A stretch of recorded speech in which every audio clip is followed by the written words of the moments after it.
watching America's Day at the Races on Fox Sports 2. Our program brought to you by America's Best Racing. For the love of the race, visit americasbestracing.net today. So glad to have you with us today. I'm your host, Acacia Clement, pleased to be joined by New York Racing Association handicapper Andy Serling as the sun is shining, and we're back on the turf today in New York and at Churchill as well. Yeah, no, we were discussing how many turf races they've had at Churchill this fall, and we've decided this is the third one. I think it is. Yeah, yes. I had read it was the second, but I think it's the third one, and we're back on the turf here as well. We have, I think, four turf races today. Yep. Got a bunch over the weekend, and of course, that $172,000 pick 5 carryover.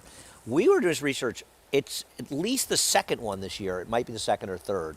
They don't happen very often. No, they don't. We had some big prices yesterday, so a big carryover to look forward to in the late pick 5 today, which does start in the 6th on the turf. It's going 1 3/8 on the inner. A really nice allowance for fillies and mares. And of course, as we are nearing the end of turf racing, you do have a nice field here, and you have several coming out of that October 23rd race, one by My Risky Affair, who went wire to wire. You have Ensemble, who was the one closing from off of it to finish second. Unruly Julie finishing third in there as well. Ever Summer also in that race as well. Yeah, I think this starts off this pick 5 as a very, very tricky race, and all three of these horses you mentioned can win. I actually took Ever Summer out of here. She kind of rode shotgun in there, kind of helping the horse that won the race, who was a Christophe Clement horse, the favorite, My Risky Affair, in the front end. And I'm not sure she didn't run every bit as well as these other horses did. So I thought she'd be a much bigger price. I picked her, and I feel like one of these horses may win. The wild card, of course, is Personal Best, who's the morning line favorite. How good is Personal Best? And is she going to get better with more distance? But isn't that the question for pretty much all of these? And the one thing about Ever Summer, she has won at 1 3/8. Personal Best coming out of a 9-furlong try at Keeneland last time out for Shug McGaughey. And it was interesting. I had read an article that Dave Grenig did with the DRF where Shug McGaughey was talking about taking the blinkers off Personal Best today because he thought that she was hanging. As far as I can tell in my program, the blinkers are staying on this afternoon. Yeah. But I thought it was interesting just reading that because he said she tried to do it at Kentucky Downs and Tyler Gaffalione got after her. He felt that she had done it prior and that she did hang a little bit last time at Keeneland. Well, she found a field at Kentucky Downs that she sort of couldn't help beat. The fact that she was only 2-1 amazed me that day. I thought she could have been 4-5 in there, and maybe that would have been an overlay. But in reality, she's been a bit of a hanger. She's been a disappointment ever since she had that tough trip down in Florida, and you were down there for that. And a lot of us got excited about it. I remember talking to Jose Ortiz about it after her first race, and he was excited. Yep. And she's been a bit of a disappointment. And when trainers like Shug McGaughey, we talk about this, of all the top trainers, these guys are top trainers because they win. Right. And when they get horses that get stuck in the maiden ranks or they get stuck in the non-winners of one ranks, it's a bad sign because these are guys that win. Right. Or gals that win. And so I think it's a bit of a negative. Can she win? Absolutely. And it should be noted the best race she ran was 1 5/16 at Kentucky Downs. So maybe more distance will help her. We'll find out today. That is the 6th race, which kicks off that late pick 5 with that big carryover to look forward to at Churchill Downs. We will talk about the feature there as well, which is the 9th race on the turf, going 1 16 for this 2 other than allowance. And we'll take a look at Current, who we saw come out of a 6th place finish last time out. But this is a horse, as we look a couple races back to his last win at Ellis, which was going 9 furlongs. He's a horse with some back class, and we'll see if he can run back to this race. His numbers have been consistent. Well, it feels like we've been kicking Current around for quite a long time in our careers. He's been around a while. You know, I remember him. I feel like I remember Current burning money for trainer Todd Pletcher much earlier in his career, if I have him right. And he's made his way around to a few other trainers, Current, and we'll see if he gets it done. I guess one of the things you have to ask yourself is, what's the condition of the course like there? Because they haven't run that many races. I will say the one I saw in early November, I thought the course played very fairly, but I think the course is something you have to try to take into your account in your handicap, and I'm not sure how you do that. We'll find out a little bit later on today on the turf at Churchill, a little bit later in race number 9, as we take a look at what else is on tap. Today's races, as always, presented by Claiborne Farm. You do have races 1 through 10 for the Big A. Not only do we have 172,000 plus in that late pick 5 carryover in the 6, we also have a $25,000 plus pick 6 carryover. So plenty of opportunity for you today at the Big A races at 1 through 10 at Churchill Downs today as well. You can join NYRA Bets and play all of the action on our program and a whole lot more while earning up to a $200 deposit match bonus. Sign up using promo code MATCH200 and you could earn up to a $200 deposit match right after your first deposit. Bet any track, anywhere, anytime. Don't forget to get started now at nyrabets.com for your $200 deposit match. Taking a look at the opener from Aqueduct today, we'll kick things off on the turf. We're on a good turf course here, of course, off the grass yesterday. Glad to be back on the turf today, as this is our 2-year-old race of the day, brought to you by Spendthrift Farm, home of North America's 3-time reigning champion General Sire, Into Mischief. As we have currently 9-5 on the number 7, C'est Magnifique. C'est Magnifique, a 2-year-old colt for Chad Brun. Blinkers going on as well as he looks to build off of that second place finish. It's amazing how happy you get when there's a French name that you can pronounce in a race. It's a palpable This excitement. is a pretty easy one, though. She's kind of had her chances. I guess didn't even need to use Google Translate. Yeah, I get this one right too. She's in my French wheelhouse too. We'll talk more about the Spendthrift race of the day after this break on America's Day at the Races.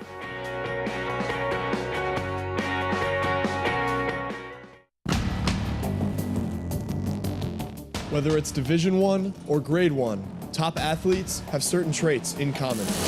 Speed, strength, class, versatility, and most of all, willpower. Claiborne Farm Stallion, War of Will, was a Grade 1 winner on both dirt and turf. Now, his first foals are taking the field.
Welcome back to America's Day at the Races, brought to you as always by NYRA Bets. You can bet any track, anywhere, anytime. We're getting ready for the opener today at the Big A, and you can follow along and get all of the stats on the horses, trainers, and jockeys in today's races with free Equibase past performances. Go to NYRA.com/TV schedule to download your free past performances on all of the races on today's show. And we kick off the show in style with our Spendthrift Farm 2-year-old race of the day. There's a look at the current favorite, C'est Magnifique, just for you, Andy. Yeah, I mean, I don't know what's so exciting about him. He's favored because the 1 scratched. The 11, who I really wanted to bet against, is scratched in here. He's okay, but is he really better than the 8 decanted? I'm going to take a shot with the number 5 in this race, Scat 2 Tap, who was against the track last time. Favorite beat by a 30-1 shot last time out. We'll see if he can get the job done today as we welcome in the third member of our team, Maggie Wolfendale, here with us. Maggie, what are your thoughts on these 2-year-olds down the paddock? That same Magnifique, Acacia, he was the first-time starter for the barn that just did not look like their typical first-time starters. He wasn't fit in that debut, was not in the paddock to observe him for that subsequent effort, but he's developed quite nicely and just gotten so much more defined and athletic as he does add a short cup, a very short cup to be exact, cheater blinker today. And I just feel as though I'm looking at a different horse than what I was back in July of this one's 2-year-old campaign. And that is kind of typical of Kitten's Joy. Sometimes they do take a bit of molding. As we'll take a look at number 8, Decanted. He was giving every indication in the paddock for that last effort on October 16th that he would be forward. And he would, because he was sharp and he had been forward in his 2 efforts at Kentucky Downs. But while he broke well, he took some bumping from either side. So it kind of hampered his chances of getting that good forward position. But yet again today, for his first start, he is sharp, he is forward, and I hope that Trevor McCarthy is fairly aggressive with him today, because I think that should play out to be his best weapon. As we'll also take a look at number 9, Been Good to Know Ya. I know turf racing coming and dwindling to an end, so spots for New York breds might be few and far between. So this son of Mendelssohn, out of multiple New York bred stakes winner and graded stakes winner Gitchy Gumi, will get to the turf today. This is where he belongs, and it kind of felt like his last effort was one just to get him tighter, and also obviously the condition book plays into effect of when they're going to card turf races, but this is his surface. He looks like a turf horse. Now, I wish there was a bit more to him. You know, relative to the horses, the open company that he faces today, he looks somewhat a bit more subpar, but I'm intrigued to see how he performs here, switching to what I believe will be the surface that he is most capable on. Acacia? All right, Maggie, thank you. A nice price at 7-1. Been Good to Know Ya. And Maggie brings up, I think, a very important point, Andy, as we do see some of the turf races being limited as we're nearing the end of the season.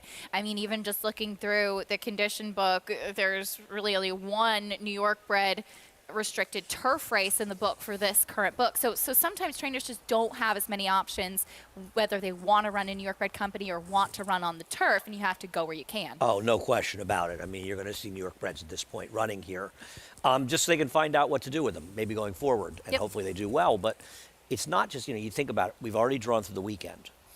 We've only running 3 days next week. In that 3-day period, 4 of the turf races will be stakes. So probably the most number we were going to run was around 14 races. So if the weather is okay and it doesn't prevent us from running less, there's only 10 other races. There can't be that many options for that many horses. So we do see New York bred Been Good to Know Ya running on the turf, where pedigree would suggest he will appreciate it getting onto the grass. Let's talk about the number 5 who's on the screen right now, who I know you had some interest in, Andy. Scat 2 Tap. First time on the turf last time. Yeah, this horse was against the track last time, and I'm going to bet horses that are against the track now and forever. Chased basically 3 wide around the track. Bat Flip rode the gold rail. Fighter Town rode the gold rail, Fighter Town being scratched. And I don't think that he ran that badly when you consider it, and certainly better than he had run in his dirt races. So I want to give him a chance on a turf course that's probably playing much more fairly, this being the inner turf course. The rails are down the outer turf course, and he might want to pay attention to that and see if the inside is an advantage. Though because the rails have been out so far, the last time we took them down the outer course, we didn't get a big bias. We got a little bit of an edge, but not a huge one. The inner, it's much more the case, and that not likely to be the case on today's car with the rails out. Listen, this is a tricky race because Say Magnifique is just not that good. She might win, but she lost to a Todd Pletcher speed horse last time, or he did, excuse me. And I thought he ran fine in there, but he got a good trip, and he was just sort of second best in a fairly slow race. There's a lot of unknowns here. Decanted didn't run badly with a wide trip. I thought that was a tougher field that he comes out of. Talking about Been Good to Know Ya and Gitchy Gumi, who was first or second in 16 to 22 turf starts. Go ahead.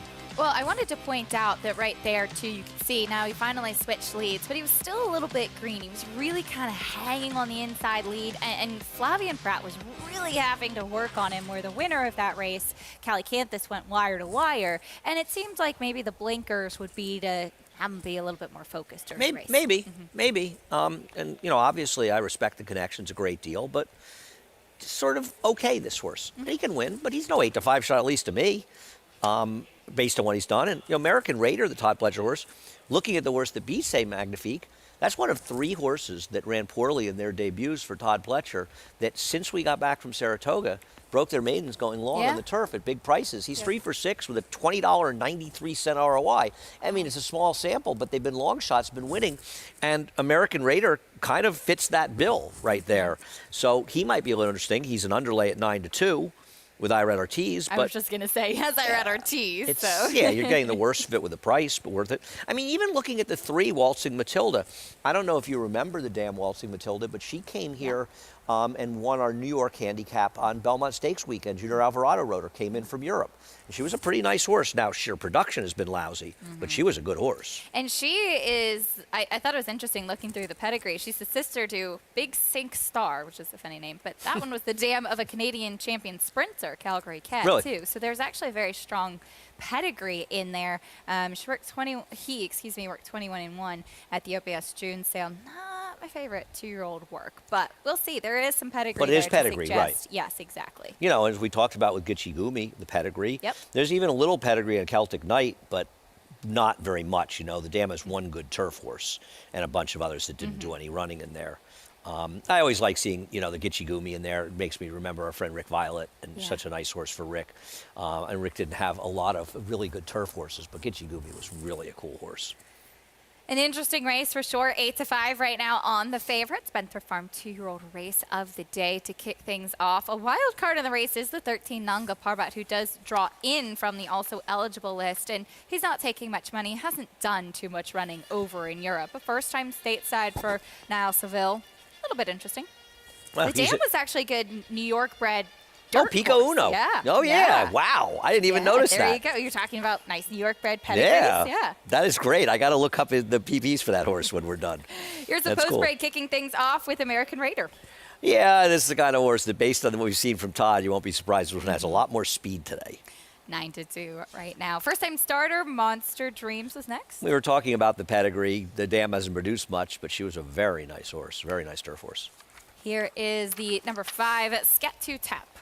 Yeah, it was away against the track last time, and I don't think ran that badly, all things considered. I like Scat2 today. A nice price at 8-1. Break the Ice gets on the turf for the first time. Yeah, there is not a lot of pedigree. The dam was not effective on it, and her produce has been bad as well. Heeman Harkey won with a 45-1 shot yesterday. Here's your favorite, Say Magnifique. I guess this horse has a chance, but I think you're taking the worst of it 8-5 because of the connections. Decanted 4th time out. Why is this horse's last turf race that bad? And I thought Activist Investing, who won the race, albeit with a mediocre trip, I thought he really stepped forward in there, but Decanter was never near the rail. Here's Been Good to Know Ya getting on the turf. It is a pedigree to suggest this one should improve on the turf. 7-1 right now. Dam was a 7-time turf winner. There goes Celtic Knight, first-time starter. Yeah, the dam was in I want to say a Group 2 for Andre Faub, actually, the dam. But she has only one horse that ran okay on the turf. Good Rapport is the 12th. Has not done much running on the turf. This will be 3rd time out. And Nanga Parbat.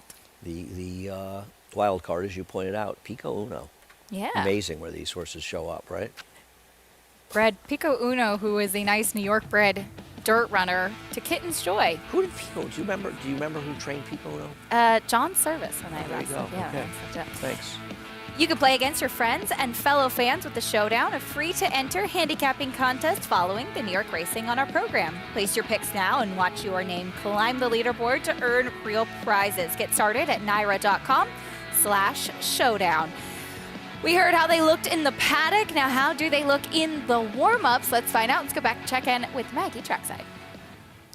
We'll take a look at the Todd Pletcher first-time starter. That's number 2 in here. Second-time starter. American Raider. Now, he kind of broke slow. He just seemed to be green. And furthermore, he really wasn't asked for much. He wasn't asked for more effort. It was kind of just let's give him a tour around the racetrack and give him a little bit of an education. He ran on slightly towards the end there. But now he's switched to the more aggressive brother in Irad Ortiz today. And he just looks like a horse that should be quicker away. Now he's gone from the far outside to now the inside, and we do see Irad giving him a big warm-up. Not to say that he's suddenly going to be the leader in here early on in the speed of the race, but do look for him to be much more involved early on.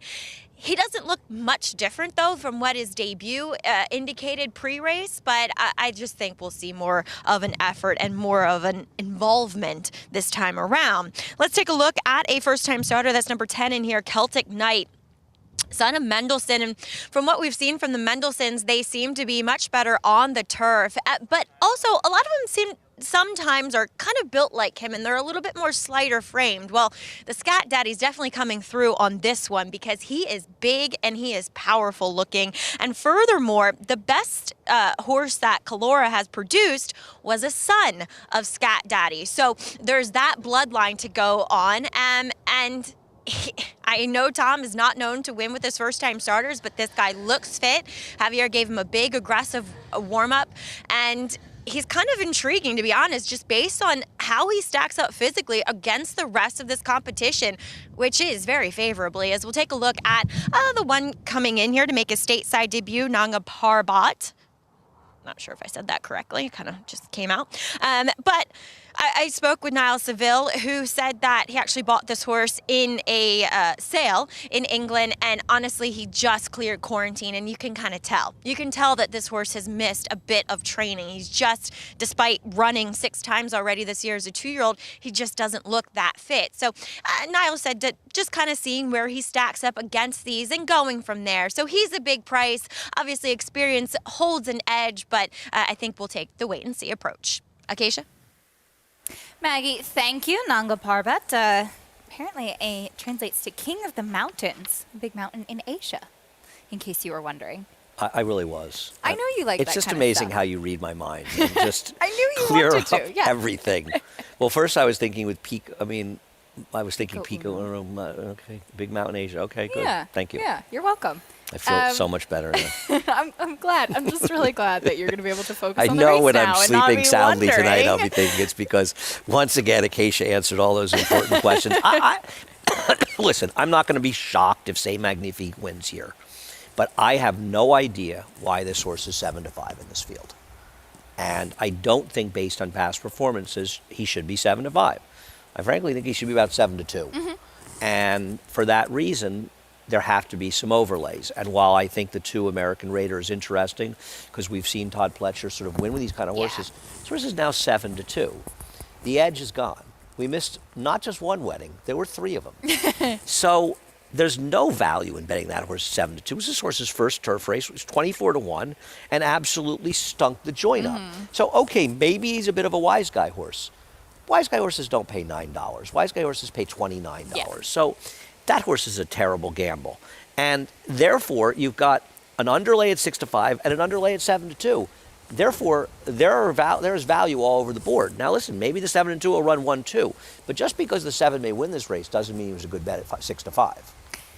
Andy liking a 10-1 shot with Scat to Tap. Maggie going with Decanted, who's 4-1. That horse who I thought actually ran okay last time out.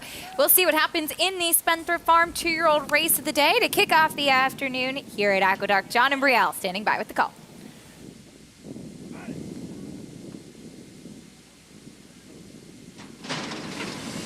And they're off. Say Magnifique and Decanted. And on the outside, there is a Been Good to Know Ya. And down at the rail is Scat to Tap. So it's Scat to Tap and Say Magnifique. And the 2 of them hook up early here. They quickly open up 4 lengths on Been Good to Know Ya, who is racing in 3rd. As the field now moves into the clubhouse turn. And up front, that is Decanted. Decanted is on the outside of Scat to Tap. Those 2 are right together. Say Magnifique is sitting back in 3rd. The quarter went in 23 seconds, and now they're on the back stretch. And it is Break the Ice, who is on the outside of Say Magnifique and racing in 4th. Down at the rail is American Raider, next in 5th. Followed by Been Good to Know Ya, who's in 6th. Then Good Rapport runs in 7th. Farther back, it's Celtic Knight. Down at the rail, Monster Dreams. And trailing the field is Nanga Parbat. Half mile over the good turf in 47 seconds. It is Scat to Tap by 3/4 of a length. Decanted on the outside in 2nd. 4.5 lengths. Back to the favorite, Say Magnifique, who's in 3rd and now being asked for more and begins to pick it up.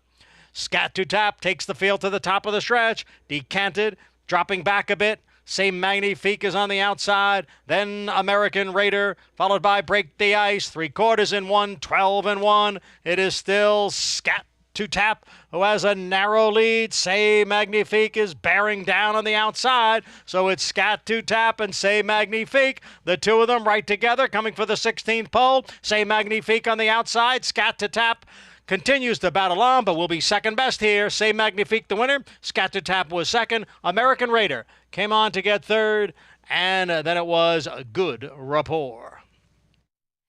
The favorite, a winner, Say Magnifique, as this one really got the trip here today. Andy, I'm sure Joel Rosario pretty much licking his chops as he saw that pace duel develop up front. Right. I don't think there's anybody sane that watched this race that thinks the best horse won, but that's horse racing. And in this case, Say Magnifique, who cut off the 6 coming out of the start, coming in at the start, and it didn't help the 5 either, but ended up sitting a perfect trip. A little surprising that Decanted with Trevor McCarthy went on a mission. I mean, he's never been that fast in there, but he went on a mission and he pushed Scat to Tap to very, very fast fractions. When you think 23:47 on this course, almost 145, 45, 44, and 43 on the good turf course, they were flying up front. And the fact that Scat to Tap barely lost this race. He ran a He huge should have race. won. And I'm a little annoyed because I bet him and he was obviously best. I'm not going to knock Trevor. I like aggressive riding. I'm a little surprised he was that aggressive with that horse. The two brother-in-laws battling it out. At least nobody will accuse them of not being aggressive against each other. And there was Joel Rosario sitting in the garden spot. Not a single other horse did any running here.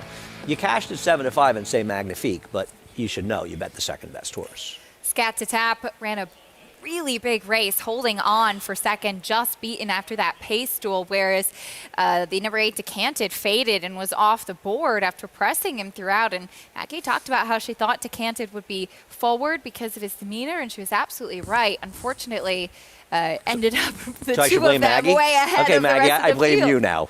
I was blaming Trevor and my friend Kirk Wyckoff. Now I'm blaming Maggie. I got plenty of blame to go around. You could be next. Okay, you should be careful. I see that. I'm walking on eggshells here. I was trying to give Maggie credit for being right about the pace. She was right. Well, I even think Maggie's probably saying to herself, I didn't think he'd show that much speed. Exactly. Exactly. 7-5-2-12 in the opener. Spencer Farm 2-year-old race of the day in the books. As we'll talk a little bit about Irad Ortiz and his big mount on Saturday. Steady On, who's won his last couple of races, dips his toes into the stakes competition this weekend in the Gio Ponte.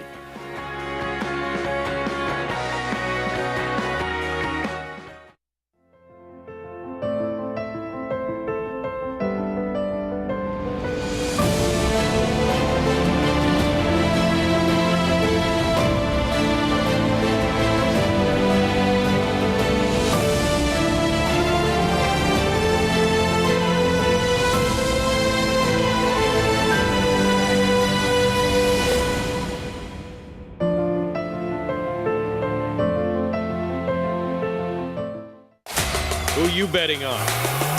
How about an app created specifically for horse racing? Nairo Bets. We specialize in thundering hooves, fist pumping, and boosting your bankroll with robust weekly promotions and offer betting tips from actual horse racing experts.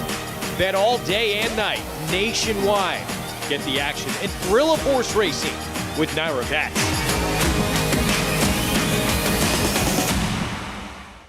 Giddy up. Game of Silks is coming this December. Prolumo is the all-natural, non-medicated, targeted therapy top horsemen choose to reduce bleeding caused by strenuous exercise. We use it for preventative, and also we start horses on it if after a race or after a workout they bleed. The success has been tremendous. Prolumo's active ingredient, Noto Ginseng, has proven hemostatic properties. Consult your veterinarian prior to administering. Go natural. Visit Prolumo.com to order today.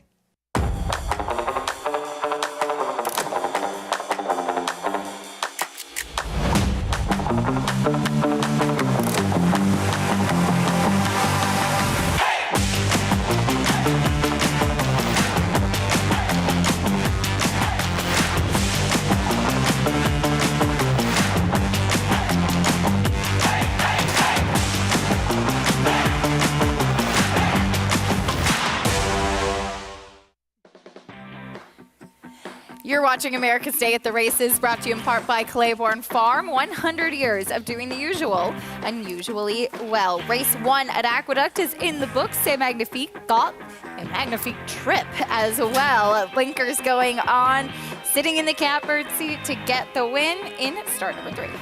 In a race where what's really odd about the race is that nobody else showed up besides the first 2. Notice because closed, I was saying to you, the dam, some might remember, brought the top. Peter Brandt, horse owned and very involved in the art world, brought the top as a Roy Lichtenstein. I don't know if you call it a lithograph, do you call it paintings? I love Lichtenstein stuff. Yeah. Had a great show at MoMA about 25 years ago, maybe longer. For all the name trivia, we've got it covered up here. We've got all the useless information, and we're just starting. I mean, think of how much more There's so many more completely useless opportunities. information you and I are going to impart as the hours Very go by. excited. Joel Rosario picking up the win in the Spencer Farm 2-year-old race of the day. He's standing by with Maggie. Yeah, well-timed ride per usual with C'est Magnifique with you, Joelle. And when you saw the 2 horses go out there and clear, you had to feel pretty confident that you were getting the right setup. Yes, that's right. And that was exactly like you say. And I mean, he did there. Looked like I got down to that horse. It kind of, took a little bit of time for him to figure it out, but he did. He got the job done. Now, what's the course like out there? I mean, we had the rain over the few dark days. We were off, and it's pretty cold. Let's face it. Yeah, it's cold. The wind, I think, it's a little dry. It's not too soft. And it seems fine. Yep, seems good.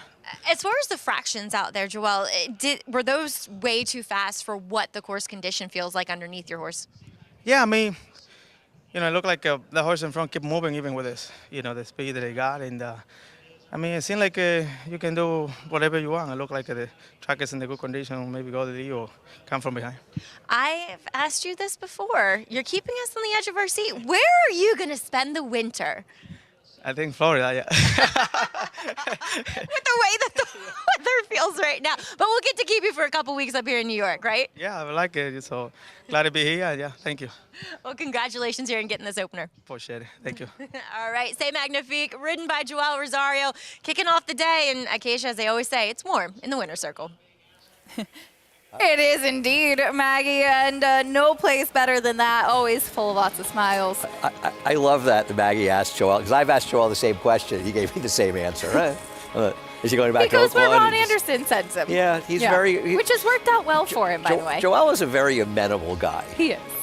Always in a good mood. Although I asked him for a ride back to Manhattan when I saw him leaving yesterday, and he would not drive me back in the city. Really? Yeah, that was pretty rude of him. That's Drive not very nice. 4 or 5 hours out of his way to How dare take me he? home. It was Yeah. yeah. Yeah. I've given you lots of I'm rides to the turning on train him. station, Yeah. by the way. Right. He didn't even offer me a ride across the street. As we get ready for the stakes action this weekend here at the Big A, the Gio Ponte is the feature on Saturday. We'll go as race number 7. Gio Ponte paid tribute to a horse who's so versatile, so consistent, as we take a look at his 2010 Man of War. Yeah, I mean, we talked about it yesterday, and we could talk about it, as far as I'm concerned, every day. Gio Ponte is on that list of horses that, for me in my life, I just loved him. I think one of the things that happens involved in racing is when you like horses from the beginning of their careers, and they turn out to be really good horses, as Gio Ponte obviously was more than a really good horse. You develop a stronger affinity, and I think about that with another Clement horse in Dynever, who was really a great talented disappointment. He never lived up to it, unlike Gio Ponte, who did nothing but win and run big races. And he was just a magnificent horse that we were very fortunate to be able to see run for so many years. Champion grass horse in 2009 and 2010. Eclipse Award champion older horse in 2009 as well. 7-time Grade 1 winner, which is really just amazing. And you talk about the versatility. I mean, running in the Dubai World Cup, finishing 4th. He was 2nd on the synthetic in the Breeders' Cup Classic behind Zenyatta, 2nd behind Goldie Kova in the Breeders' Cup Mile. Yeah, no, he was versatile. And that World Cup, I want to say, my memory is not that strong. I don't pay that much attention to the race. It was running synthetic when they had synthetic at Maidan. Or was it before they, whatever they were. Yeah. And I think that speed was good that day, and I feel like he was trying to close into like a paceless race. I remember him running a lot better than he should have, and as you say, 2nd is Zenyatta. That's no mean feat, and I bet him that day, and 2nd to Goldie Kova as well. He was a very, very cool horse. It's funny, you think about Gufo, the Clements have now, and I'm sure they must look at him, and he's obviously had a very good career, and he's won the Sword Dancer twice, a very big race, but he's not Gio Ponte. There must be times that Christophe probably thinks, I wish he was a little more like Gio Ponte, you know? You know, he's one of those horses that you know he has it in there. You're just never really sure when it's going to come out. There for are sure. a lot of Gio Pontes. Yeah. There are you're, not, but that's you're what makes lucky to them get special, one of those. right? Yeah, no exactly. question about it. He was a You're lucky to be wonderful around a horse. horse like that. And still, even though my husband Miguel was young, a teenager when Gio Ponte was running, He's still young. it still is his Okay, I'm old. favorite horse. He's still young. You're still young. You guys are not. Indeed. You were younger. Still one of his favorite horses that he says he ever got a chance to be around. The Gio Ponte coming up on Saturday. So you take a look at the field. Steady on, 2-1 on the morning line. Irad Ortiz going to be in the saddle, as this is one of those Todd Pletcher runners that we saw win at a price to break his maiden after not doing much running on debut. Won at 12-1 and then won an allowance last time out. He's in that list that we talked about. It's now 3 for 7. He was very impressive last time, more so than breaking his maiden. Having said that, he spent the vast majority of the race in the gold rail, which is exactly where the second horse did, and he's a horse that was trying to stretch out. So the pace held together, and he took advantage of a very strong bias. I'm not trying to knock him. He may have some real talent, but he is going to be the favorite, and he's coming off a win that was very much bias aided. So these are the kind of horses that I'm going to bet against. Look at the first race today, the second place finisher, who really should have won, and I don't think anyone's going to deny that he ran the best race. He was coming off an against the bias trip, and that's the thing. Biased horses are helped, against biased tracks are hurt.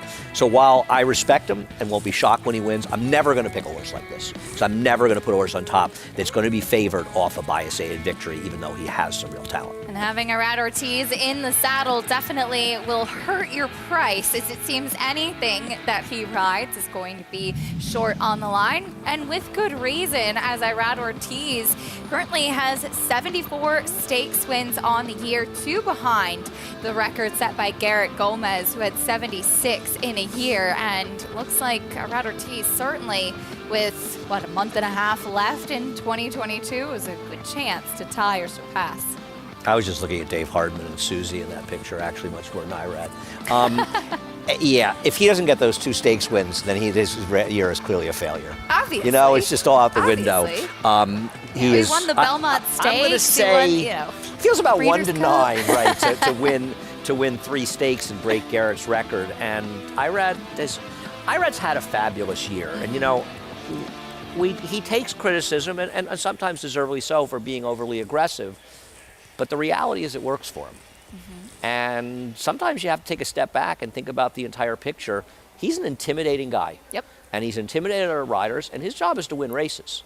If the stewards feel he's crossing the line, then they should deal with it. But he's winning a lot of races, and he's a great rider. And I really think he's ridden extremely well since the beginning of August. I thought he started out Saratoga not riding at his very best, and the bar is so high for him, But I think he's been incredible the last 5, just flawless, very rarely making a mistake. Picks up some really big horses throughout this year as well. Of course, riding Mo Donegal to victory in the Belmont Stakes earlier this year as well. He was the regular rider of Dakota Gold, the New York bred. Manny Franco will climb aboard that one for the first time on Saturday in the Gio Ponte, as Irad will stick with steady on. Dakota Gold coming out of a win in the New York Stallion Series and facing tougher this weekend. If you like Dakota Gold, I think you need to look at the line in this race where he's 9-2.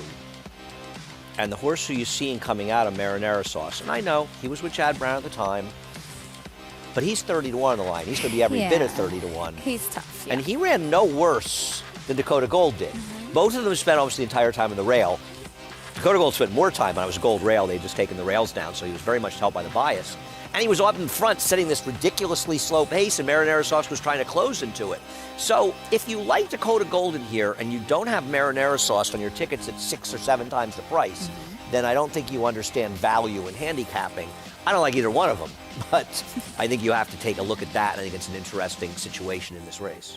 Saturday, we have the Gio Ponte to look forward to, Forever Together, and the Key Sense on Sunday. So some fun stakes that we have to see on the program this weekend. Well, we had some sad news announced in the racing community yesterday as longtime handicapper columnist Dave Litvin, after a battle with cancer, sadly passed away at the age of 64. And I think anybody that knew Dave over the years, or maybe had the opportunity to spend some time with him in a press box somewhere around the country, had nothing but good things to say about him. Yeah, he's one of those rare people in the game that everybody liked. And occasionally, I imagine you got a chance to know Yes. him down in Florida, where you've been working the last few years. Of course, I've known Dave for a long, long time. He took over for our friend Ernie Munich, who works with us here, when Ernie was a legendary columnist of the Daily News, in my opinion. And that's where I found out about Dave. He'd worked in our press office, and then he worked at the Daily News, and you immediately realized this was a guy whose opinion you wanted to hear. Went on and became the handicapper at the Daily Racing Form for many years. And beyond that, and his contribution to the games and the books that he wrote, he was a terrific guy, and somebody that everybody got along with. It was always nice to see Dave in the press box. Always a good sense of humor, always good to joke around with. And our condolences to his family, his wife Robin, his children as well. And he'll be missed. He left us too early. It's a shame with Dave. A good guy and somebody who also contributed a great deal to the game. He truly did, and it was great to see that he was able to go in person to his son's wedding recently. The family has asked, in lieu of flowers, donations may be made to old friends.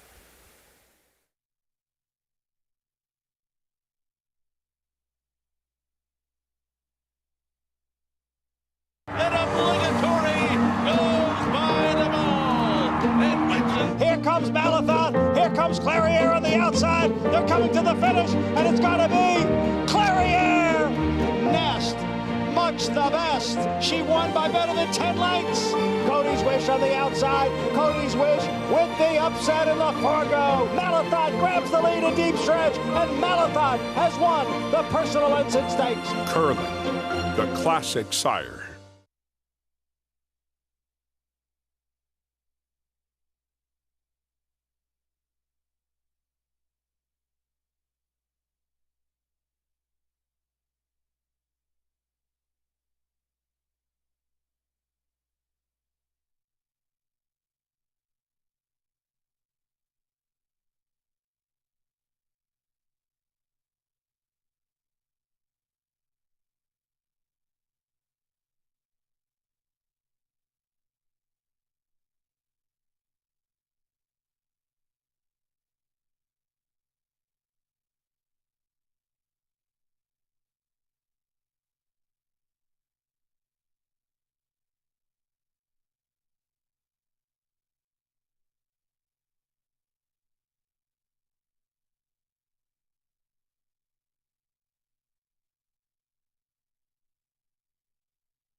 Thanks for joining us here on America's Day at the Races. We are proudly brought to you by Run Happy, now standing in stall number 1 at Claiborne Farm. Here in the paddock, though, for today's second race, it is a open 32,000 going the 1 mile distance. And we'll check in with a horse who's coming back off a little bit of a layoff in number 4, Prince of Pharaohs. And we'll he does drop out of that open allowance race, which was a little bit tougher than what he faces here. And I had thought, right before that effort, when he won, he was looking the most fit that he had coming in off of that more extended layoff and just really tucked up. So with that being said, he's a horse that, to me, always feels as though he, when coming back off of breaks, no matter what the length, needs a start to get going.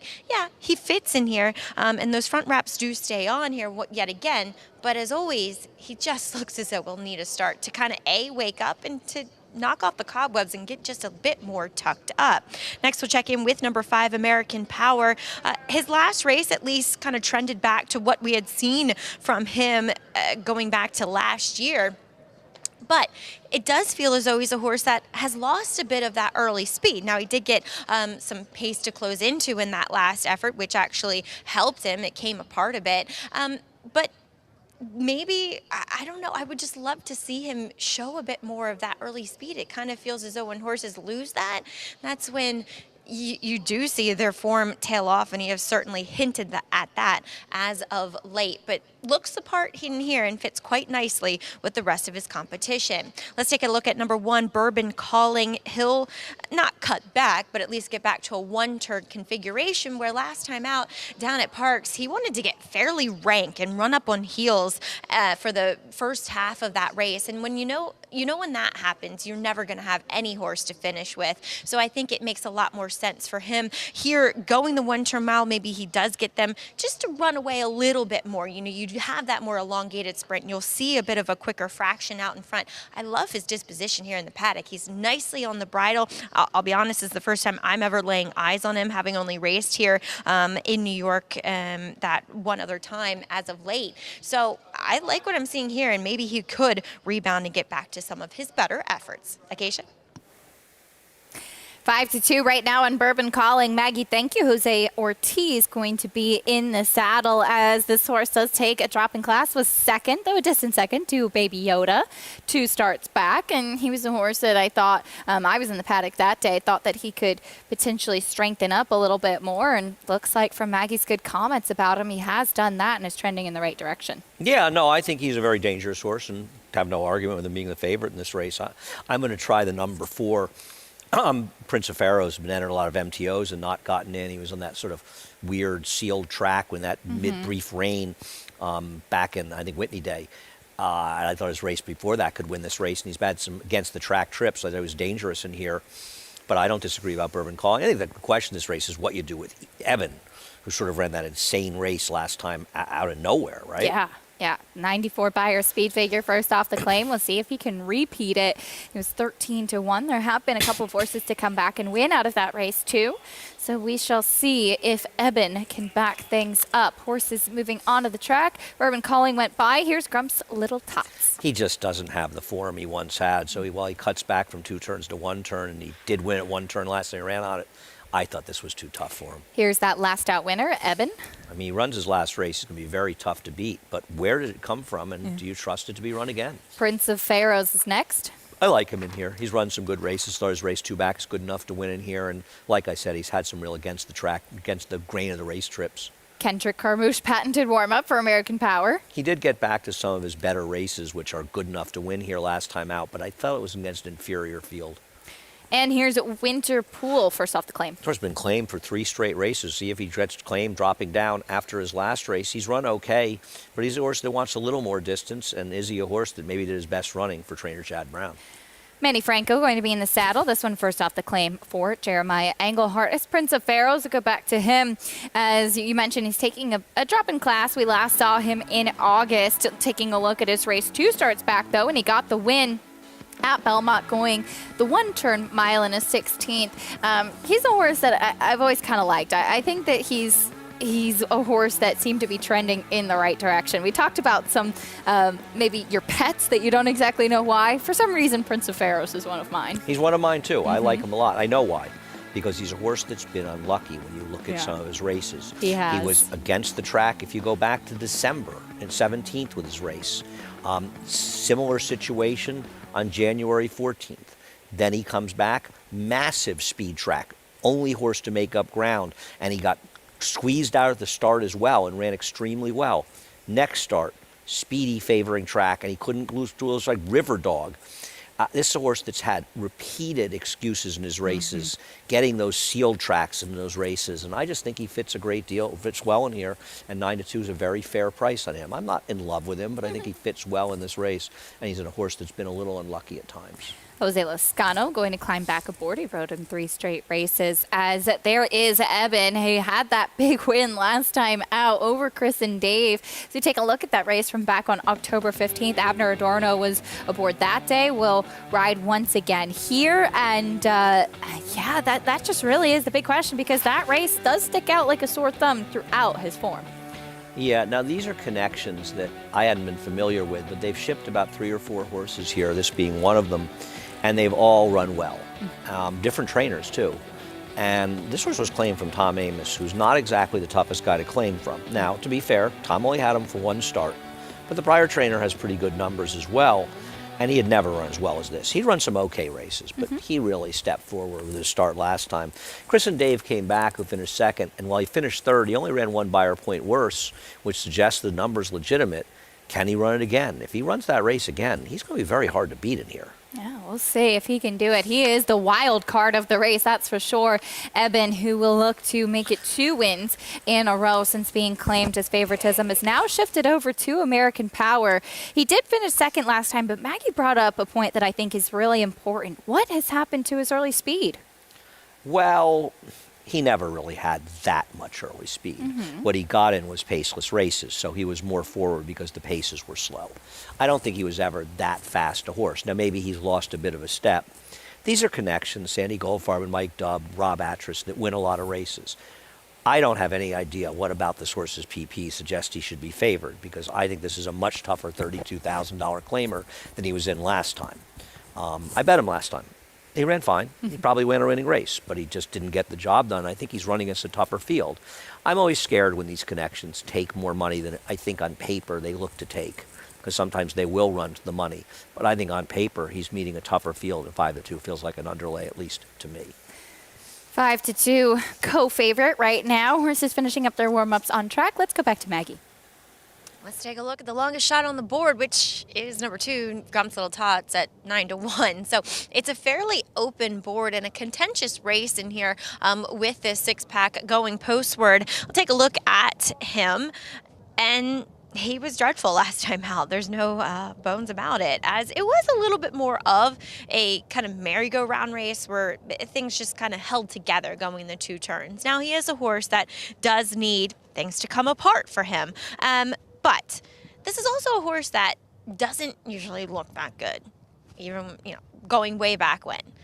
And Charlie Baker reaching out for Joel Rosario yet again, Joel taking them out yet again, him looking probably one of the best I've ever seen him. I'd be willing to give him another shot here. Not to say he's going to win, because some of his best races don't necessarily win this here if the other ones run their best races. But I just thought one could be a little sneaky. There's a lot of things adding up, Acacia, that hint to me that this horse could run a much better race than that last one would indicate. I like it, Maggie. Thank you. Grump's Little Tots, a nice price on the board. We'll see if he can run back to some of his better races as they load in for the second race today at the Big A. Johnny I standing by. Winterpool.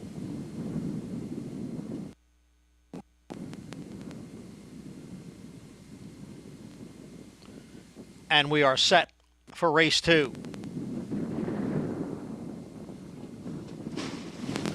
And they're off.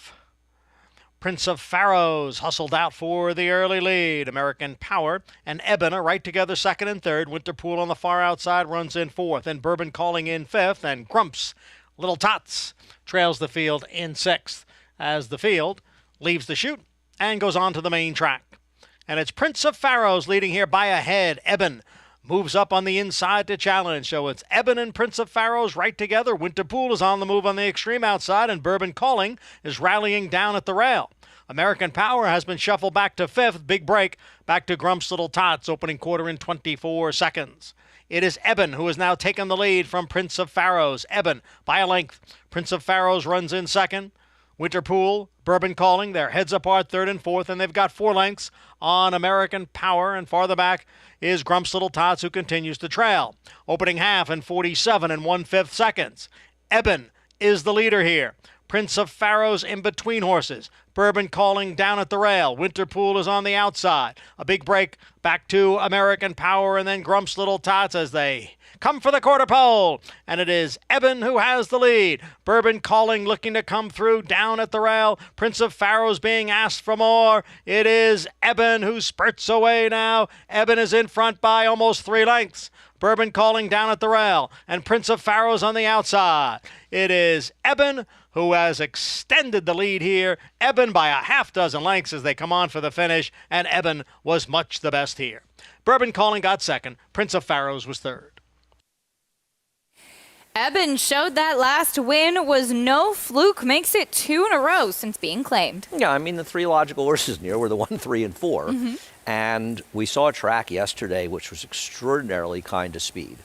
And when, for whatever reason, Jose Lezcano decided to abdicate what was gifted to him with a very slow pace and an early lead, and this horse, Abner Adorno, more aggressive than Jose Lezcano. Now, Prince of Pharaohs was obviously never winning this race, but it made it so much easier when he allowed this horse to waltz along. And if you compare this pace to the kind of paces we saw yesterday, and this could even be a faster track than yesterday, judging by the final time, this horse's career has turned around. And let me just say, JKX Racing, keep an eye on the horses they run here, because they have all been very live, and this horse's career has turned around in their barn. Well, this horse will be making his next start with another barn, though. 1, 3, 4, 6, all claimed out of this race. Eben with the win, though, making it 2 in a row at 3-1 over Bourbon Calling, Prince of Pharaohs, and American Power. But he was impressive last time and impressive once again, and best of luck to whoever claimed him. We'll see if they can keep that momentum going. That'll definitely be fun to follow, but absolutely right. Keep an eye on the horses that these connections do continue to send out in New York. Bring you prices in a little bit. We'll also preview some things coming up in Kentucky. This year's Kentucky Derby, an 80-1 shocker. What's next for Rich Strike? Well, we'll get a chance to see him one more time before the end of the year. Talk a little bit more about Rich Strike and his future plans after this on America's Day at the Races.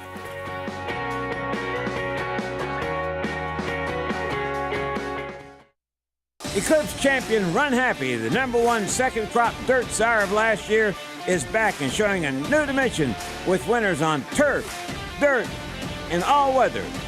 A record-breaking sprint champion, Run Happy is also siring winners at all distances, from 7 furlongs to 1.25 miles. A sire whose runners can carry his speed over all distances and all surfaces. Run Happy, price for value, and standing strong at Claiborne Farm.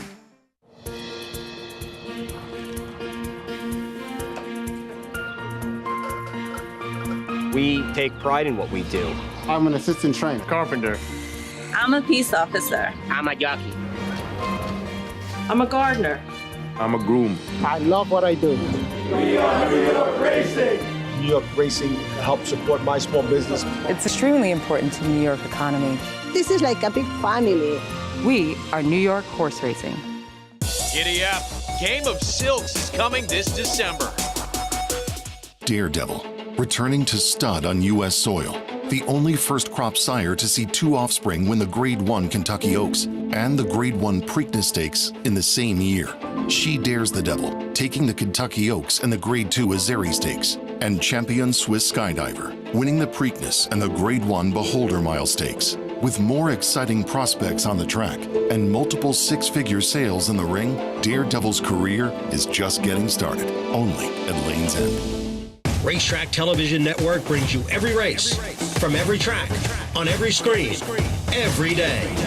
With monthly packages starting as low as $5, RTN gives you great value and access to more live HD streaming and race replays than anyone. Visit RTN.tv today to sign up and watch on almost any device, including Roku and Amazon Fire. RTN has packages that start at $5 per month.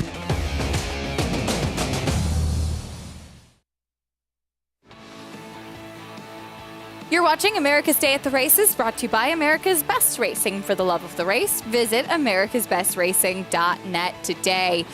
In race number 2, it was the 3 Eben who makes it 2 wins in a row under Abner Adorno. He was aggressive. This horse is in good form, and it all came together.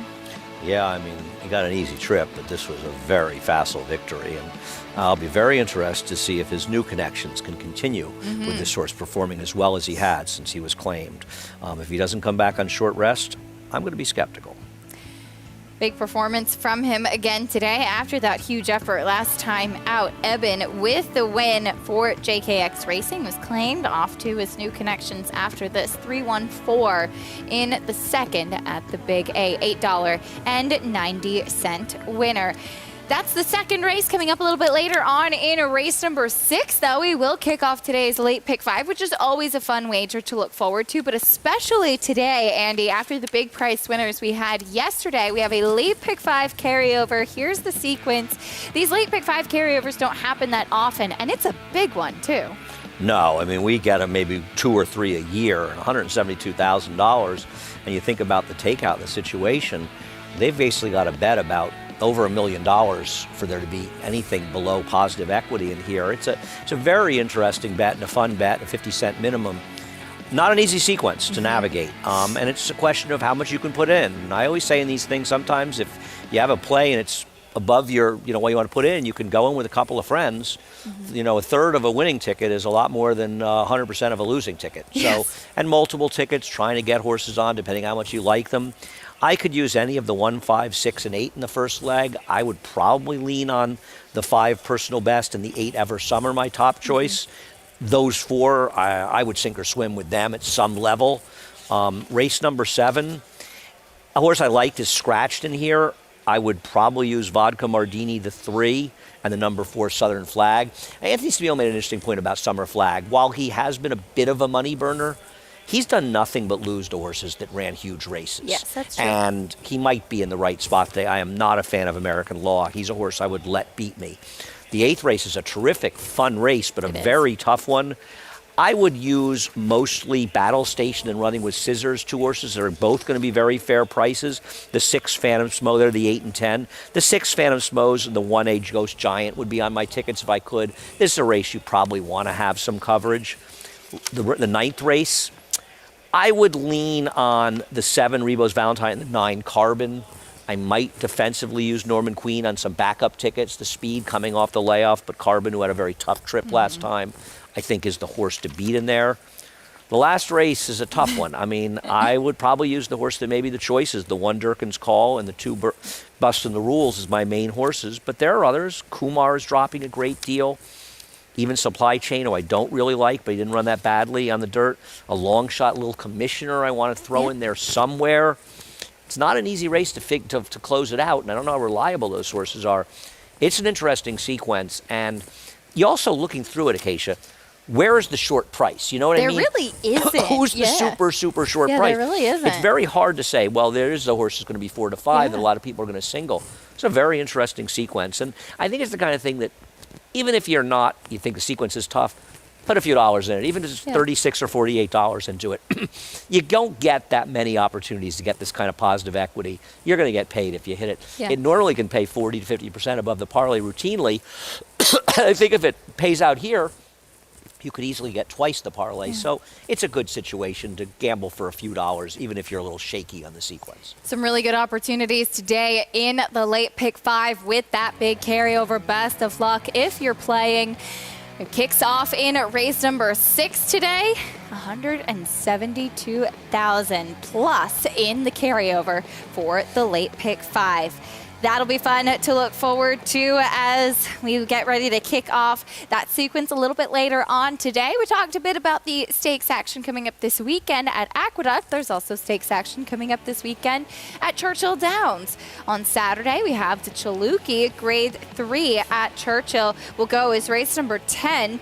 Coach breaking from the inside for trainer Brad Cox. We had seen her entered here in New York. Will run in the Chalukey instead, going a mile, so cutting back to the 1-turn mile here as she comes off of a second behind Battle Bling, who we did see come back to win in New York. Coach will break from the rail. Right, Battle Bling winning the turn back the alarm as fastly as she did certainly flatters Coach. And Coach was, of course, really improved last winter at Oaklawn Park. I thought it was a bit fluky, but now she's run about 4 consecutive races, so I was wrong. I just think she's one of these horses that's improved for Brad Cox, second off a layoff, and she's obviously very dangerous. Chalukey, I want to say Chalukey is one of those horses that ran a huge buyer in her debut, like a 108 or a 110 or something. Yeah. Wayne Lucas, right? Wayne or Bob Baffert? I think she was for Wayne. Okay, yes. I do too. Yeah, Grade 3 Chalukey, a mile on the main track Saturday at Churchill. Another contender in this race, Mariah's Princess, who has done very little wrong in her short career, especially when going distance of ground. Seems to be trending in the right direction for Phil Bauer, coming off of a second-place finish at Keeneland. This was her win in December, 2 starts back, so she'll now be second off the layoff. Well, I hear Phil Bauer's name and my ears immediately perk up. And I think after what we saw from Phil in Saratoga, he's a trainer to watch. You know, you hear, anytime a trainer that you're not overly familiar with, and we'd seen Phil before, he'd run in Saratoga, but do as well as he did in Saratoga, you sort of say, well, he may be somebody to watch, you know, a younger guy who could, you know, get some opportunities, more opportunities, and I'm always interested in how his horses do. We saw how well you weren't here for it. Fortunately, for another reason, you weren't here for it when Capella won over the weekend. She really stepped forward with a big race. She did. She did indeed. Capella, as Mariah's Princess is 3 for 7 in her career. Center Isle, another intriguing prospect who has faced some tough company in the likes of Grade 1 races behind Obligatory and Just One Time. She comes off of a sprint win at Keeneland and will stretch out to the furthest distance that she's ever contended. Yeah, and that's really the question with her. She obviously has some talent, but she's now trying to stretch out. We'll see if she can make her speed work going a mile. I'm not going to take a big stand against her. I think this race was relatively open. I think all the horses we're talking about are players in this race. She and Frank Roquette down in Florida back in last December, they put on a good show when she won the Sugar Swirl, so she is a graded stakes winner. Let's see if she can continue trending in the right direction as she'll stretch out. But next week at Churchill Downs, we'll get a chance to see the Clark, which could be the place that we next see Kentucky Derby winner Rich Strike coming out of the Breeders' Cup as he's pointing to the Clark at his home track, Churchill Downs, a place that he has always run well. Yeah, it's neat that he's running there. I'm really not that familiar with who's running in that race. I know the first captain had been hoping to go there. Yeah. I know he ran so poorly at Keeneland. I don't know if he's still pointing there. There was some thought Art Collector running there potentially, or running here in the Cigar Mile. But obviously it'll be fun to see Rich Strike, and that race is being run on Friday. I won't be here. Will you miss me? I will, because I have to fill in on Talking Horses for you. You won't miss me. You do a great job. You were on Talking Horses filling in for me. I think it was the Sunday after Breeders' Cup, and I was looking over your picks, and I saw like 2 big priced horses in a row, like a $12 and a $14 or $16 Thank you. Yeah, horse. pretty good day. You had some nice opinions. I was very impressed. Much. I appreciate that.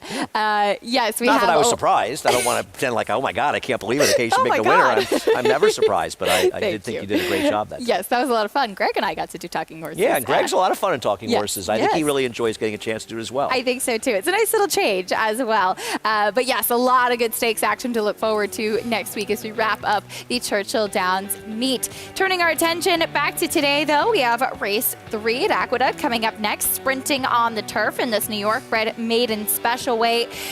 Taking a look at horses in the paddock, number 7, Fuoco, is currently your favorite, making his first start for Jorge Abreu. He's 8-5 right now on the board. This 5-year-old son of Artie Schiller looking for that elusive maiden win. We'll see if he can get it today. More on his chances after this.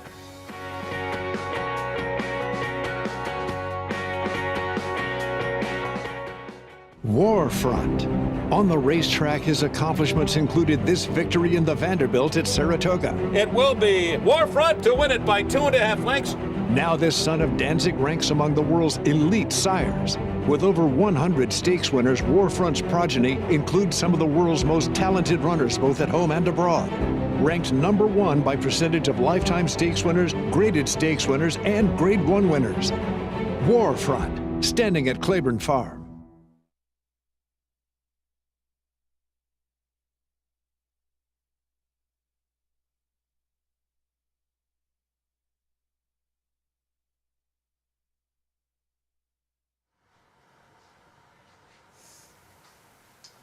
Paulo Duque here, Churchill Downs, 1, 2, 3, 4, 5. 1, 2, 3, 4, 5.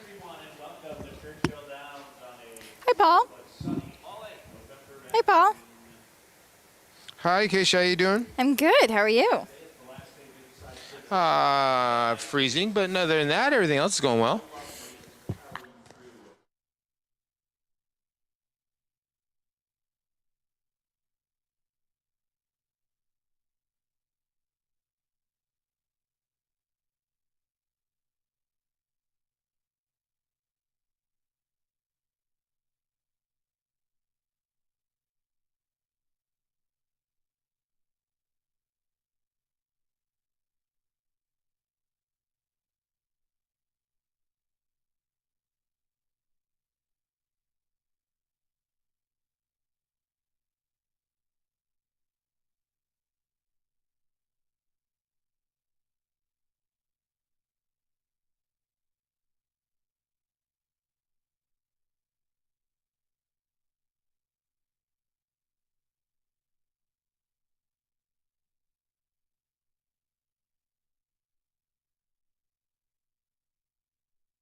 The industry has a few things that we have to take care of better, and one was the aftercare of the horses.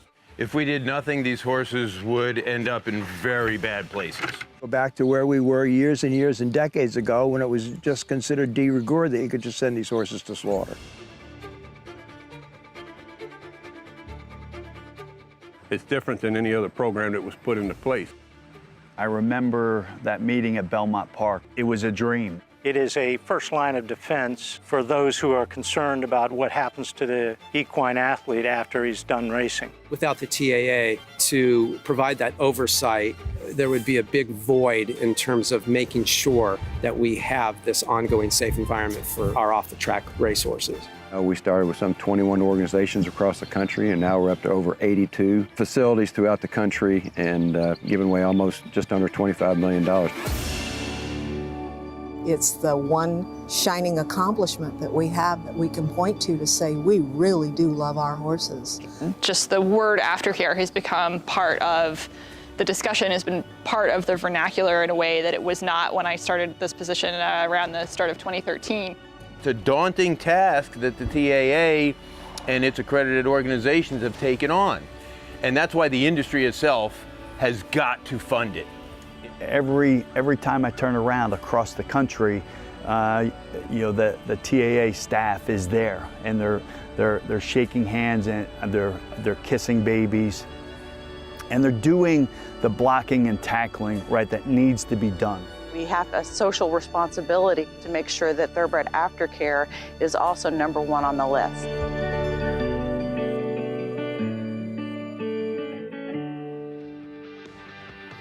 Such important work that the Thoroughbred Aftercare Alliance does do. Proud to be a small part of that as well. You're watching America's Day at the Races, brought to you by Naira Bets. You can bet any track, anywhere, anytime.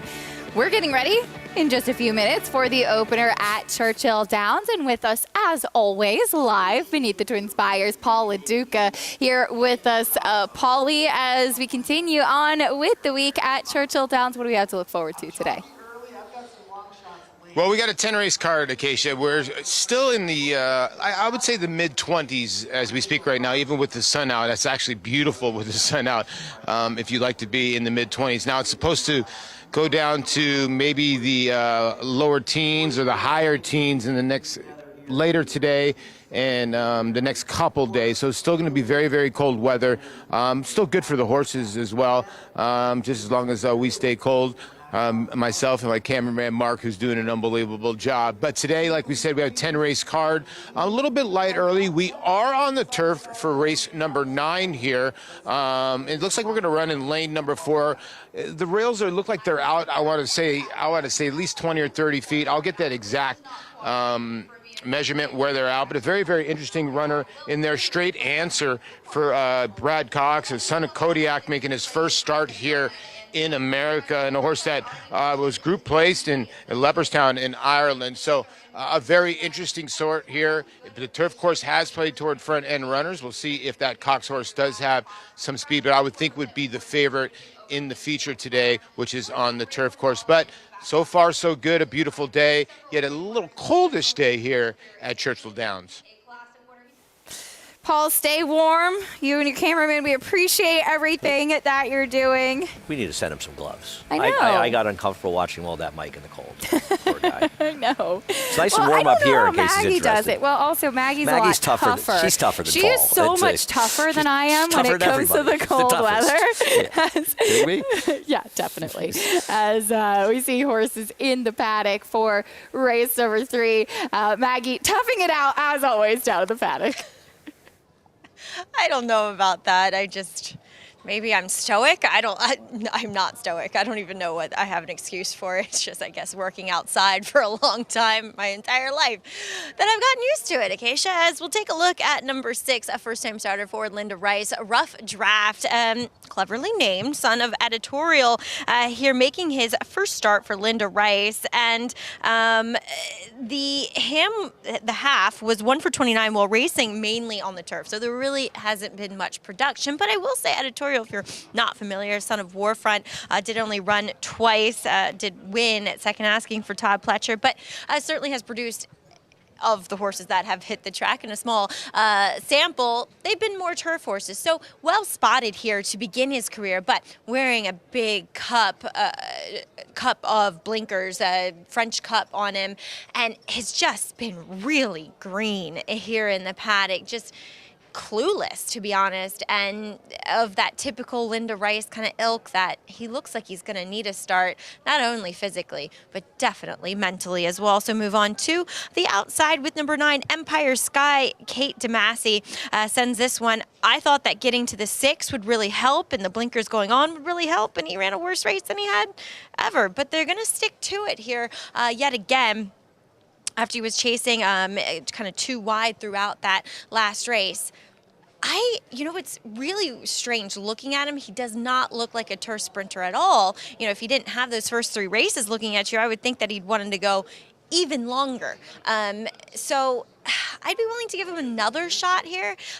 There's no difference in the blinkers, though, this time around. Just a very short cup cheater. So we'll see what he does. But, Acacia, I definitely think Fuoco is much the horse to beat on paper and definitely here in the paddock.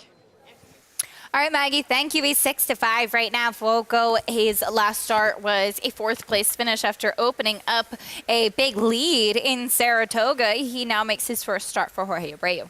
And with Tom Morley scratching Built to Last, it just made his horse's job so much easier, because that horse not only was competition, but also the other speed. And with the rails coming down in the outer turf course, it's not going to be a bad thing to be inside. Yeah. It may not be a huge advantage, but it's certainly not going to be a bad thing. Remember his last race, I don't know if we're going to show it here or not, but Jonathan had kind of liked him, and it was Travers Day. It was a race after Travers, and he and I were in the studio. And he was 18-1, and I was watching the race next to him, and I kept saying to myself, don't tell him he's home. Don't tell him he's home. No matter how much it looked like this race was over. And it's not only a little amazing he lost, it's a little amazing that he didn't hit the super. I mean, the try. Yeah. He hit the super. He just stopped. The one thing that gives him a pause, and I end up picking him on top, I think he's going to be very hard to beat given the dynamics and the situation. When he was running in Saratoga, Phil Serpy was on a monster run up there. All due respect to Jorge Abreu, we'll see if he'll run as well, but he'd also run well before that for Phil. Yeah. He's just way the worst to beat, and looks to be on paper, as long as he breaks, the controlling speed. Let's meet the rest of the field, kicking things off with Sharp Sensation. Yeah, a horse who was disqualified out of Victory back in April, and he's just never found the right field since then, and his form seems to have tailed off a tad. Here is the 3 Brennan's War back to turf. He's had so many chances on the turf and just shown not to be good enough. Another long shot, Capleton. Right, at least he did a little running against Tougher last time, but he was on the rail, and the rail was very good that day. He's big price. 10-1 on Ripe for Mischief. It's just another horse. Like, at least he's a little bit on the fringes of being good enough. And with Heman Harkey, you'll probably see him be a bit forward. Here's that firster. We heard Maggie talk about Rough Draft. Linda Rice just rarely wins with firsters, particularly in the turf. But this horse has enough turf pedigree, though I have know nothing about the sire editorial. Do you? Just that he's by Warfront. Here's Fuoco. Thanks. You're a big help. I know. The people at home appreciate it. He's way the horse to beat and looks to be the controlling speed. Here's a Dream Point, 5-2. I guess he's going to win a race one day, but cutting back in distance in a race where there's only one speed now, maybe, but not my kind, and not if the rail is much of an advantage. And Empire Sky to the outside. At least he can sit a little bit closer. He chased last time. The winner wired the field. And the thing about his race where he finished ahead of the favorite was he did it because the race collapsed. I bet him that day. And I remember watching the race, and he had just fallen out of the field top stretch. I said, well, that's another bad pick. And then after the race was over, I said, my horse actually almost won this race. But I think it was a function of the race falling apart. Now, maybe it'll fall apart again on the front end. And keep in mind with Fuoco, and I'm not betting against him, but his price has something to do with Irad Ortiz as well. And this is not a horse that Irad's skills necessarily help a great deal, because he's going to the front no matter who's riding. That's true. That's his running style. He opened up by 4 lengths last time, and this is the point when you probably were tempted to turn to Jonathan, but luckily held your tongue, as this was a race that ended up being won by Feathers Road. He opened up, just wasn't able to sustain it. Right. If I hadn't been around the racetrack for almost 50 years, I might have said something regrettable to Jonathan, because it just, and I remember watching it going, oh my God. You know, it's like, and I had bet the horse, as I said, it finished third in there. But, you know, the guy is sitting next to me. He's a friend of mine. He works with us, but he's also a friend, and he bets, and I'm rooting for him. And the horse is 18-1, is up by 5. I'm like, this is awesome. Like, this guy's going to make a score here. And he said in the show he liked the horse. And then just watching it, it's that sick feeling you get, you know, whether you bet or not, or you're rooting for a friend. And it was just one of those things. He just stopped. It was a good idea. But man, did he stop. He was shortening up pretty good last time out. He's 6-5, 5-2 on Dream Point, cutting back. Intriguing prospect as we head back to Maggie. Yeah, unfortunate. Taking a look at Dream Point, I should say, he is one that's turning back. So he has run effectively, though, in the past, going shorter. And to me, he is built more like a sprinting type. I'm not really sure why the blinker's coming off, or I mean, he's over 21. Why are you taking him off now? But okay, he looks fine, to be quite honest. So he's your second choice in here, but you know that Fuoco is really supposed to win this race when his main competition is an 0-for-21 starter. And trust me, my husband utterly sick that he had to scratch Built to Last today due to a minor foot issue. Guys. All right, Maggie, thank you.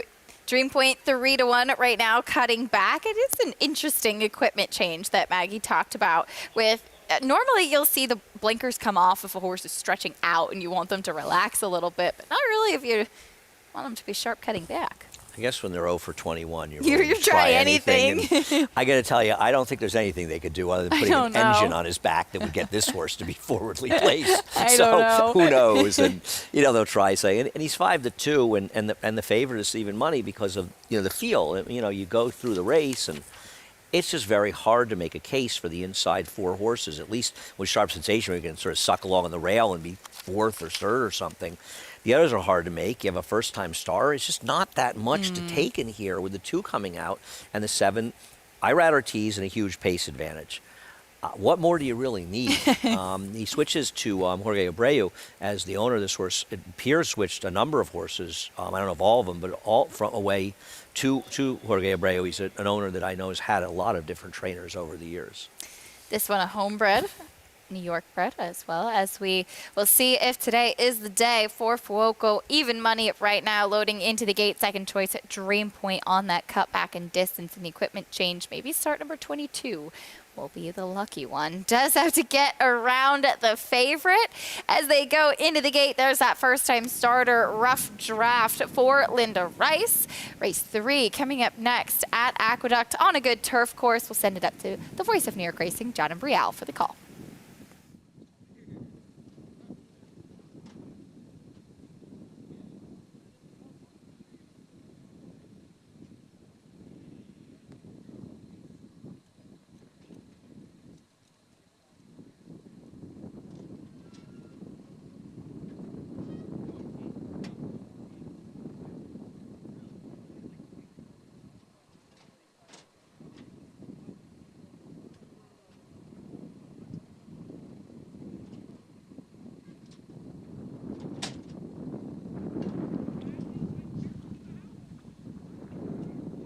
Waiting for Ripe for Mischief and Empire Sky.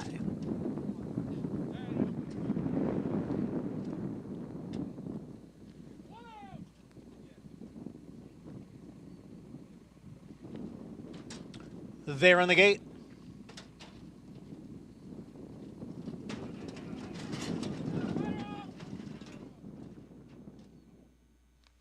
Number 1, Sharp Sensation, has broken through the gate. We'll have a slight delay.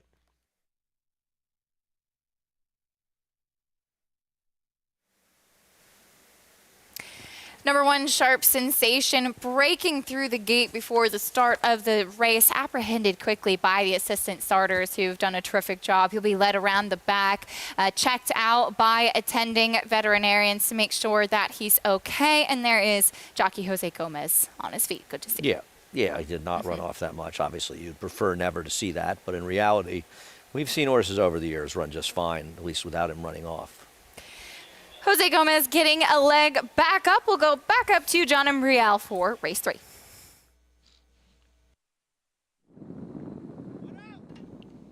Sharp Sensation goes in. Once again, we're ready.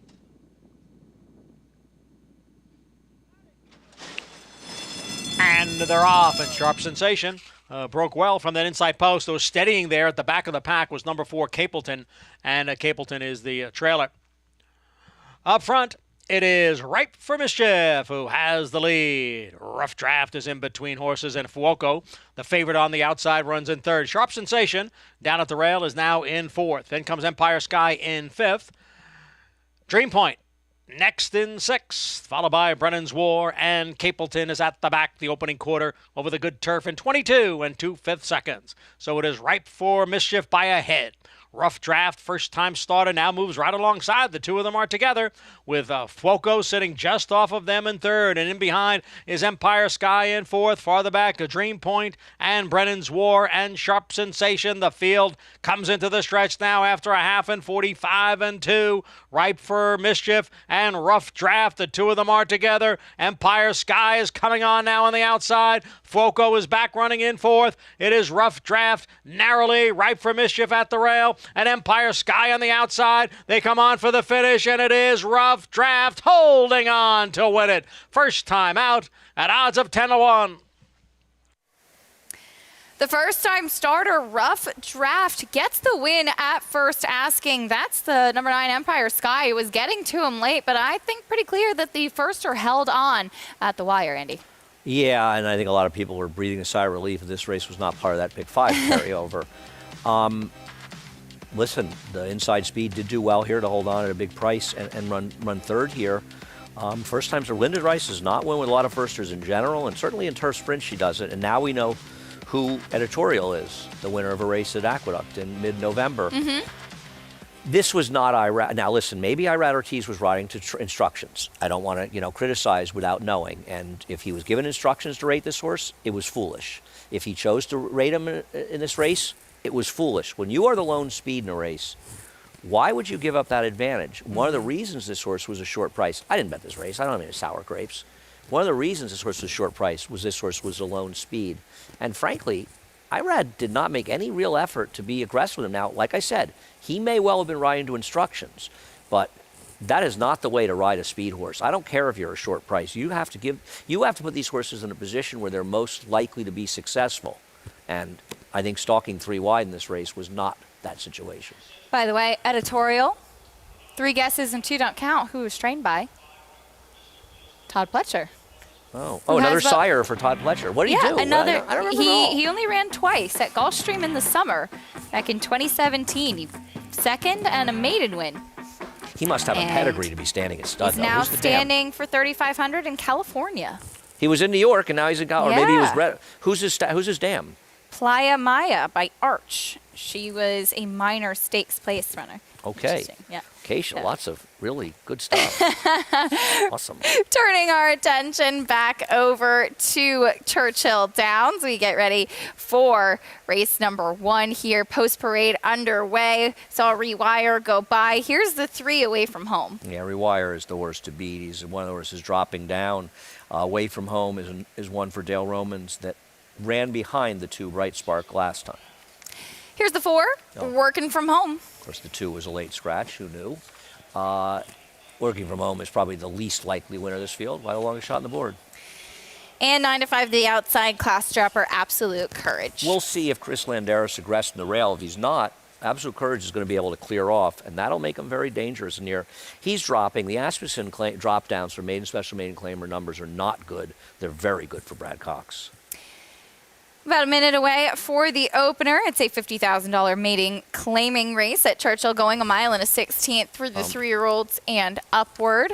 3 to 5 to the inside runner. Editorial is a half to Uncle Mo. How did you and I not realize Playa Maya was Uncle Mo's dam? I blame you for that. Paul knew. I'm sure. Of course he knew. Paul knows all. Paul LaDuca, 3 to 5 right now on Rewire for the opener at Churchill. Yeah, and I guess a lot of people are looking at that last race where the horse, I've never seen a comment line face planted at the start. I went back and looked at it. It was actually great horsemanship by Florent Giroux to actually stay aboard. He had to readjust his irons after that, and I thought the horse ran very, very well to at least split the field. Now, he's had trouble in a couple of his starts. You see another race here at Churchill Downs when he was a 2-year-old, he hopped at the start. So he ran behind Trademark, which that was actually a key race. Trademark has beaten a couple runners that have come back to win. So, a lot of people look at Chris Landeros getting on board for Brad Cox. Now, Chris Landeros has changed agents and has been galloping a lot of horses for Brad Cox, and I think Brad is going to start using him on some of his horses. So I don't think it's any kind of negative here. If you're thinking, why isn't Florent Giroux aboard the 1 in here? Now, the 5, I'm in agreement with Andy. A dangerous horse in here, Absolute Courage. The blinkers do come off, but when you look at some of these horses, there's some pretty good running lines. This horse might be the quick of the quick.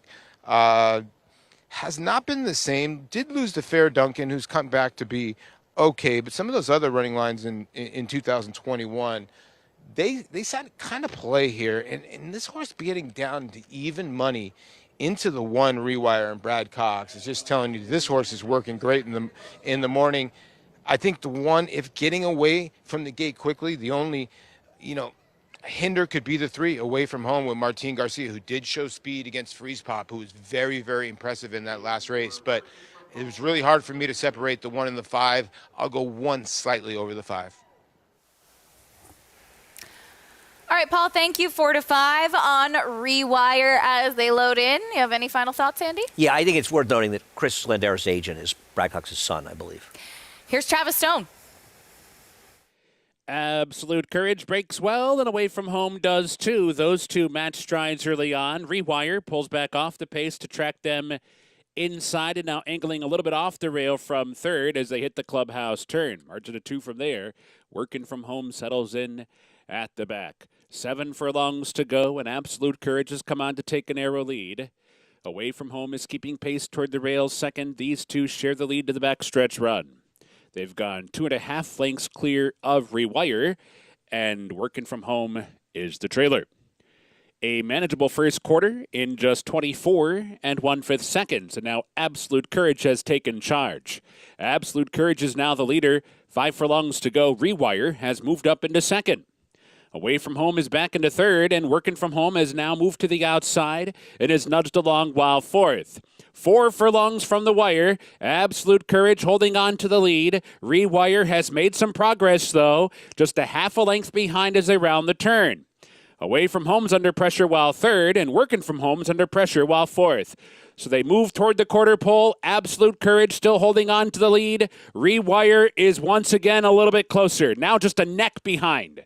Away From Home pops outside from third. They're off the turn. Absolute Courage set down for the drive. Rewire's been traveling well throughout and is putting in a bid now. These two are head and head. Away From Home is third. 8th pole coming. Absolute Courage fully extended. Rewire working hard to try and get by. These two now come together. 16th to go. Absolute Courage digs in. Rewire surges. Rewire grabs the lead short of the wire, and Rewire won. Rewire first, Absolute Courage second, and Away From Home was third.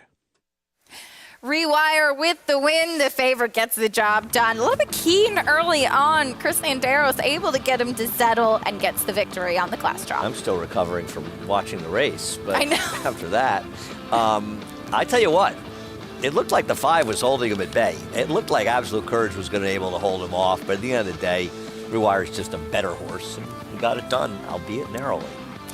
1-5-3 looked like under the wire. The gray Rewire, son of Mo Heyman, gets the win here. Chris Landeros in the saddle, bringing prices and more after this on America's Day at the Races.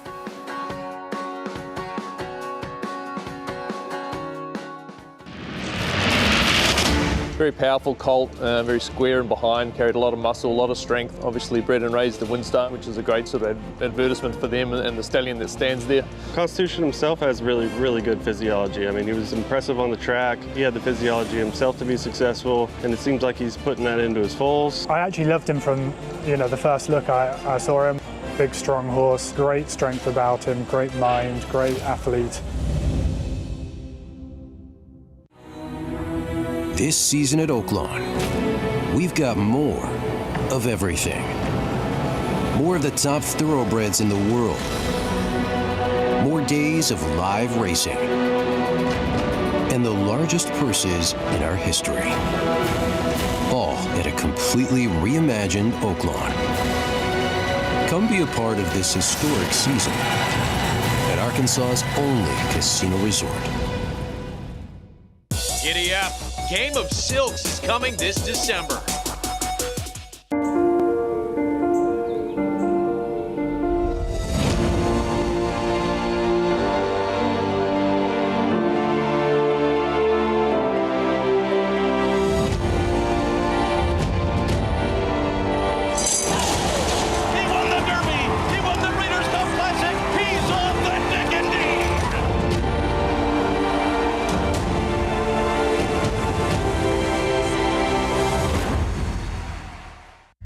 Bloodhorse Plus, available through bloodhorse.com, provides exclusive, timely, and unmatched content to subscribers, including Fox Sports, Bloodhorse branded weekly programs, a detailed stakes winners section, behind-the-scenes videos from Bloodhorse staff, on-demand access to deeper horse statistics, and a $5 monthly credit to equineline.com.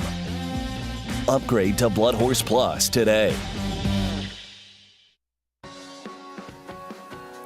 We're back on America's Day at the Races. So glad to have you with us on this Friday. It's Friday, right?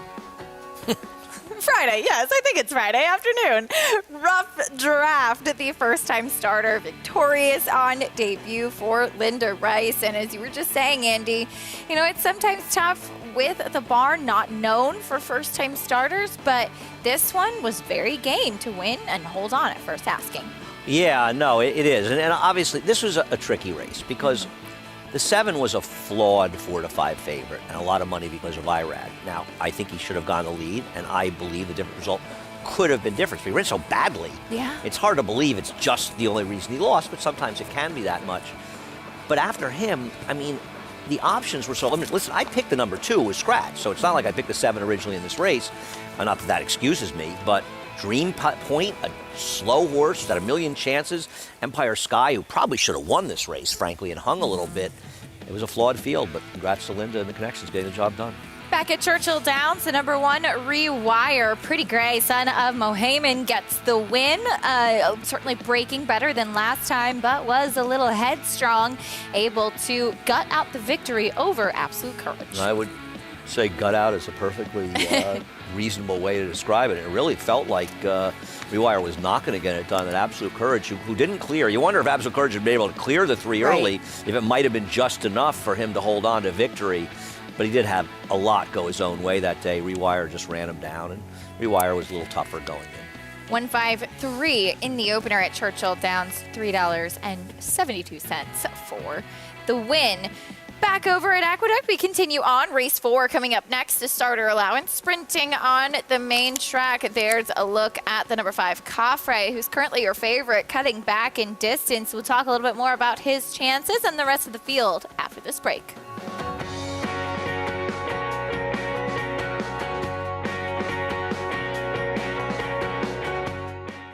He was just put together like a machine, and he had a great mind. Everything about him was what you'd want. Tis the Law pops the cork in the champagne. Tis the Law is going to win the first leg of the Triple Crown. I've never seen him get tired.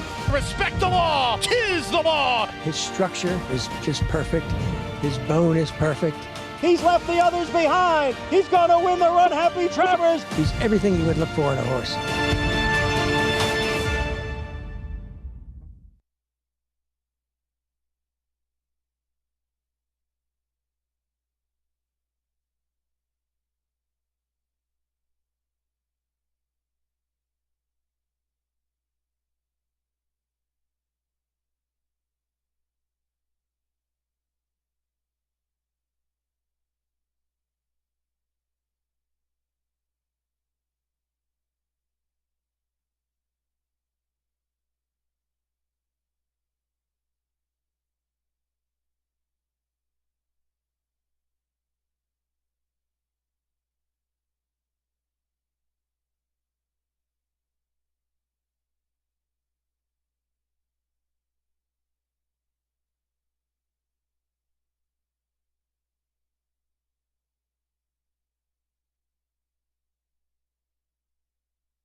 You're watching America's Day at the Races. So glad to have you with us. Our program is brought to you by Hillendale at Alapa as we get ready for the 4th race coming up. 6 furlongs on the main track in this starter allowance. That is Win for Gold, who looks to make it 2 wins in a row. Linda Rice also looking for 2 wins in a row as she just won with that first-time starter. This horse had a nice victory last time out, but stepping up in class now. This is a much tougher field. I prefer Coffray in here. We'll see if 6 furlongs a little short, and if speed, his speed isn't really 6 furlong type speed if that works against him, but he was down towards the inside, the wrong place to go. But the problem is, when you like horse with Irad Ortiz, it's a double-edged sword. Obviously, you're getting a great rider, but there's a lot of really good riders here, and every horse he has is just so ridiculously overbet that it makes it hard to like horse with Irad. You're going to get a good ride, but you're not going to get paid, and that's a problem if you're a bettor. You know, you bring up such a good point, too. Yes, Irad Ortiz is a terrific rider. We talked about the year that he's having, just 2 behind Garrett Gomez's record for most stakes wins in a year. That being said, I mean, Maggie interviewed Joel Rosario earlier. His brother, Jose Ortiz, is in the room. And the top to bottom, there is such a strong jockey colony here in New York that, yes, Irad Ortiz is a terrific rider, but he isn't the only one. Yeah, I understand if you own a horse, if you're not betting, you want Irad. Yeah, of course. Regardless, I mean, he's Irad, and I get it, but if you're a bettor, you want to get paid, and you're getting underlays. And if you're consistently betting underlays, I don't care who's riding them. You're not going to make money at the track. His Mount Coffray, the favorite from Roaring Him and the rest of the field. Let's get a paddock report from Maggie. First, let's check in with the layoff runner from the outside. That's number 7, out of sight in here as he'll switch Barnes to Horacio de Paz from Brad Cox. And I feel like he's a horse I should have seen before, but I think he's just been on our show quite a bit, having covered Churchill and Oaklawn Park. And last time out, watching that race where he was the beaten favorite, and he's been the beaten favorite 3 out of those 4 times he has taken the bulk of the play, it looked as though he kind of wanted to lug out, then he wanted to lug in, and he just never quite appeared that comfortable, and then hence the long layoff since then. He's certainly very much of that Uncle Mo ilk, big horse, really built downhill, as he will come back going the 6 furlongs, which is, I think, the right move. But he also comes back as a gelding. Now, I don't know what his disposition was like before, but he's very calm, very quiet here in the paddock. But physically, you can ask a horse to look any better than what he does coming in off the break. So we'll see. He is one that, despite the one sloppy track race, has been forward. We'll see if he's forward, though, coming back, as, like I said, he's very, very calm in the paddock. Moving on to your favorite, that's Coffray here, number 5, as he'll put on the shortcut cheater blinkers and turn back in distance. The 6 furlongs might be a bit sharp for him, but looking at him, I don't see where he's going to be up against it. He's actually a bit of a smaller, handier horse, where I've always thought that shorter is better for him. And with the blinkers on, he is forward. But the one negative I've noticed that the front wraps go on as well, so for the first time, and so we'll see if that has any bearing on how he performs today. But with regards to that turn back, Acacia, I like what I see.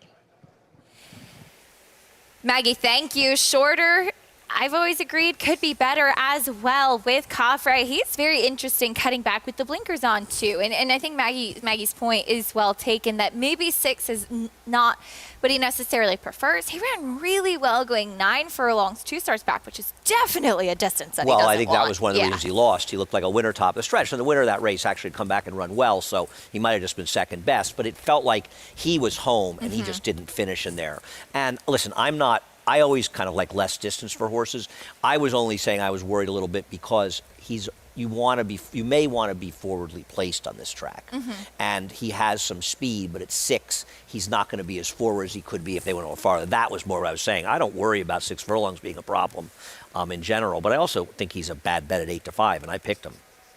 Blinkers going on as well for Phil Antonacci as he does cut back second off the claim. Very, very interesting on that cut back in distance. Talking about a couple others, who else is intriguing to you? Maggie mentioned the 7 out of sight, who's kind of the wild card in here, his first start since February and first start for Horacio de Paz. I think he and her husband Tom Morley's horse are both very dangerous in here, and they're both forwardly placed horses.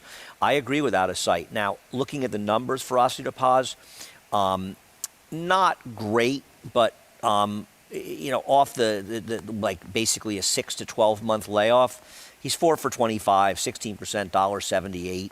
Nothing great, nothing terrible with him. This horse is good enough to win the race. And New Gelding can be forward. I think he's a major player in this race. I also think Drink the Wind is a very big price in here. I think he makes sense. He lost to Letty last time, and Letty had a big workout and was bet like he was doing very well. So I didn't think he ran poorly in that start. I think he is very, very logical in here. And if he's, if the 7 doesn't have a lot of speed off the layoff, he could find himself controlling in here, which is a pretty good position to be in. He was an interesting claim, as he was a horse that took that big drop in class and ran a hole in the wind in that maiden score back in August, and getting back on the dirt last time. He ran a good race, and certainly a horse that you'd imagine had some blue sky off of that big drop in class and eligible for races like this, like a starter allowance. And I understand why Tom took a shot in the turf. He's more than ready. There are a lot of opportunities in those situations, and it probably came up. He's now answered the question. He's more than ready that can't handle the turf. So he ran him back in the dirt. I don't think he ran that badly last time. And I'll tell you one thing. If he is able to control on the front end, he could be very, very dangerous. Let's meet the rest of the field, kicking things off with Win for Gold. He's in good form, having won here just 6 days ago. The problem was he beat an extremely weak field. Stepping up to face much tougher today. Here's Gaslight. He's probably a little bit tough to make it here, but he's got enough talent that I wouldn't be surprised if he ran a little bit. Number 4, Drink the Wind. He's getting a big warm-up. We were just talking about how he's a dangerous horse, and I think he may be, at this point, the overlay of the major contenders. Here's your favorite, Caffrey. I like him. I think he's the horse to beat in a lot of ways. He was against the track a bit last time, but 9 to 5's a bit short. 5 to 2, 3 to 1, probably more reasonable. Hatch is coming off a second-place finish. And listen, he ran his best career race last time, and Bezos was able to wire the field. I don't like that major spin. I don't think he ran very well in a subsequent start. And the new face, Out of Sight. Coming off that long layoff, pushing Horacio De Paz. Now he's coming from Brad Cox, who I wouldn't want to be in the position to try to improve on. But if Horacio can get him to run as well as he did for Brad, he's a player, right? Certainly is, as he's 3 to 1 on the board. Race number 4 coming up next in just a couple races. In the 6th, we will kick off the late pick 5, which has that big carryover of 172,000 plus. It's a tricky sequence for sure, but there's a lot of opportunity with that big carryover after we saw some big prices yesterday. Yeah, yesterday. Well, I think the speed helped, the way the track was playing. But 2 extremely tough horses to make. Just because a horse pays a big price and there was a $90 and a $70 horse, doesn't mean you can't say, hey, it's not that you're red board. You say, I can make a case. I couldn't have bet the horse. I don't know how you make a case for either of those horses. I know. I know the second one, the $70, you could say, well, the bad horses win bad races, and the favorite didn't show up. And the reality of that race was... But how Alarm Clock wired the field, I still don't know. That one, I don't know, he had speed, and I don't know how she was able to win, but she did. Yeah. And the truth is, speaking of Horacio De Paz, Moam should have won that race. Moam was trapped down the inside and couldn't get out, and did not seem intimidated inside. And I think she tried to get out, the other horse kept her in, which was race riding, but I think she was lucky to lose there. Looking forward to that pick 5 sequence, which kicks off in race number 6, which is a good one, going long on the turf to start the sequence. You have a pick 4 starting here as well, and a 9 to 5 favorite. And I think another thing that's good is that you do want to keep an eye on the track. One thing about yesterday, there was a lot of wind, and it was almost directly east, fluctuating a little bit off of it. I do the track trends, so I actually looked at the wind, something I had never done previously, and it was pretty much a consistent 17 miles an hour and very much close to due east. So I wonder if maybe that played a little bit of a role yesterday. Now, I don't know if the wind is a similar situation today. It doesn't appear to be. But we did see one dirt race, and albeit a relatively logical horse, but that horse controlled in the front end in a slow pace. But at least we get the 4th and 5th races on the dirt to maybe give us more of an idea if the track is still favoring horses with speed. You gave director Mitch Levitas an opportunity to show a flag. You made his dream come true today. You don't even know what to say. I don't even know what to say. I mean, we're saddled with Mitch. It's one of those pity hires, The flag blowing in the wind is a beautiful shot. It really was. I cried. I wept. I weep every time I see Mitch. 8 to 5 on Caffrey with the blinkers going on. Horses finishing up their warm-ups. Let's go back to Maggie. Yeah, I think that's too short of a price on Coffray, to be honest. I thought there were much interesting horses. And number 4, Drink the Wind, as you guys saw, got a huge warm-up from Trevor McCarthy. I mean, he was full of beans when he hit the racetrack, and luckily he did come back to Trevor after about 1/8 of a mile. But he is definitely one that's feeling the wind out here, Acacia, as it's steady, but it's a steady kind of flow of wind, but it's not necessarily blowing in one particular direction today. So I don't think it is quite as much of a factor this time around as it was yesterday. Okay, Maggie, thank you. Some good points there. We'll see how it does play out. Drink the Wind, he was sharp. We'll see what he does on the track today. Your favorite Coffray as we get ready for this 4th race. Johnny I standing by. Hatch and Out of Sight.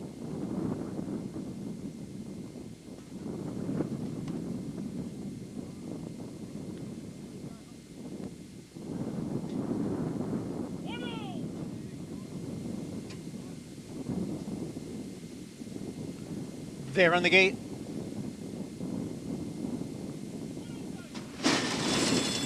And they're off. Caffrey broke well on the outside. Out of Sight now moves up. Out of Sight takes the lead. Caffrey is back running in 2nd.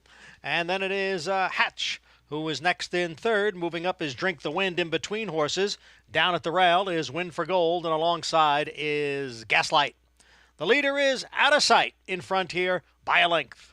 With Drink the Wind, 2nd now by a head. Caffrey is down at the rail and in 3rd, opening quarter mile, 22 and 4. The field goes into the turn. Out of Sight, holding on to the lead here by 3/4 of a length. On the outside is Drink the Wind. Caffrey looking to come through now down on the inside of Out of Sight. So it's Out of Sight and Caffrey, and the two of them are right together coming for the top of the stretch. It is Out of Sight holding on to the lead. Caffrey at the rail runs in 2nd. The gray Hatches on the outside. Then comes Win for Gold as the field hits the 8th pole. It is Out of Sight narrowly. Caffrey looking to rally down at the rail. Then comes Hatch and Win for Gold. Far outside, Gaslight. And now Caffrey has gotten through at the rail, and Caffrey is the winner. Hatch got up for 2nd to complete the exacta. Caffrey, the favorite, a winner cutting back in distance. 2nd off the claim for Phil Antonacci. That was a pretty good trip, this horse, Scott, wasn't it? Glued to the rail, yeah. It's funny, it felt like the 7 off the layoff. Out of Sight was gonna be able to hold him off because he kind of made that run. It looked off the stretch like one of those ones that they cut the corner and Caffrey's run by 2. And he didn't extend, and then you think, well, maybe Out of Sight's gonna run. And he just feels like Out of Sight, and I don't think he was gonna beat Coffray. He was a little short. Probably needed the race a little bit, kind of fell apart in the late stages here. It was certainly a very moderate pace, all things considered, especially the 4. I wonder if the 4 had a little trouble coming out of the gate because he had to be rushed up by Trevor after being last in the very early running. But he was the favorite at 8-5. I thought he was an underlay, but he won quite easily. Got the win, did Caffrey. Irad Ortiz in the saddle, 5-6, 2-7 in the 4th at Aqueduct. I thought Manny Franco and Out of Sight, too, did a good job. There was some race riding there. He was trying to keep Irad Ortiz and Caffrey down on the inside, just didn't have the horse. Yeah, you got to have the horse at the end of the day. I'm watching the head on a little bit. It felt like maybe the ground broke out beneath the 4 a little bit. He just didn't come out that sharply, but he wouldn't get bumped at all. Whatever, he didn't run his race, but Caffrey did. Favorite, a winner, 8-5 on Caffrey, as he'll get his picture taken today. 2nd off the claim for Phil Antonacci. Bring you prices, reactions, and more live racing after this on America's Day at the Races.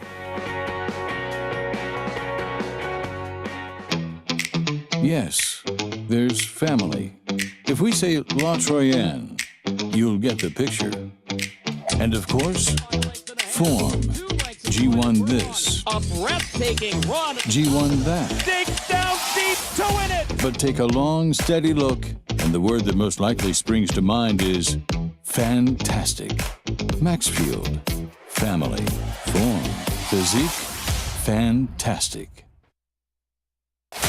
Who you betting on? How about an app created specifically for horse racing? Naira Bets.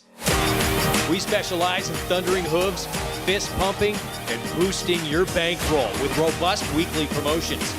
And offer betting tips from actual horse racing experts. Bet all day and night, nationwide. Get the action and thrill of horse racing with Naira Bets. Giddy up. Game of Silks is coming this December. The sun shines bright on Caraconte. His first crops of racing age are showing brilliance on the racetrack with a high percentage of stakes winners.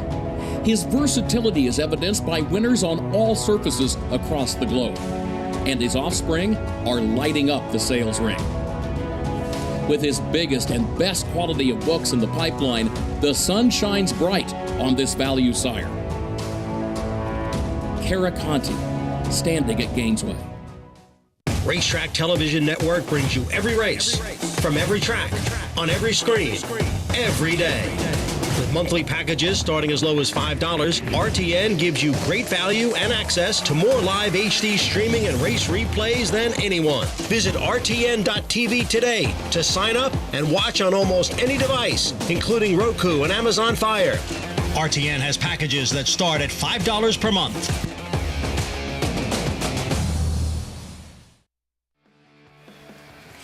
You're watching America's Day at the Races on Fox Sports 2. Our program brought to you, as always, by America's Best Racing. For the love of the race, visit americasbestracing.net today. Caffrey, the favorite, into the winner's circle in race 4 at the Big A. Kept down on the rail by the number 7 Out of Sight throughout the stretch, but just turned out to be best and had that foundation. And I think what Irad did there that did help him was he made sure he was close to the pace. He made a concerted effort to be forward in here. Now, to be fair, the horse kind of closed towards the end behind him. But I think Irad was acutely aware that if this horse maybe had an Achilles heel, it would be getting a little too far behind. So getting him into position, it certainly helped his chances.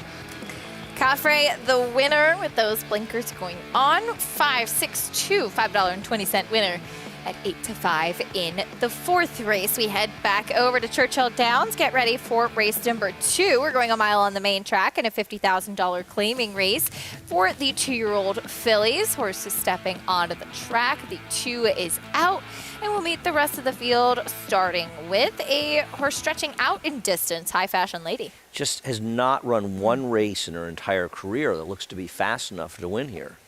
Yeah, 29 Beyer speed figure for her maiden score. We'll see what she can do today. As we take a look at the number 3, Bestseller. What do you do with a horse who's the current favorite that ran aberrationally high, loose in the lead last time after being very slow in the first 4 starts? Not the kind I like, but I think has to be considered one of the ones to beat. And with the 2 scratched, helps his forward position. She's co-favorite with this one, Key to Success. And I think she's the other horse in here. At least she's run 2 races in a row that he's run respectable figures. I am not familiar with this trainer at all, who was 0 for 5 off the claim. Gabriel Sire is going to be in the saddle. Fair Folly stretches out. I mean, this horse just looked woefully slow, the Indiana bred coming in. First start out of Indiana as well for Ian Wilkes, as we'll get to the next horse, which I think a lot of people around the racetrack say needs some money. A lot of people around everywhere say that. That's very true. It's not just the racetrack. not only if you're I occasionally betting. hear that in the subway. You might be like, is taking a big drop in class. 2 times ago ran a stake. Fabulosity coming in off the reclaim for Joe Sharp. This horse is too slow to compete. You almost wonder, why did Joe Sharp reclaim this horse? And he reclaimed this horse for a different owner. So he must feel that she has some value or she's sound. And with the scratch of the 2, she could be loose with an aggressive ride. But, man, she's slow. Yeah, I thought that was very interesting, the fact that he does reclaim for Brad Grady. Cred Lauer, the original owner of this one. And, I mean, he sprinted around the dirt and then sprinted on the turf and then dropped for 30. So couldn't have been a surprise that she got claimed. So I'm not sure what to make of that Fabulosity. And if you want to bet based on being claimed by Joe Sharp, well, he had this horse, and she was slow. In fact, she ran the fastest race she ever ran from a Beyer speed figure perspective when she ran for Paul McGee. So, I don't know. I mean, maybe a speed, she has a chance. But, at least the 4 has 2 figs. And I think with Louis Saez, you're going to see the 3 Bestseller be aggressive again. But coming off a maiden win, I don't know. She's coming off a maiden win. She did win by 11.5 lengths, and you know how people love those double-digit wins. She was from the outside post this day. That was a maiden 20 at Keeneland, going 7 furlongs, and Louis Saez will stay aboard. You get the feeling that Peter Blum, and this is owned by Peter Blum's racing stable and bred by them, They have a big influence on breeding, don't they? You see a lot of those Peter Blum horses, and I always think of Academy Award, who I believe they owned a number of years ago. It was a very, very good turf horse, and there's a lot of the same. You'll see the same pedigrees. You go back a few generations, and I know how much you love looking at pedigrees. But there seem to be a lot of Peter Blums around that you see those horses looking up pedigrees, as you and I look up a lot of first-time stars, especially in first-time turfers. Yeah, 100%. A huge influence on the world of breeding, and this one a homebred for Peter Blum. And look, wasn't claimed last time out, comes back for 50. I get it. I don't love that she didn't switch leads last time. She's so far ahead of the rest of the field. I think Louis Saiz just kind of left her alone in the stretch. Still tough to take a 7-5. For sure. I'm not going to argue with that. I'm curious. You love looking at pedigrees. What are some of the things that you think when you look at pedigrees that you've learned, or maybe things that have changed for you in looking at them? That nothing's a sure thing. That you could have, you could have the most beautifully bred, a mare and a stallion, and you just never really know what you're going to get, too. And I think in that instance, I like comparing the horses that are stamped, that they look like their bloodline. I like when you see that and you see that come through. I like consistency in a pedigree if you're just looking up on a page. Right. Not brilliance necessarily as much as consistency. Not brilliance as much as consistency. Yeah, if you see a mare that hasn't thrown anything as of yet, even if she was a good runner, that's not one that I'd be inclined to take another look at. But if you see that she's had 3 foals to the race and they've all been winners, that's something that I think is something to look at a little bit closer. But there's no set rule. If you're going to bet off a pedigree, especially first-time turf, get a price. Absolutely. Don't bet short prices because they have a good pedigree. You're not going to win doing that. But prices, you'll win. Loading into the gate for the second race at Churchill Downs, as we see the number 3 Bestseller, your favorite, trying to rear up, acting up pretty badly. She popped open the front of the gate, but a good job Louis Saiz staying on and the assistant starter holding on to her. They'll close the gate back up. We go to Travis Stone for the call. For a start. And they're off. High Fashion Lady broke out okay. Fair Folly is their Fabulosity for that outside post. Races up to grab the lead, so Fabulosity angles over toward the rail with a 2-length advantage. Bestseller comes on to be second. High Fashion Lady toward the inside third. Needs Some Money, Fair Folly, and Key to Success at the back early. The leader, Fabulosity, with 6 furlongs to go. Got an opening quarter in 23-4. Bestseller is prompting while second. High Fashion Lady coasting along inside third. Needs Some Money in the clear fourth. Key to Success moves up into fifth. And Fair Folly is back trailing. So down the backstretch run they go. Fabulosity with a stalking Bestseller. They go 1-2. They're halfway home now. High Fashion Lady and Needs Some Money around the chase, third and fourth. The opening half, a manageable 47-1. They're on the far turn. It's Fabulosity the leader. Bestseller starts to ratchet up the pressure, though. These two go head in head. Needs Some Money is switched out from third. Key to Success comes on the scene now. Fourth and only 3 lengths behind as High Fashion Lady gives way. Coming for the top of the stretch, nothing left for Fabulosity. Needs Some Money, steady progress, and Needs Some Money has taken the lead as they straighten away. Bestseller's back into second. Key to Success has flattened out in third. 1 furlong to go. Needs Some Money's clear by 2. Bestseller tries to fight on, but is second. And Key to Success is third. And Needs Some Money is first. By 3 lengths in the end, Bestseller is second. Key to Success was third. And High Fashion Lady checked in fourth.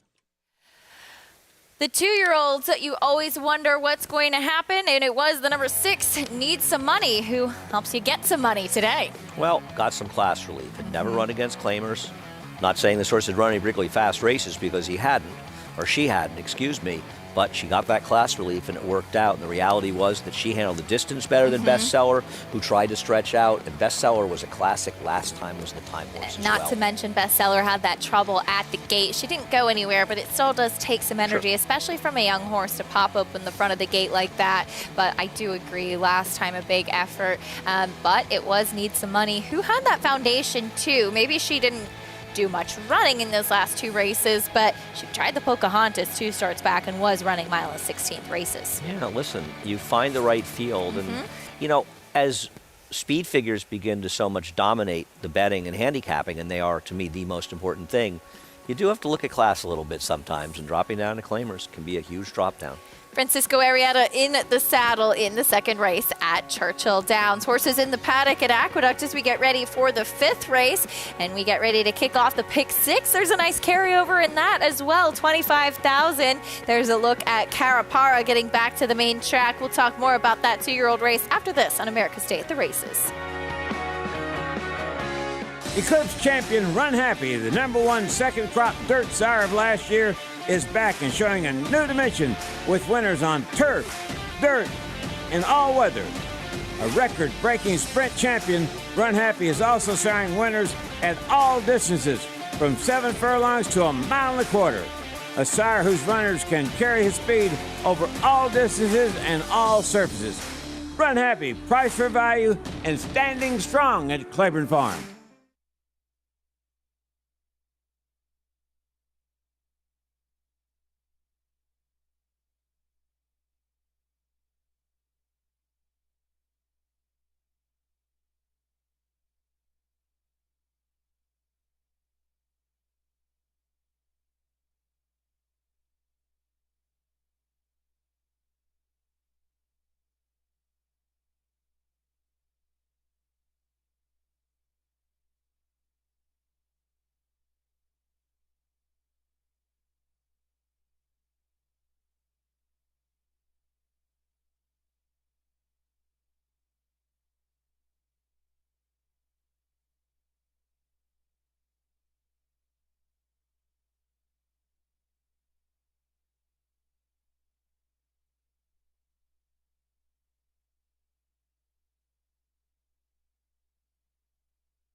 You're watching America's Day at the Races, brought to you by America's Best Racing. For the love of the race, visit americasbestracing.net today. Aqueduct at race 5 coming up next. It's a New York bred maiden special weight. The pick 6 starting here. We had a carryover of 25,000 plus in that pick 6 sequence. You can play the pick 6, you can play the pick 5. Starting in the next race with a big carryover too. It's carryover central at the Big A today. Well, if you have a late pick 5 carryover, you're going to have a pick 6 carryover. It doesn't work the other way, fortunately or unfortunately, but you're certainly not going to hit it in yesterday's sequence. I mean, they could have put $1 million into it. I don't think they would have hit it. We'll see how it plays out. I don't think it starts out with an easy race because there really isn't a lot of form here. There isn't. There is actually a lot of horses going turf to dirt, including the number 5, Carapara, who's currently your favorite. She went back to the turf last time, which is where she started, and being by the Factor, you would think that turf would make sense. Yet she didn't run nearly as well as she did on the dirt 2 starts back, but that was an off-the-turf race. Yeah, I prefer her in here, and one of the reasons is I think she can be forward. And I don't want to pick the 4, Miss Fashionista, who it looks like will be a slight favorite looking at the doubles. They'll be very close. I thought I was wrong. You know, David Argona had the 5 a slight favorite. I thought it wouldn't be close. I thought the 4 would be a substantial favorite as usual. He was more correct than I was, at least based on the multis. I would have liked Joey the Fish. I would have put that horse on top. I'm just afraid that horse has no speed at all. Yeah, we'll see how things do play out. 5-2 now on Carapara as we head down to Maggie. What do you make of this filly, Maggie, going back to the main track? It was kind of, you know, the lesser of the, not want to say evils because they're not evil, but it was just, I kind of got to her because nobody else really spoke to me, and she's the one that, you know, going back through my notes and looking at her here today, she's the one that I just feel is the most suited to these conditions. I didn't think she was necessarily overly turf when she was moved to the main track in her second start, but I've always thought that distance is going to be her friend, so she makes a lot of sense in here. And 2, she just kind of looks best. She's, you know, bigger and she carries her conditioning well. She's stronger than many of these other ones in here, which, you know, I wanted to come down to the paddock and find some horses that kind of spoke to me as whether or not they were going to switch favorably to the dirt. And I can't say that I really found any, as we'll take a look at number 4 in here, stretching out for Todd Pletcher. That's Miss Fashionista. I wasn't in the paddock for her debut, but it was kind of like a merry-go-round race where nobody really changed position. She was a bit green early, as the comment line indicates. There's just not much of her. She's just very one-sided. She can win here. I don't think the distance is going to be a problem. She's just one that is a little underwhelming based upon what I see from her overall, where we'll take a look at George Weaver's, actually we'll just take a look at number 6, Sweetest Princess. Actually don't mind Joey the Fish in here, given the way she looks, but Sweetest Princess is one that has developed, that has gotten fitter, and I think she's run sneakily well in both of her last 2 efforts. I know buyer speed figures jumped up quite a bit, but her start 2 back was actually very good. She had trouble, I think, and was wide the whole way. Looking at her, it is a pedigree that indicates more turf. Looking at her, she looks more turf too, but she's sharp in here. She looks good. She's developed. She's gotten more fit. I don't know. I know connections with these New York breds are just seeing if they can keep their horses in training at this point in the year. I just wish she looked a bit more convincing, Acacia, switching to the dirt, because I do like her. That's the question here for sure, Maggie. Thank you. Even if you think a horse is trending in the right direction, will they handle the main track? And as Maggie pointed out, that's a question that a lot of trainers are trying to figure out next with a New York bred 2-year-old like Sweetest Princess, for instance. It wouldn't make any sense for George Weaver to take her to Florida if she's a turf horse. No, and there's no sense to bring New York breds, right? And you make those decisions, and you're going to gamble it up. And it's hard. And for a bettor, to me, it's fairly easy. You let price be your guide. If you're interested in a horse that you're questionable at handling the surface, but the horse's price works for you, I wouldn't bet this horse is 7-2. Now, maybe it works for somebody else. I'm going to always let price be your guide, and I have a healthy amount of skepticism about horses running the turf that can handle the dirt. But it can happen. But for me as a bettor, if it's going to happen for me, it's going to happen at 6, 8, 10-1, not at 3-1 or 7-2. There is Sweetest Princess. We'll see how she handles the main track today. Carapara, currently your favorite. Miss Fashionista, Maggie touched on, and my notes from her debut were very much the same as what Maggie said. There just is not much of this filly by Bernardini. And yes, she seemed to resent the kickback last time out. She ran on fine. She's just a little tough to trust in here. She's Irad Ortiz, and she's dead on the board. That's not a good sign. And I assumed she'd be favored and was wrong, or a clear favorite, because of Irad's presence.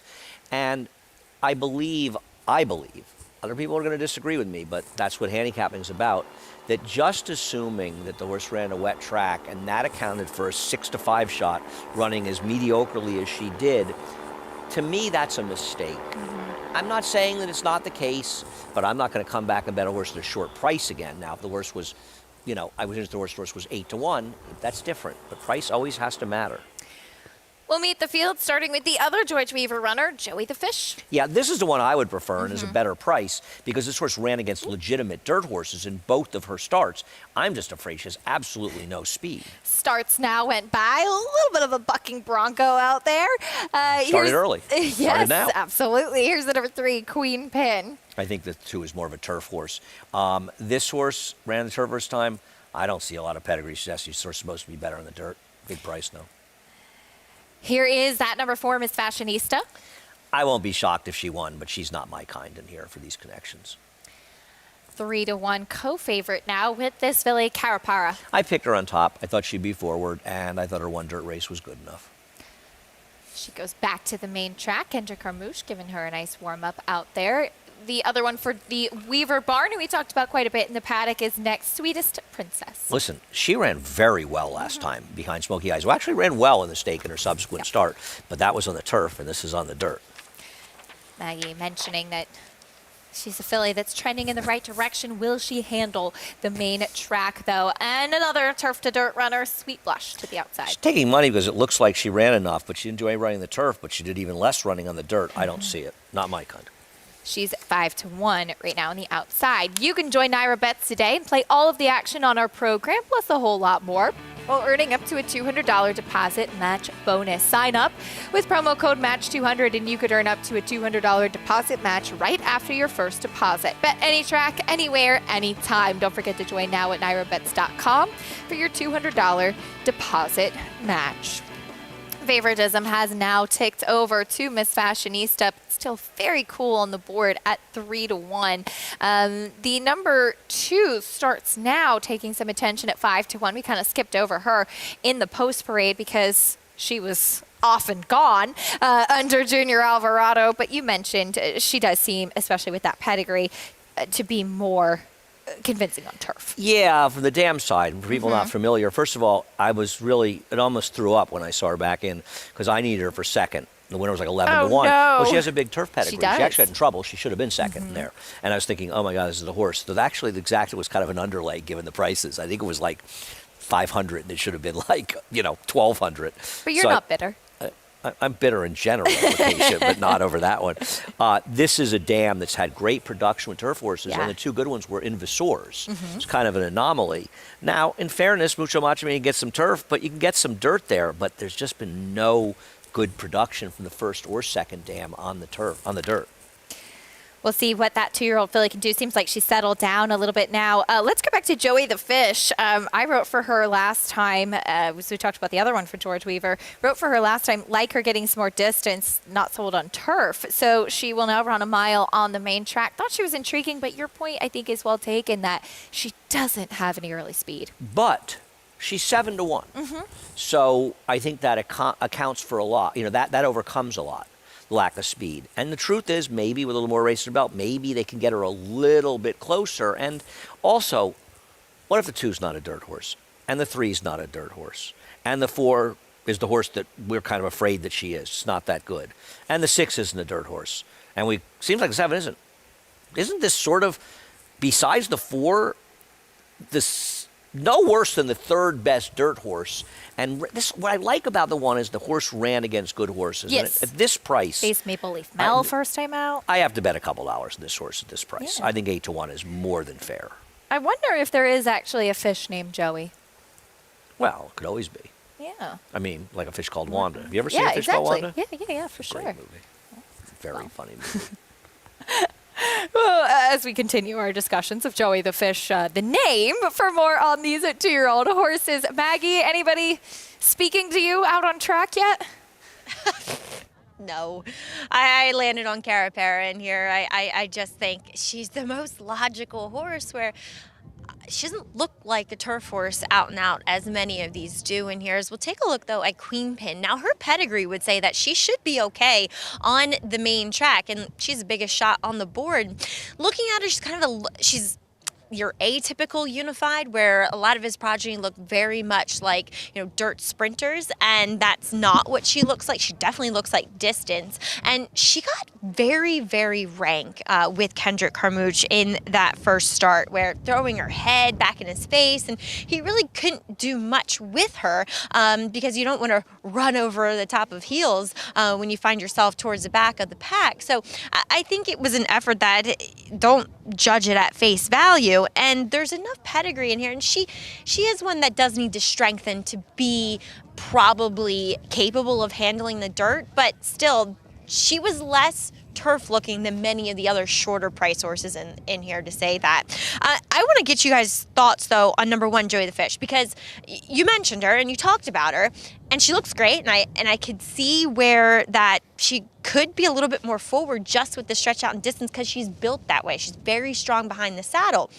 But wasn't she supposed to do a bit more running in that second effort, where that was not a strong field at all? She lost to Maggie. She lost to Maggie. Oh, that's Maggie, right. you're so disrespectful. Somebody names a horse after you, and you said it wasn't a good field, really. Oh, Maggie's you're coming very back mean. soon. That's No, all I Maggie. should To Maggie's point, though, I couldn't agree more. I think what we were saying more than anything is that she's 9-1. If to your point about value, she'd be one that we'd be willing to take a shot with back on the dirt. But I think Maggie's Maggie's right. absolutely right. She should have run better in 2-pack. I do not disagree with what Maggie said. I don't think that's unfair at all. And you know, If she was 4-1, I don't think it would be a conversation. yeah, exactly. Yeah. I think at 10-1 she's a reasonable price, Right, but I'm not right. going to argue with what Maggie said. Mm-hmm. Even though she disrespected a horse with her name. It's not Archie. That's why she's mad. She only has love for Archie. Miss Fashionista 2-1 now as your favorite. She did go off your favorite. She stretches out in distance. Carapara at 3-1. We get ready to kick off the pick 6. Good luck if you're playing with that carryover coming in. Race 5, the 2-year-olds in the spotlight. John and Brielle standing by. Waiting for Sweetest Princess and Sweet Blush.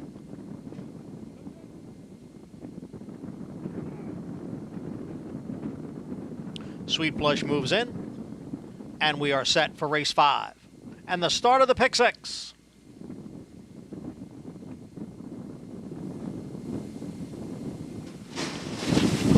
And they're off. Oh, a bobbling beginning for number 1, Joey the Fish, and she is the early trailer. Carapara is going out for the lead. Starts now is down at the rail. Moving up in between horses there is Queen Pin, and on the extreme outside is Sweetest Princess. Then a break of 2.5 lengths to Miss Fashionista and Sweet Blush. And after that awkward beginning, it's a huge break back to Joey the Fish in 7th. First quarter in 23 and 2/5 seconds. Starts now is down at the rail. And on the outside is Queen Pin. And Queen Pin has taken the lead. Then Carapara starts now and Sweetest Princess. Those three together, followed by Miss Fashionista and Sweet Blush. Opening half in 47 and 3. Carapara up to challenge Queen Pin for the lead, and Sweetest Princess is on the move on the extreme outside. So now it's between Carapara and Sweetest Princess as Queen Pin drops out of it. Passed there by Miss Fashionista. Then comes Sweet Blush, and the field is heading for the top of the stretch. Carapara on the inside, Sweetest Princess on the outside. Sweetest Princess narrowly, Carapara being asked for more now down towards the rail. Miss Fashionista is next in third, 3/4 up in 1:14. Sweetest Princess has the lead. Carapara and Miss Fashionista giving chase with less than a furlong to the finish. It is Sweetest Princess in front. Miss Fashionista has moved into second. Carapara is next in third.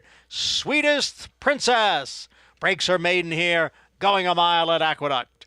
Miss Fashionista was second, then Carapara and Sweet Blush.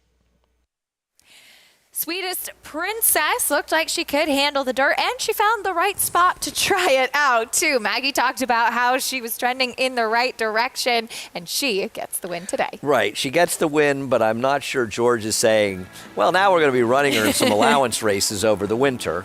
Sometimes all you got to be, in fact, every time is better than the horses you ran against, and she was better. But she ran, and she ran very well in her last start. Yeah. Her quality wasn't really a question. It was just whether she'd handle the dirt. She handled it. And maybe some others didn't, was Wow, also the gaps there. big possibility as well. Miss Fashionista, you pointed out, Miss Fashionista wasn't exactly running on late. She just was running while maybe some others were fading. Second by default in a Yes. lot of ways here, and Joey the Fish, Yeah. who finished a distant 5th in here. That horse just can't get out of the gate. She had a very tough, it almost seemed like she lost her balance looking at the pan. Yeah, Ooh, she she stumbled pretty really badly. Ooh. and then broke out. Good job by Eric Cancel to stay aboard there, too. That could have been a scary situation. So she had a significant stumble Yep. and was very far back early on. Yep. Not to say she would have been effective at the end, but any chance she had was obviously lost in the break. 6, 4, 5, 7 in the 5th at the Big A. Sweetest Princess gets the win in her first start on the dirt. George Weaver with the win. Javier Castellano in the saddle, bringing you prices and a lot more live racing from the Big A and Churchill Downs after this break on America's Day at the Races.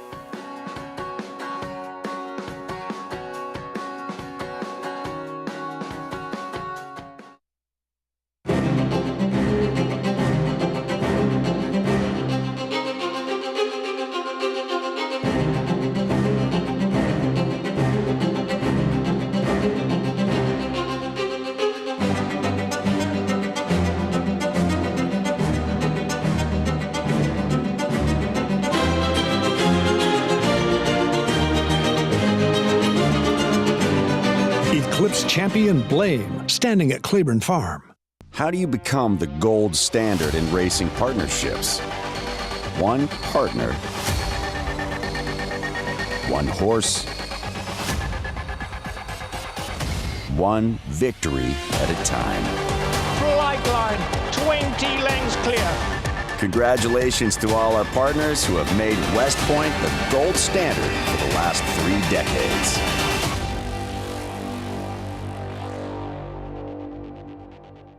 Giddy up. Game of Silks is coming this December.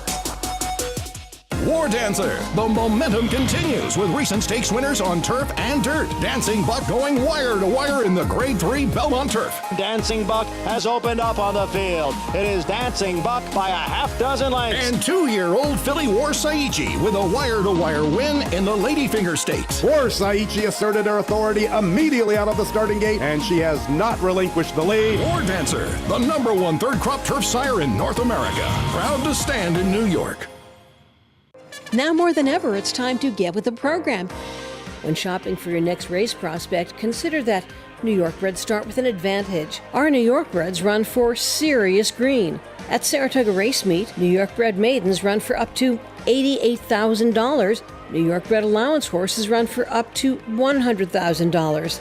And New York bred owners can collect awards of up to $20,000 per horse per race. So get back with the program. Seriously. We're back on America's Day at the Races, brought to you in part by Claiborne Farm. 100 years of doing the usual, unusually well. Time for the next race at Churchill Downs. Race 3 coming up. We're going 1 1/16 on the main track, a $30,000 claiming race for 3-year-olds and upward. Horses stepping on the track as we have a field of 6. Never Change, no surprise, currently the favorite. First off the claim for Steve Asmussen from Todd Pletcher. More on that one in a moment. Here's the field, though, starting with the 1, Simovich. If you like horses I don't like, bet on Never Change. I thought Simovich made a lot of sense in this race, cutting back from 1.5 miles last time. Third start with Vicky Oliver as well. We saw it a nice winner yesterday. Here's the number 2, Endless Sunset. Not impossible. Another horse who's dropping down off races, and the class relief will help. Apprentice Renee Diaz going to be in the saddle. Number 3, Muggsy Malone is next. A horse who should be forward along with Simovich in here is dropping off the last race, but not really dropping, was being inferior 2 and 3 back, or running as inferior. Louis Saez will be in the saddle for Jose D'Angelo. Never Change is next, first off the claim. I think this horse is an absolutely hideous gamble at a short price in here. Beat a terrible field at 3 to 5 last time, and this is a horse that was awful running in New York. Maybe he's turned his life around, but I'm not betting him here. Tried him turf, tried him dirt, long, short, tried pretty much all of it. Here's Sakil. Doesn't have much speed, which might not help, but is another one taking a drop, and 2 back ran okay. And wait a minute, Hayes. Yeah, this horse just doesn't look good enough to get it done. That's the field for the third race. Number 4, Never Change, currently 4 to 5. Paul, this horse is a short price off the claim for Steve Asmussen. What do you think? I think it's a tough call. I kind of agreement with Andy, too short of a price. Now, can the horse win this race? I do get it. Yeah, I think that he can. But when you look at the PPs, you look at the 1, Simovich, and I just don't know how the 1 doesn't get to the front end here. I think Rafael Bejarano is aggressive and takes the initiative with some of these horses. And he's the class of the field. You look at a lot of these other entrants in here, they've been 30. Malone's been in for 16. Endless Sunset's been in for 30. Never Change was claimed for 20. And, this horse is even money.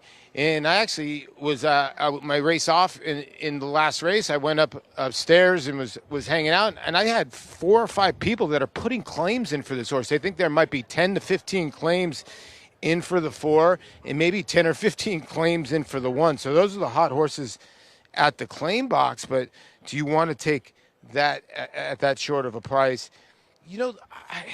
The 2, Endless Sunset, To note that Rene Diaz, this is going to be his first ride back. He had a torn meniscus. Thank God it was just that. He had a horrific spill and only came away with that, but he's been working out and working horses for about the last 3 weeks, so he still gets a little bit of a weight break here, being the bug boy at 5-1. You know, I kind of landed on the 5, Sakil, I guess how you pronounce it, for Francisco Arrieta, looking for back-to-back winners.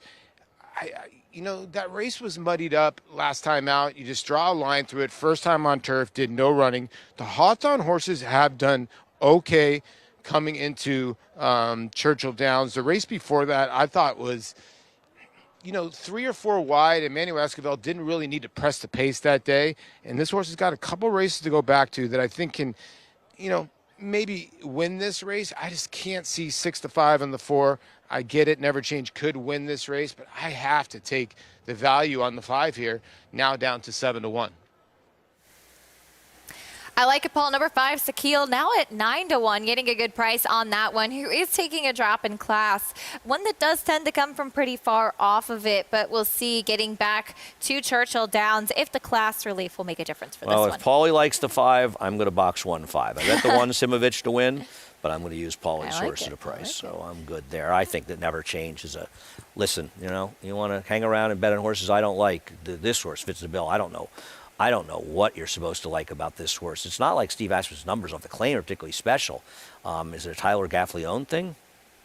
I don't know. I do think it's interesting from Todd Pletcher to Steve Asmussen. And it is a conversation that we've had, too. I mean, you'll see Steve Asmussen involved in a grade 1 and a $5,000 claimer on the same day. He's the greatest. He's never bet an entry box he didn't like, or a claiming box as well.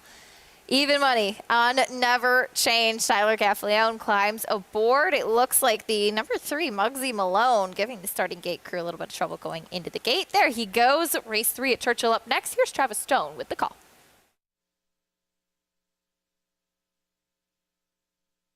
Waiting for Sakil and Wait a Minute Hayes.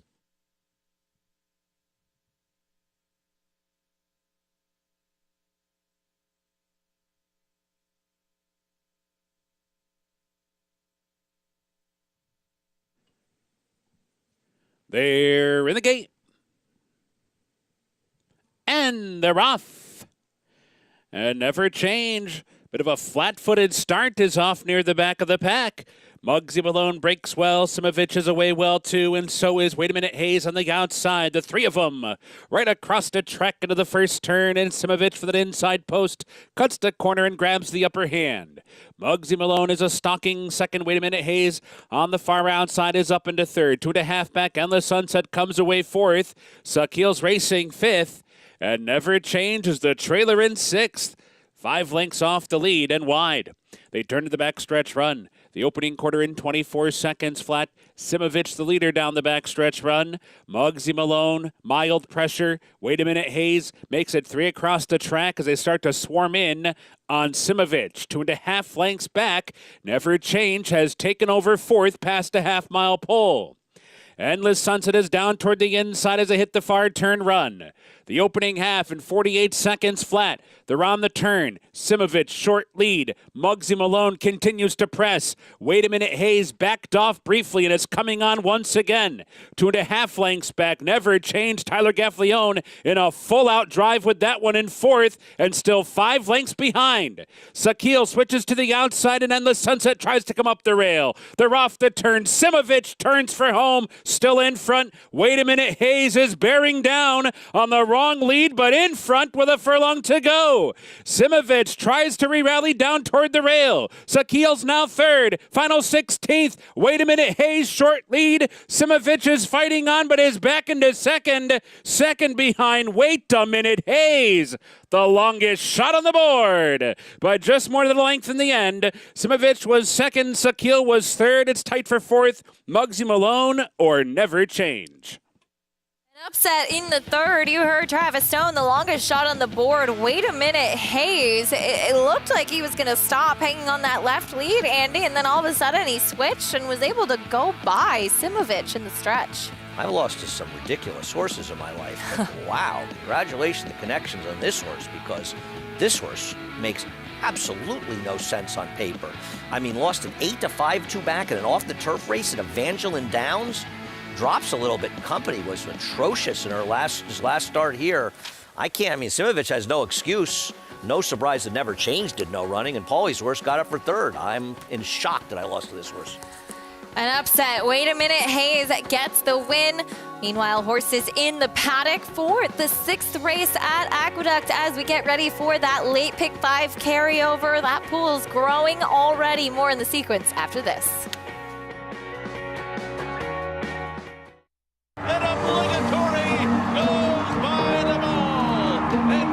Here comes Malathaat. Here comes Clairiere on the outside. They're coming to the finish, and it's going to be Clairiere. Nest, much the best. She won by better than 10 lengths. Cody's Wish on the outside. Cody's Wish with the upset in the Fargo. Malathaat grabs the lead in deep stretch, and Malathaat has won the Personal Ensign Stakes. Curling, the classic sire.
You're watching America's Day at the Races. So glad to have you with us as we get ready for the 6th race at Aqueduct, also known as the race to kick off today's late pick 5 sequence. There was a big carryover of 172,000. The pool's already well over 800,000, and this should be a fun one. Andy, it is not an easy sequence, as Personal Best is currently your favorite. Is this allowance will kick it off? You know, our friend Jonathan Kinchin, who will be coming on the set after us, is sitting to our left. Maybe he can tell us if he has a key in this sequence going along. I mean, I know he agrees. We talked about it a little bit off, and you and I were talking about it as well. It's not an easy sequence. You have to play something, even if you're putting in, some relatively small amount of money. But when you get a situation with this kind of carryover, there's already $800,000, where there's actually $630,000 bet in here. They're going to bet money in here, but it's a positive equity bet in all likelihood, and that's rare at the racetrack. You got to get something into it. You got to roll along with this and have some fun. You just get so few pick 5 carryovers. 6-5 on Personal Best to kick off the sequence, as we'll see if Personal Best can get back to the winner's circle today. Let's check in for a paddock report with Maggie. Well, there's been a lot of questions because in the article that is on DRF, it says, should McGahee taking the blinkers off? Well, I guess maybe last minute he decided not to, or it wasn't verbalized to the racing office. Who knows? Blinkers are still on today, and they're just a short cup cheater blinker. I have actually never seen her in any of her starts prior to her efforts, because she's only run here at NYRA once before. But she makes a lovely impression here, this daughter of Tappet, out of a very nice dam and War Flag. So she is bred to look the way that she does, and she's certainly one that the distance is going to be her friend, having won 2 back at Kentucky Downs, going the mile in 5/16. And she won at Kentucky Downs, and a lot of times you find horses, well, horses that'll handle it and horses that won't, but usually the horses that handle it tend to be a little bit on the smaller side. There's actually some size to her. She's a bit shorter in stature, but she's got a lot of length to her. So the fact that she was able to do that there, I think, speaks of her abilities. I like what I'm seeing from her. I have absolutely no problems with her. The problem with number 1 today is her price. Ensemble, as she was 17-1 last time, I kind of was intrigued by her for the fact that, yeah, Brendan Walsh left a few horses up in Saratoga to compete here, not having any turf down at Churchill. And I thought, it was promising that he kept her there. And she actually showed up last time, the only horse to really kind of make up any significant ground on My Risky Affair last time. She looks sensational here. If anything, she's looked better going into the cooler months, which I always find fascinating with horses. Sometimes it doesn't equate to anything on the racetrack, but it's always something to pick up on because, a lot of times especially with the fillies and mares, you'll see them kind of go the wrong way in their coat and conditioning. And she has not, which I always think is promising. As we'll also take a look at number 6, Unruly Julie, the other gray in here. She comes out of that same race with Ensemble. I think she looks fantastic here too. And a horse that just has run consistently, though Acacia, while she is 6 for 31 lifetime, it's been a while since she's found herself in the winner's circle. Yeah, we'll see if she can get back to the winner's circle today. Maggie, thank you. Unruly Julie, her last win was at Mountaineer in September 2021. She's making her 3rd start for Bill Mott, and she and Ensemble come out of that race where My Risky Affair wired the field. And as Maggie pointed out, Ensemble was the one to really make up significant ground on a wire-to-wire winner. She was. Having said that, I thought she had a better trip than Unruly Julie, because Unruly Julie lost more ground. She was 2 to 3 wide the whole way around, and Ensemble saved a lot of ground before angling out the second turn. So I think it's close who ran the better race between the two of them. I don't think it's definitive.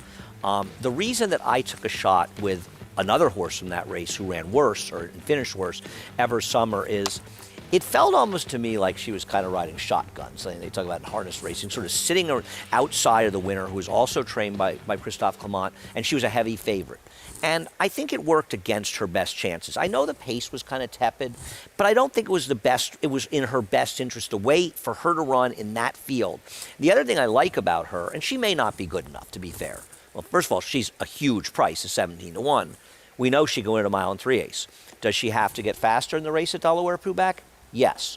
But unlike the others in this race, we know she can handle it. Now, the 5 can handle the distance because she won a mile and 5/16 at Kentucky Downs. That was an atrocious field she beat that day. To think that she's even money today and she was 2-1 that day is ridiculous because she had to fall down to lose that day. She should not be even money in here. I picked her second. I think she's the horse to beat. And John and I were having this conversation as well, and I know you agree. Nothing wrong with her, but even money? And it is interesting, too, as Maggie had mentioned, Shug McGahee saying to Dave Grenig in that DRF article that he felt like she was hanging a bit. Now, the blinkers don't come off. We don't know the full reasoning besides what he had shared as a potential plan for her.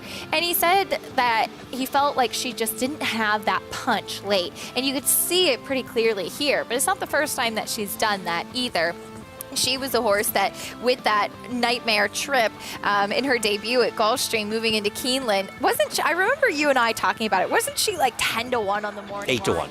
8-1 on the morning line, her second race at Keeneland, and went off the favorite off that trip. And unfortunately, she just hasn't delivered on the promise that seemed to be there. That's the thing. The connections liked her. She had a ridiculous trip in her debut. There was everything to like about her. It was no surprise she's a big favorite. She should have won her second start. Yeah. Jose was kind of saying to me, maybe I should have gone a little faster in there. And I'm like, Jose, you should have won the race. It's not on you.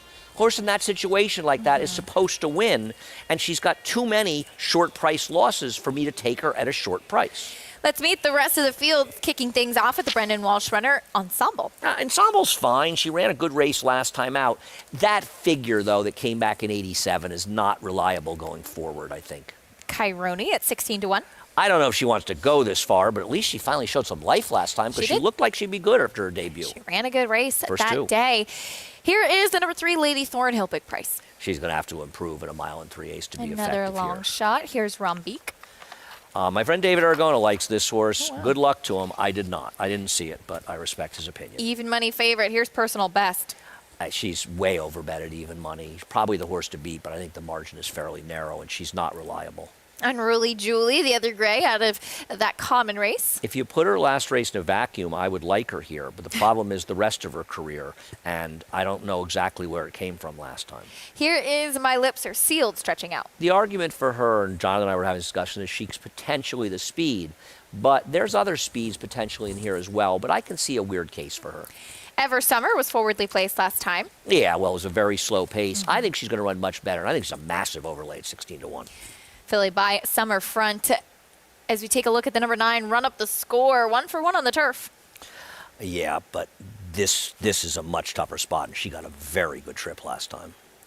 Can she repeat that effort? We'll find out. And a horse that does have speed stretching out, Home for Christmas. I agree. I wouldn't be surprised to see her a bit forward in here. Can she handle the distance? It's just taking a shot. Yep, the New York bred stepping out into open company. You can join Naira Bets today and play all of the action on our program and more while earning up to a $200 deposit match bonus. That could be helpful if you want to play this Pick 5 with that big carryover. Sign up with promo code MATCH200 and earn up to a $200 deposit match right after your first deposit. Bet any track, anywhere, anytime. Join now at NairaBets.com to earn your $200 deposit match. Horses on the track. Andy, quickly for those just tuning in, kicking off this Pick 5 sequence, maybe some takeaways for you as far as if you're playing with that strong pool we have growing. Okay, I'll give you I think it's a $32 ticket. Okay, great. Believe me, it'll be a long shot. It's not the kind of way I want to play. I like to play multiple tickets and get more involved. A little tricky when we're up here. I used 5-8 in this race. The next race, 3-4, Vodka Mardini and Southern Flag. In the third leg, I used 1, 6, 8, 10. In the feature, the ninth, I used the 7 and 9. Rebo's Valentine getting a dry track, and Carbon, who had a big trip last time. And I used the likely 2 favorites in the last race, the 1, the plain 1, the one who's running, Durkin's Call, and the 2, Busting the Rules. A very small play, $32, not a likely winner, but I think want to participate a little bit, and a little tough sitting up here to put together a massive play. But 4 to 5 in the 5. 4 to 5, very short price.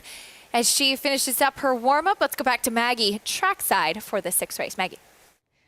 Well, as I caught up with Shug McGahee's assistant here, Anthony Hamilton, he did say that they did cut the blinkers back significantly. Like I said, I've never seen her pre-race, so I wasn't really sure what she was wearing on her head, but just a very, very small cheater blinker. So maybe that's what Shug meant, is that he was cutting the blinkers back and opening her up a bit.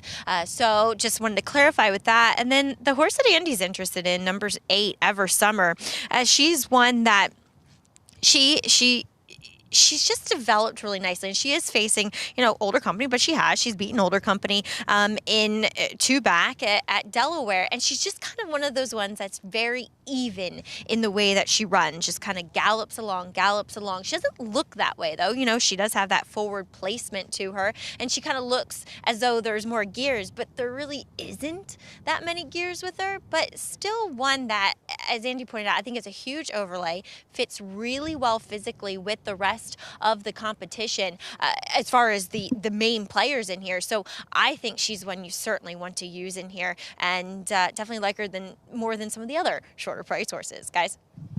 She's offering some value at 16-1. Maggie, thank you. Filly by Summer Front. She talks about that even running style, which oftentimes with these long distance races really can bode well for a horse. Right, a grinder. She is the 8, 16-1, and the 10 Home for Christmas is 8-1. In my opinion, I she's didn't at realize least that is surprising. Twice as likely to win this race. Agree. So now they might run. I might be right, and they may run 7th and 9th, but I don't understand. Home for Christmas horse that's gotten very, very good favorable trips and races when she's been successful. There's other speed in this race, particularly the 7, so she's not likely to wire this field. And I think this is a real question for her. It's not a question for the 8. In fact, the 8's potential advantage in this race is a comfortability with a distance that so many of the others don't have. Broker Maiden going 1 mile and 3/8 at Delaware. 14-1, a nice price, as Maggie provided some good insight on the blinker situation with Personal Best. So we'll see if opening up those blinkers, allowing her to see her competition a little bit more, may help with Shug McGahee's concerns as far as her kind of hanging on horses, not having that punch, that willingness to go by that you would need. And she did break her maiden going a mile and 5/16 at Kentucky Downs. This, as you pointed out, though, Andy, a tougher field than what she faced that day. And I'm going to say, Jonathan, you can chime in. You're over there. She's got to be the only odds-on horse in this sequence, right? I mean, I don't see any horse that could be odds-on in this sequence. What are you're making a Southern Flag in the next race? Maybe. Yeah, that's fair. We'll see. 4-5, though, a very short price on Personal Best, a horse that they had a lot of high hopes for at the beginning. Can she deliver on them? We'll find out as we get ready to kick off this late pick 5 with that carryover, just about $1.5 million in the pool. We so appreciate everybody participating today and wish everyone the best of luck. Yeah, over $1.3 million bets. It's not quite positive equity, but still very, very close. Yeah. Absolutely. Good luck with all of your tickets loading into the gate for this 6th race, kicking off today's late pick 5. Johnny I standing by. Rambeek went into the starting gate riderless, and now Jalon Samuel is getting back aboard. We're waiting for Personal Best and Home for Christmas.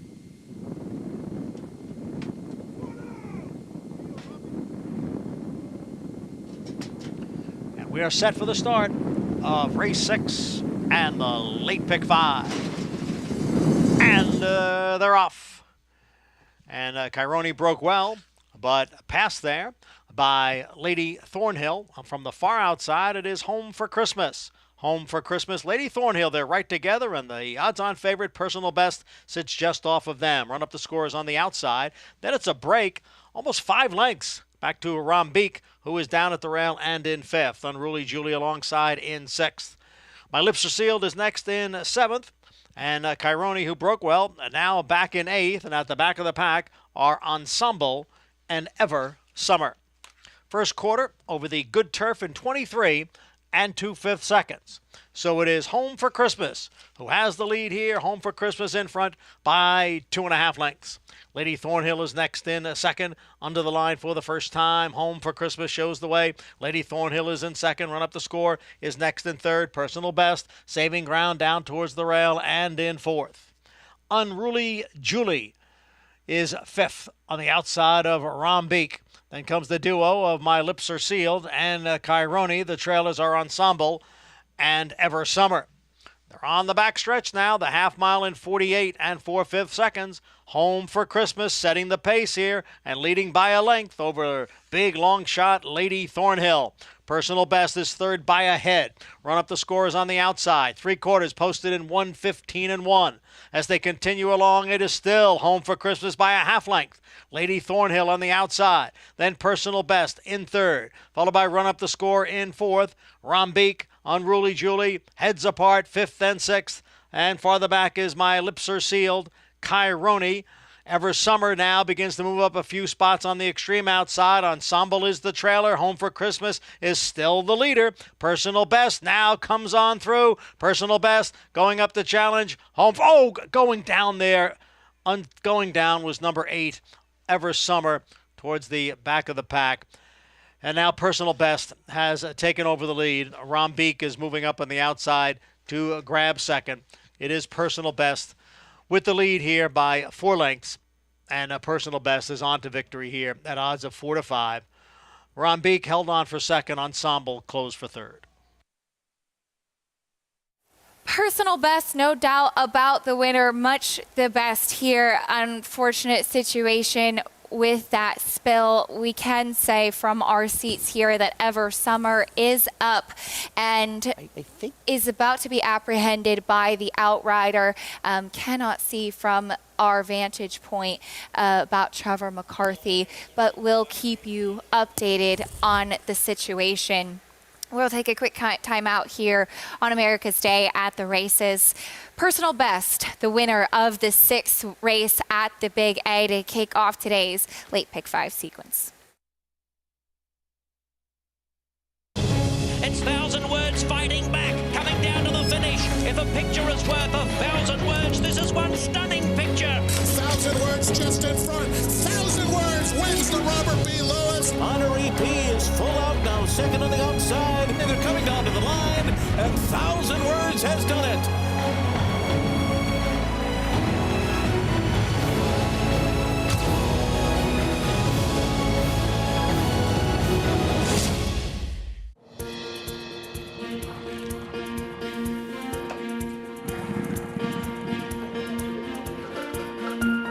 We take pride in what we do.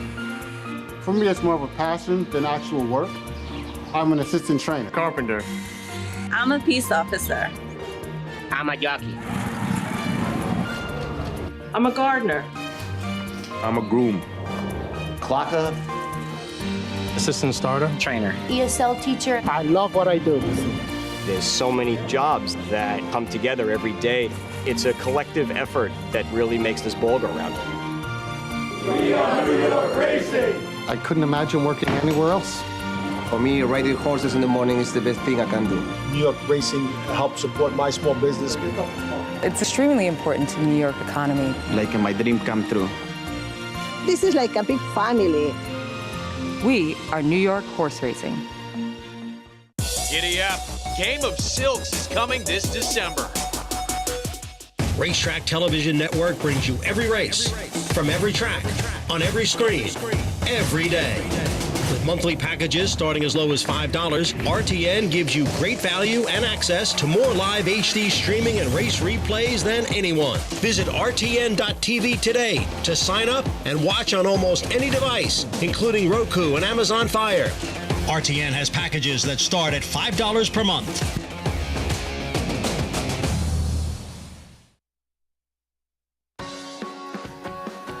We're back on America's Day at the races as we continue on with the next race at Churchill Downs. Coming up, our next order of business is race 4. It's a $20,000 claiming race, non-winners of 2 in life, 6 furlongs on the main track for the fillies and mares. And currently, Fantail, the number 3, is your favorite on the cutback and distance at 9-5. We'll meet the rest of the field, though, starting things off with the number 1, Sweet Fraulein. Yeah, Street Fraulein would have to improve immeasurably to be competitive here. The blinkers coming off as she cuts back in distance there, linking up with the pony 16-1 with Rafael Bejarano up. Here's Jones Way. I thought it was somewhat competitive between Jones Way and Fantail, as she's more of a dirt horse in this race. Here's your favorite, Fantail, who does go back to the main track. And listen, she's run okay on the main track, but she's really more of a turf horse, and her one good dirt race was an off-the-turf race. This is a nice name. Friend. Oh, keep it to yourself. This horse looks a little slow. This horse looks like a friend to the horses running against it. Blinkers going on today as we take a look at Mrs. Nushi. She has one race on the go back that gives her a chance. The others are just a little slow, though a lot of these are a little slow. Next will be the number 6, 13-1 on Eclipsed. Yeah, Eclipse has run well enough that maybe there's a chance to get a piece behind some and could be not way far off of it. Francisco Arrieta in the saddle, getting a big warm-up there. Here's a, well, I guess we'll see the Brooklyn's 7 de at some Bomb. point. Brooklyn's de Bomb, but that's the 8, Jamaican Bourbon. A bunch of good names going Yeah. on. What exactly is Jamaican? Jamaican Bourbon's got some races that make it competitive for a horse that's 9-1 right now. The last couple races, though, are a disaster. Here's the number 9, Monacacy. This horse would have to improve, I think. That's the field there. I don't think we saw Brooklyn's de Bomb throughout the post parade, but Well, there she is. maybe was hiding. maybe she's in Williamsburg. Yeah, I think Richie would probably like that name, Brooklyn's de Bomb. That's the field for the 4th race. As we'll take a look at the number 3, Fantail, the majority of her races have been on the turf. She did run on the dirt 2 starts back, finishing 2nd, actually as the favorite that day too, and it was a significant drop in clash. This was at Churchill going 7/8. Yeah, I mean, she's also supposed to be the speed here, depending on how aggressive Brooklyn's de Bomb is, and that's going to help her. But this is a horse who I think her form is clouded up by her turf races. I only care about, personally, this is me, I only care about 2 races she ran. This race 2 back, where she ran fine, but keep in mind, she was 6-5 that day and ran a 59 buyer. The other dirt race, an off-the-turf race, Santa Anita, when she led and finished 2nd, She got a 76 buyer, but I think the 59 buyer is probably the more reliable one. Now, 59 buyer might be good enough to win this race, to be fair. It's not exactly a Herculean field, and she's probably the speed. But I'd rather take Jones Way, who's a known dirt horse. Now, the problem with Jones Way is she's now 1 for 21 with 4 seconds and 7 thirds, and she's coming off a maiden win. But as we've talked about before, sometimes these proven loser types that blow races at short prices, they break their maiden and they find out that winning isn't as bad as they thought it was. Yeah, we have seen it happen sometimes that a horse that maybe takes a long time to break their maiden will do so and then come back and run another good race. That could be the case. And this horse, to be fair, had run respectable races in the past, just hadn't had that winning kick. Yeah, can Luis Saez, I mean, because she showed some speed last time. It wasn't particularly fast paced. She showed more speed probably last time than she's shown in her other races. Can Louis find a way to get her more in the race? Because even though she showed speed last time, she could be a lot farther back in here, and that gives the horse she has to beat a real tactical advantage on her, the number 3 Fantail. To me, they're the 2 likeliest ones. I think the 8's a little bit interesting in here. Listen, her last race, 2 races are absolutely atrocious. But if you get past them, you've got 4 of 5 efforts that probably win here, and she's 11-1. And for me, that makes her usable. Including her maiden score, which was at Churchill Downs for 50. And yeah, she had those races at Belterra, which I know can sometimes scare people off. But before that, at running at Keeneland and at Churchill, she was facing, I mean, certainly running against much tougher competition after she broke her maiden too. Thought that she was a little bit intriguing at a nice price of 11-1. Jamaican Bourbon. You ever had Jamaican Bourbon? No, I've had like ginger, different things. You know, my friends from Jamaica, I have many friends from Jamaica at the racetrack here.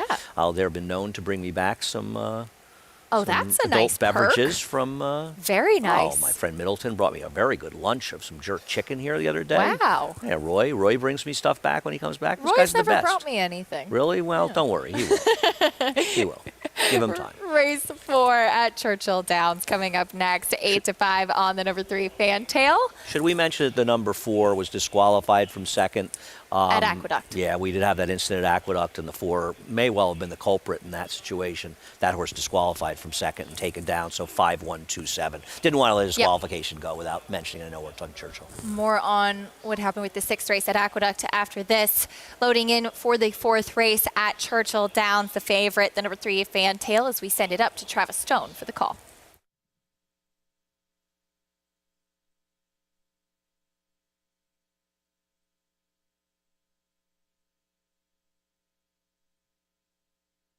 Waiting for Jamaican Bourbon and Monocacy.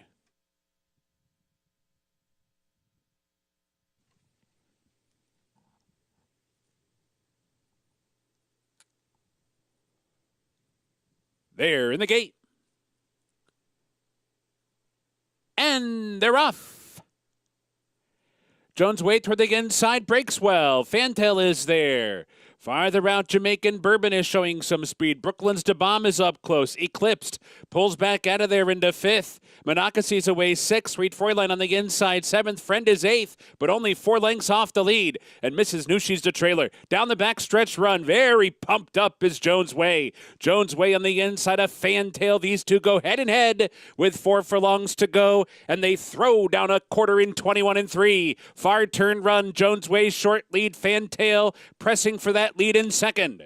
Jamaican Bourbon spun out 3 wide, but on the move from 3rd. Sweet Froyline toward the inside 4th. Monocacy picking it up on the far outside up into 4th, and Mrs. Nushi's following that move, but is forced to go 5 or 6 wide by the quarter pole. They're off the turn. Fantail comes on to grab it. Fantail's in front. Jones Way back into 2nd. Monocacy now 3rd. Mrs. Nushi 4th. Sweet Froyline coming up the inside 5th. 1 furlong remaining. Fantail by 4. Fantail leaves Jones Way. Monocacy, Mrs. Nushi behind. Fantail with a flourish under the wire. 5 lengths in the end, maybe a bit more than that. Monocacy, Jones Way, and Mrs. Nushi. Much the best winner in the 4th at Churchill Downs. Fantail cutting back in distance, second off the claim for Dale Romans. Yeah, Luis Saez did a good job of getting some more speed in Jones' way, but she was no match for Fantail, who had no problem stalking, and an easy victory there for Dale Romans. And, of course, Joe Talamo, who wrote him. His agent is Dale's son, Jake. Yeah. Do you know Jake? Not well, no. Oh, he's a great, I love Jake. If he's anything like Good Bailey, friend. he's got to be good. You know, there is a rivalry between the Romans' children for who their better friend is. But I got to tell you, Jake, I hear from Jake much more often, so Bailey could be. Bailey's a little busy, though. She's being a powerhouse. Yeah. But she's teaching yoga to America. I heard from there today. Number 3, Fantail, much the best winner in the 4th race at Churchill Downs. Back at Aqueduct, a very unfortunate situation with the spill of Ever Summer. As Andy had mentioned before, the number 4 Rombeek was disqualified with the stewards ruling that was the horse with Jelon Samuel that caused the chain reaction. Let's go to Maggie Wolfendale for an update. Well, as you initially reported, Acacia, Ever Summer, she was able to get up on her own power and actually gallop down the stretch. Took actually a few minutes for the outriders to apprehend her. I talked to Christophe Clement. His initial inspection of her, she was fine. Although Trevor McCarthy, he was loaded into the ambulance and is being taken to a local Jamaica hospital. Initial reports sound as though he may have a broken collarbone. Obviously, we'll try to keep everyone updated, but definitely our thoughts with Trevor McCarthy and his family. Acacia. Absolutely, Maggie, thank you so much. Lots of prayers for Trevor and hope that he is doing okay. Thank you for that update, and not the way we like to end our shifts, but some hopeful news moving forward. Andy, that'll do it for you and I up on the set today, and best of luck with the rest of the Pick 5. Thank you, and that's same to you all out there, and of course we'll be thinking of Trevor and hope he's doing okay. Absolutely. We welcome in now Greg Wolf, Jonathan Kinchin, and Richard Migliori coming up on the set to take you through the rest of the show. We'll march forward with a lot more live racing still to come at both Aqueduct and Churchill Downs after this.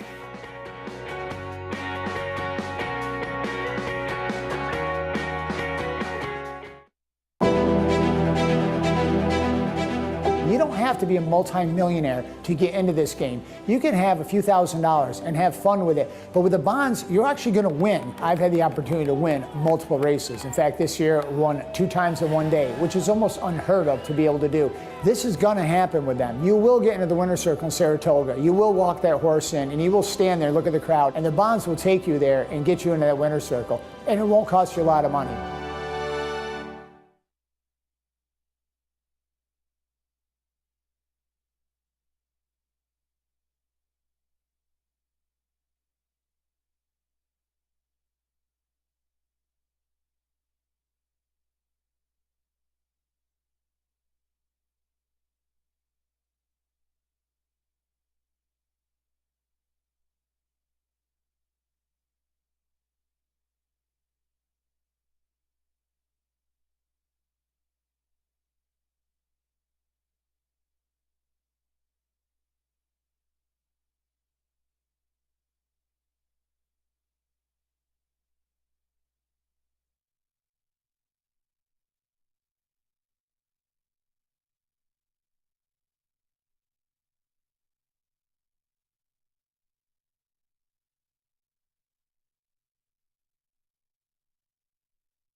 Thanks for tuning in today to America's Day at the Races. Live racing coverage continues here at Aqueduct as well as at Churchill Downs, as we do have today's 7th race in the field. It's a maiden special weight going the mile, and we'll start with a horse who is coming in off of a layoff, though Southern Flag, well, he get the job done today is the big question, as he's one of the ones who shows up and is likely to take a lot of money. But number 6, American Law, I'm really annoyed by the fact that I've never been in the paddock for any of his races, and he's run on the NYRA circuit for 5 other times. Well, he's going to try to break through as a 4-year-old now, a late 4-year-old. He's nearly 5, but he's run races that make him a legitimate player.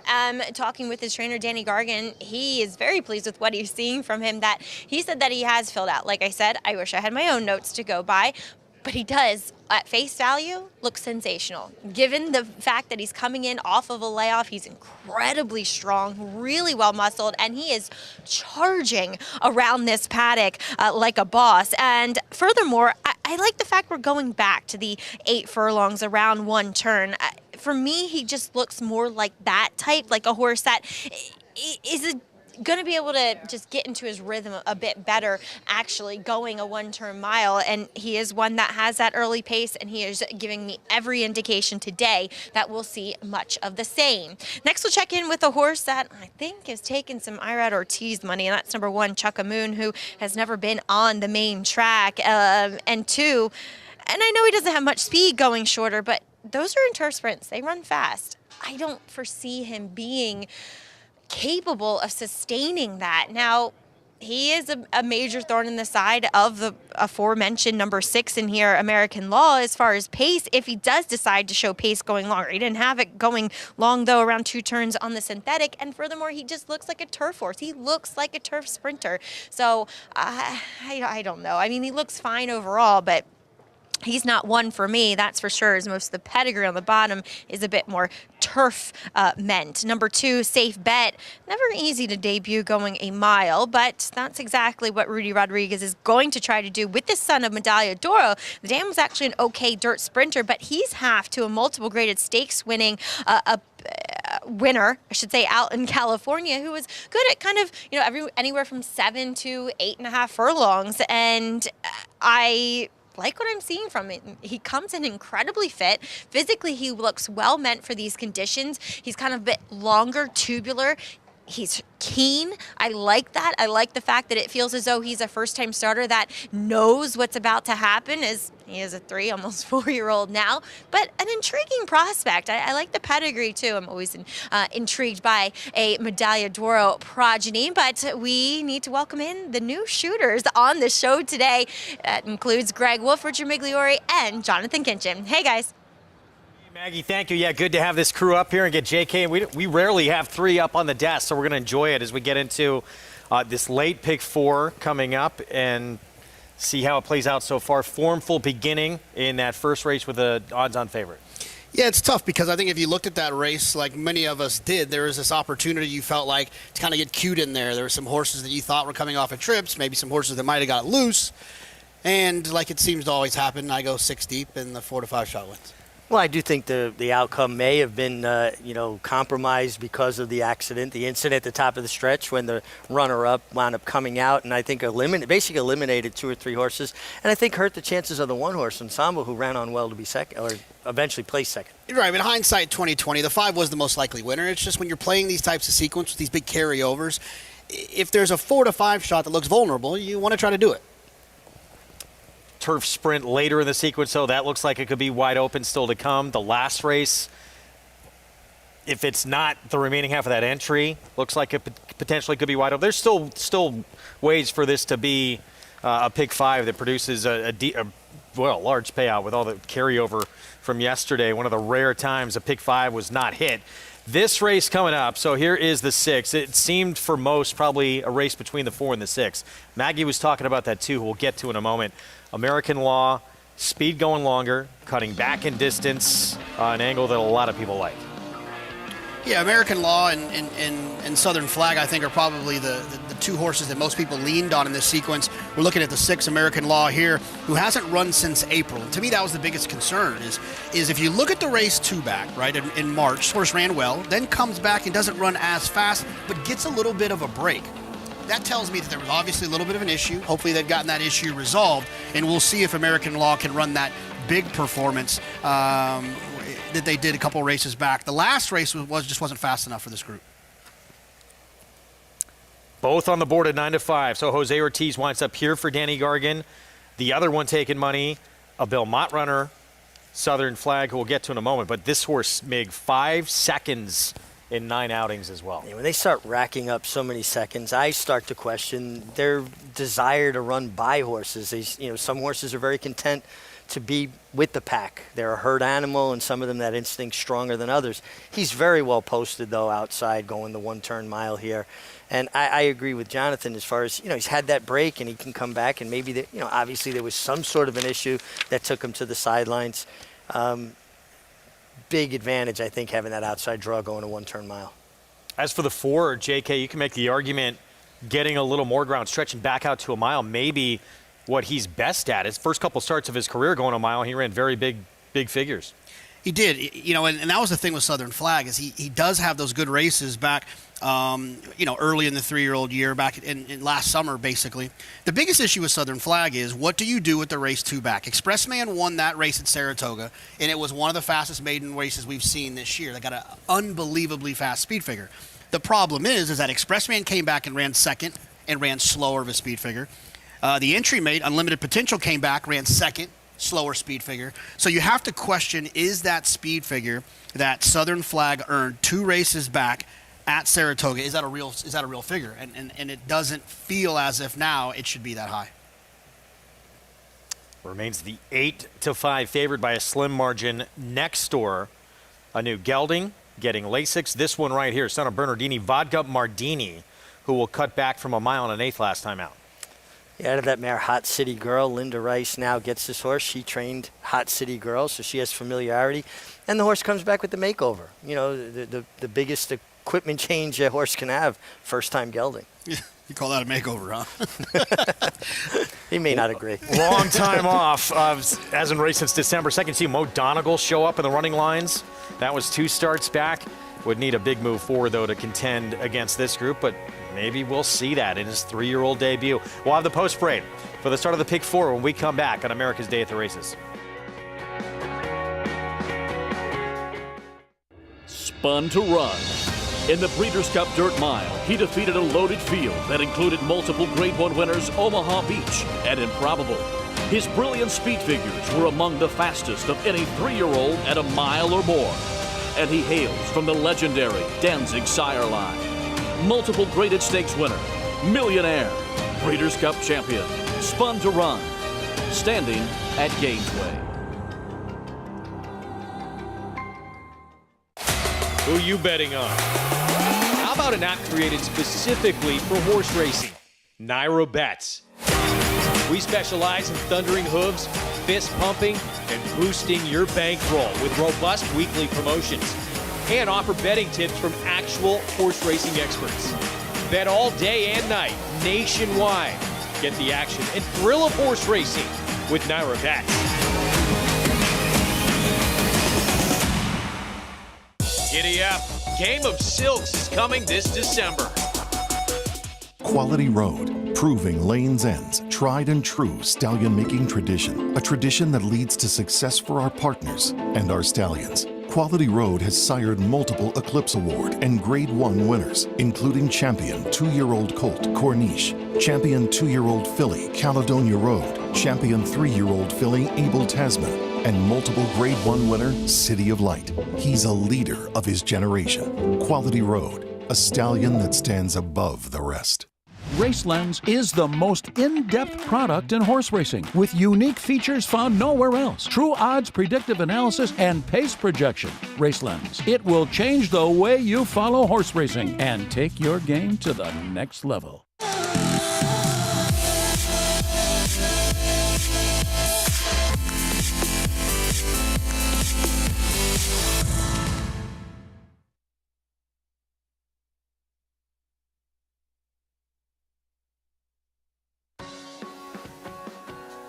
We're back on America's Day at the Races on FS2. Thanks for being with us on this Friday afternoon. It's brought to you in part where you can play it all at Naira Bets. Go to nairabets.com, bet any track, anywhere, anytime. We have this 7th race next year, this maiden special weight 1-turn mile. That 2-horse, as we see riders up.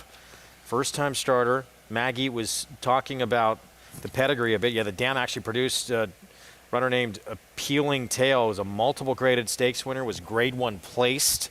That makes this one a little intriguing. I love the pedigree on this horse, and I can't even dig deeper, Jonathan. The Grand Dam Regally Appealing was a filly I used to ride for John Kimmel back in the day. It's always a nice indicator. I mean, it's not a perfect science when it comes to pedigrees, but, you know, if a sibling can run, there's a better chance that this one can. We start with Chuck-a-Moon. This still seems like an awfully short price. A Rat Ortiz Jr. money, maybe. Yeah, turf sprinting, had one try on the dirt at Gulfstream and off the turf, and really didn't show much that day. Here's the first timer, safe bet. Yeah, I like to see Jose Gomez here. Aggressive away from the gate. I like that with first-time starters. Just let him run away from there. Linda Rice, Kinder Carmouche, Vodka Mardini. Does come back as a first-time gelding. First-time Linda Rice is going to have to improve. Southern Flag, Bill Mott with Jose Lezcano. Makes sense off of that number 2 back, but is that number real? Golden Purchase, the one dirt start in the slop at Parks, would not get it done here. Yeah, that race leaves a lot to be desired. Would have to change it, turn it around in a big way. And American Law, Jose Ortiz for Danny Gargan to cut back in distance off the layoff. Yeah, and drawn well outside with tactical speed. We saw it the last couple of days I've been here. Basically, for the last 40 years on the dirt, being drawn outside with tactical speed, I think is a huge edge. 3-2 favoritism for American Law out there, and the horse does make a tremendous appearance in here. But it is a bit of a concern, as we brought up earlier, with all those seconds starting to rack up. Does this horse have the will to get it done? I get concerned with that kind of stuff. I've seen, throughout my career watching races, riding races, horses that just say, hey, you know what, I'm cool with running with these guys. I don't need to be the herd leader. I just kind of want to follow the crowd. The other thing is, I think that, it's definitely something to look into, is whether or not a horse wants to win or not. But I think that it's important to not just see a bunch of 2s and assume that's the scenario. I would start kind of at the bottom of the past performances and work your way up and see if there's excuses in some of those seconds where they ran into a monster. They had a wide trip. They were hooked in a speed duel. I would much prefer a horse who was hooked in 2 speed duels and just couldn't outlast a closer running second. I don't fault them for that. That doesn't say anything about their inability to want to win. It means that they just had unfortunate situations. So I feel like American Law, ask me in 4 minutes, but I feel like American Law is one of those horses that's just been beat on circumstance. 3-2 right now, same price as your current favorite, the 4 Southern Flag. Let's go back to Maggie. If you've been watching the show all day, you may have heard me say an hour ago that the win was not really making that big of a deal. Well, it is picked up. I feel like a popsicle out here as they are running into a headwind as they come down the stretch. Sometimes it has a bearing, sometimes it doesn't, but it has picked up for this race. But let's take a look at another layoff runner in number 3, Vodka Mardini, as he gets that makeover of first-time gelding, first-time Lasix, and goes out for Linda Rice, who trained this one's Damn Hot City Girl. She was an accomplished dirt sprinter in her own right, and I always liked him when he was with previous connections. He always made an excellent impression, but he never showed up. So maybe with these changes he will, because if anything, he's a bit more settled, having those things done to him, which often will take the edge off of a horse. And he just seems a lot more content and relaxed, and physically he looks fit coming back off of a layoff here for Linda Rice. So I think it's interesting given Linda's experience with the family and the fact that I think becoming at least a new gelding too should help him, Greg. All right, Maggie, thank you. We're going to load up shortly here. Pick 4 pool, 116,000 and growing. In terms of pace in this race, guys, who do you expect to be leading the way? I would think that the 3 Vodka Mardini, just because this horse has some fast pace figures. You get Kendrick, who's going to get position moving forward. It just feels like Jose will be content and just kind of sitting off of them from that outside draw. Now, if it was flipped, if Jose was inside of the 2, then I think Jose would go to the front. I think it's all about the draw. I think it's such a good point, too. Also, if the riders were switched, I think Kendrick has more of a tendency to be aggressive, where Jose will allow the horse kind of run up underneath him and into his hands. And it's so important. Sometimes you've got to handicap the riders as well as the horses. I'm curious about the 2 Safe Bet, a pedigree that really, half to Appealing Tale. Remember him, so impressive, coming to Belmont, winning the Kelso. Deeper, strong female family. And I like the work pattern. I've seen this with Rudy in the past, where a couple of really sharp works sprinkled in the middle, and then 3 or 4 really slow works coming into it. Like they saw what they needed to see, and then they kind of say, okay, now we're just going to maintain it. Richie, back to the pace scenario. When you were riding, we have a scratch here of the first-time starter. The too bad, intriguing debuter is going to come out of the race. When you were riding, Richie, did it impact your pace decisions when you were 3-2 versus 18-1? Well, when you're 18-1, you have a lot more ability to just let your horse roll because there's less pressure on you, right? If the horse tires, well, Mig took his best shot. He let that horse roll. If you're 3-2 and you get engaged with an 18-1 shot, you're open for criticism. But when you're riding well, you don't think like that. When you're riding well, you're just going to let your horse do what comes easy to them, what comes natural for them. And the key to riding a speed horse or controlling a race on the lead is being resolute about that idea. Don't come out and kind of, maybe I'll do this, because that encourages someone else to take the lead. If I come out, it's like a game of chicken. I come out and I'm not going to blink. I'm not going to be the one to back down. A lot of times other guys will back off. See what happens here. You see a couple of big names show up. We talked about with Vodka Mardini, the 3, but Southern Flag, Miles D, that Ducall asking for a Baskin race. Some big names in that race. Accretive as well. Wolfie, before they pop away from here, I think it's important to note with the 4 and the 6 both being 6-5 at the moment.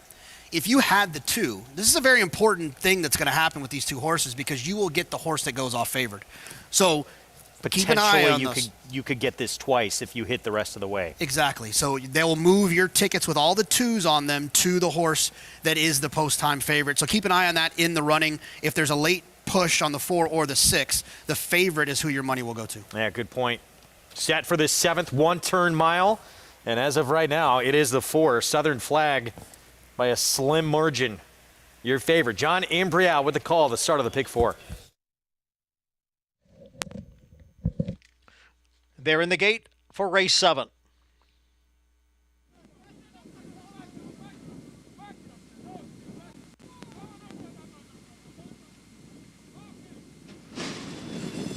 And they're off. Slight bobble there for number 1, Chuckamoon, as he came out of the gate.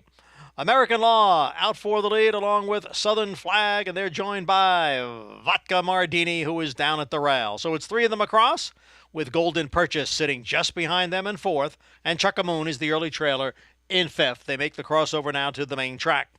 Vodka Mardini leads here by 3/4 of a length. Southern Flag, American Law, they are heads apart 2nd and 3rd through 1/4 in 23 and 2. Golden Purchase in 4th, and farther back is Chuckamoon in 5th, who's about 8 lengths from front-running Vodka Mardini, who leads now by 2. Southern Flag second by a head, and on the outside is American Law in 3rd with a half mile to the finish. Vodka Martini, length and a half, the opening half mile in 46 and 2. Now Southern Flag being pushed along and getting closer along with American Law as both of them go after Vodka Mardini. Farther back is Chuckamoon, now moving into 4th. Golden Purchase is the trailer. Vodka Mardini continues to lead, coming for the quarter pole. American Law is on the outside of Southern Flag. It is Vodka Mardini in front here. American Law, Southern Flag, both of them getting closer now to Vodka Mardini. Vodka Mardini down at the rail. Southern Flag's in between horses. American Law is on the outside. The 3 of them arrive at the 16th pole together. Here's American Law. Here's Southern Flag. Southern Flag, American Law. Those 2 to the wire. It's a head bob. A head bob between Southern Flag and American Law. Vodka Mardini was 3rd. Took these 2 a little while to get going, to get past Vodka Mardini, who put in a nice run off the long layoff. Take another look here. Southern Flag inside, American Law outside. Hurry up, call it before they get there. I'm going to say the I'm 6. Say 4. I'm usually wrong. I'm going to say the 4. I think this was a battle of two very polite horses. We got to keep an eye on where their heads are at the wire. It's a head bob. Inside, outside, inside. And, this is two horses. No, after you. Please, go right ahead. No, after you. Somebody had a win. Wow. And Vaca Martini ran really, really well. I think just got a little bit tired off of that layoff. Go ahead. I just don't think the other two were crazy about the idea of passing them. They just seem very content with their position. And as Jonathan had brought up right before the gate broke, 4 does go off your favorite. So if you had the 2, you get the 4 as well in your pick 5. Good race, good competitive race. I mean, they put on quite a stretch battle, but I think we can say with a little bit of certainty neither one of these horses is keen on being the leader of the pack. No, I mean it's actually kind of tough that the 2 scratch have been interesting to see what would have happened if he would have been running at those horses late, because like you said, it didn't feel like any of those 3 horses necessarily wanted to win at that point. Both hung a little bit. But Southern Flag gets that win at even money. We go to Churchill Downs. Derby City 6 begins here in race 5. Mile and a 16th, $20,000 claiming race to start off the sequence. And we start with Ballin' on a Budget for Michelle Lovell. I'm sorry, guys. I'm in the wrong race. 3-1 favorite right now. I like saying Ballin' on a Budget. It's a good name. I already skipped ahead. My apologies. Mean Machine, 7-2, Joe Rocco Jr. for Michael Tomlinson. Yeah, ran okay last time, but I just can't get behind short-priced, late-running dirt horses. Too many things can go wrong. Patriot Drive, been on synthetic exclusively of late. Yeah, but does have 4 seconds and 2/3 from 9 starts on dirt.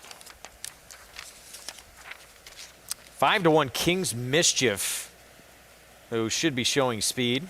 Yeah, ran well a couple of races back, but got a nice, soft, easy lead. Another one who I would try to play against. 13-1. Next door in the 5, McCabe, 5-time winner. 5-time winner does have some races that make competitive here. Last race left a lot to be desired at Indiana. And a lot of that work coming at Prairie Meadows, where this horse has been competitive. 7-1 next door, Johns Rock. Yeah, had a nice race a couple races back, but that was all the way back in April. Needed the break, I'm thinking here. Could take another step forward.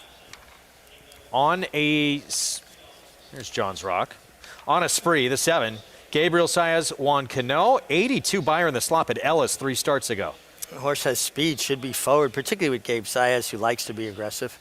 I'll start before that, a 91 buyer, won by 21 lengths. That was in the slop as well. Eagle Pass, 14-1 outside. I thought he was a little bit interesting underneath. I don't think necessarily he's going to be good enough to win this race. Been facing starter allowance, now in for a tag. Starter allowance, a significantly tougher group than what he's facing today. I think he could come running late to pick up some pieces. We're going to check in with Paul LaDuca. Paulie Ballin' on a Budget. That was a tough 20,000 starter allowance that he faced back in May when he had to go up against Runnin' Ray. Yeah, and, Runnin' Ray's kind of a really consistent sort. When you ever look at his numbers, he kind of sort of runs the same race almost every time. And, Ballin' on a Budget, I like the race 2 races back. You look at the last race, and that was in May. So you're coming off a long layoff here with the 1. Francisco Arrieta looking for a double on the card. Michelle Lovell, not great with this kind of move, but I do think this horse is the horse to beat. Mean Machine looked great. They're heading into the gate in here. I thought this horse ran Giant Dynamite last time from Michael Tomlinson and could repeat that effort. I also thought the 5, 20-1, maybe that horse can get into the superfecta or the trifecta here, Wolfie. I think we hear the Paul LaDuca fan club, all those people screaming behind him there. The 2, Mean Machine, is actually the favorite in here. Comes off that win last start from way out of it. Has not really been kind of the winning move at Churchill of late. We'll see if it sets up pace-wise for him here. Travis Stone, the call. Start of the Derby City 6, race 5. And they're off. On a spree toward the outside, breaks well. Maccabeem is there. King's Mischief and down toward the rail. Ballin' on a budget's pulled back. Eagle Pass for that outside post. Races up to get a forward spot and tuck away neatly in behind the top two. First turn, and it's John's Rock up for narrow lead. On a spree's going to prompt from second with King's Mischief settling in toward the rail. Reserved, keyed up in third. Eagle Pass fourth. Patriot Drive over to the inside to be fifth. Maccabeem's racing in sixth. Ballin' on a budget settles in toward the rail seventh. 5 lengths off the lead. And it's 3 from there back to Mean Machine the trailer. Down the back stretch they go, the opening quarter, an ordinary 24 and 2/5 seconds. There's 5 furlongs remaining. John's Rock and Honest Spree continue to share the lead together, neither in a hurry with 4 furlongs to go. Eagle Pass nudged along up into third outside of King's Mischief, who continues to save ground to the second turn in fourth. Patriot Drive fifth within 4 lengths of the lead. Maccabeem's under pressure. Ballin' on a budget, still buried down inside. 6 lengths behind, starting to muster up a rally now. Mean Machine the trailer round the far turn. On a spree comes away with the lead. King's Mischief comes on in between as they come for the top of the stretch. Eagle Pass is there, ballin' on a budget with a blitz on the far turn and is rolling up 4 wide. Patriot Drive switched out as well, heading for the mid-stretch marker, and Ballin' on a Budget has worked out a great trip and kicks away by 2. Mean Machine was last earlier and is closing in. King's Mischief is back into third, but first is Ballin' on a Budget. And Francisco Arrieta, a master class in race riding. Perfect trip to win by 7. Mean Machine, King's Mischief, and Patriot Drive.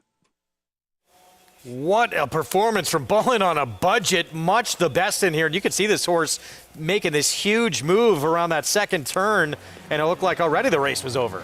Got that nice inside-out trip, right? Got to save the ground, but then tip out when he needed to make his run and finish full of run to get it done. Good effort from the 2-horse Mean Machine, who was far back early. I don't think we had the same racetrack we had yesterday at Churchill, where it seemed like it was that, moving sidewalk effect with the inside, but I still think you want to save ground and tip out before you make your run. Yeah, Ballin' on a Budget ran extremely well. He had some numbers that suggested that a performance like this could have happened, but he hadn't run since May, and that's always a concern, whether or not a horse is going to be able to kind of fire their best shot off a long break like that. Well, we know that Ballin' on a Budget had no problem with that. That was a big drop from that last start. That was some tough company he faced, but as you said, it was a long time ago. Goes off the favorite in the end. Winds up your 2-1 choice. Michelle Lovell, Francisco Arrieta, Spartan Team Investments. Back in New York, Southern Flag out duels American Law photo finish to start the pick 4 here in New York.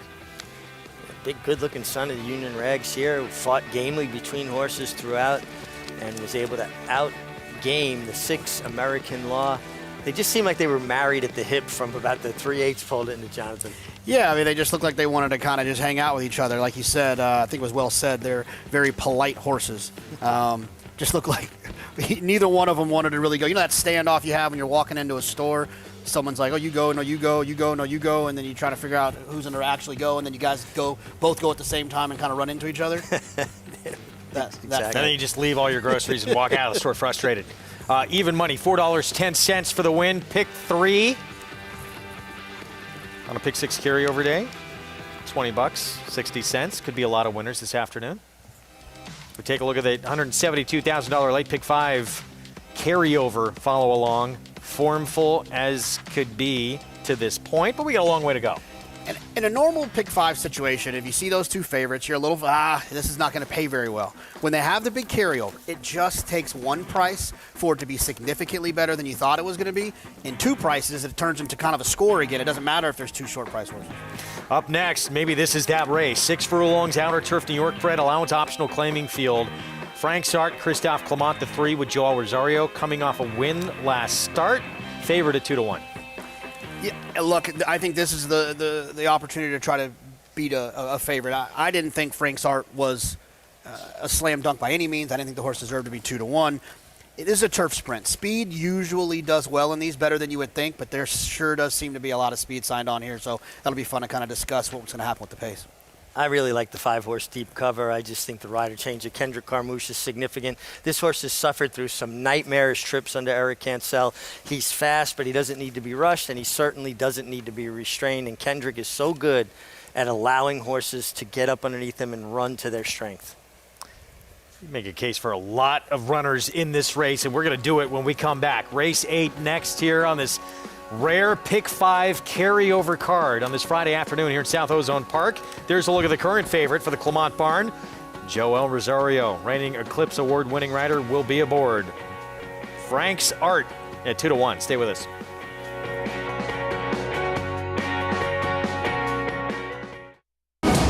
Coming down to the finish, and it will be Matole. The level of racing that he's achieved is extremely rare. The quality fields that he's beat. That's what makes him the fastest horse in the world. The final time was a new stakes record. Matole, he did it again! Matole's a monster! Matole wins the sprint! Oh, what a horse he is! The mighty Matole!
Back with you on America's Day at the Races on this Friday card from Churchill Downs and at Aqueduct. It's brought to you in part by America's Best Racing. For the love of the race, visit americasbestracing.net today. Ballin' on a budget. Francisco Arrieta, Michelle Lovell. This was impressive off the layoff. Final margin, I don't even know how big it was. It was large. Very impressive. I mean, look, it's a $20,000 claimer, but I like the way that horse did it. You know, being able to sit inside, show some courage, take some kickback, and then produce that run in the middle of the track. I was really impressed. Kind of interesting in the winner's circle watching Francisco Arrieta. Is that like a signature move to hold a hand up like number one? Like, I should have had a signature move. You didn't like that, did you? I know who didn't like that. Your wife did not like that. No celebrations. No. The fun horse police. did the work. Give the horse a pat. Keep him balanced.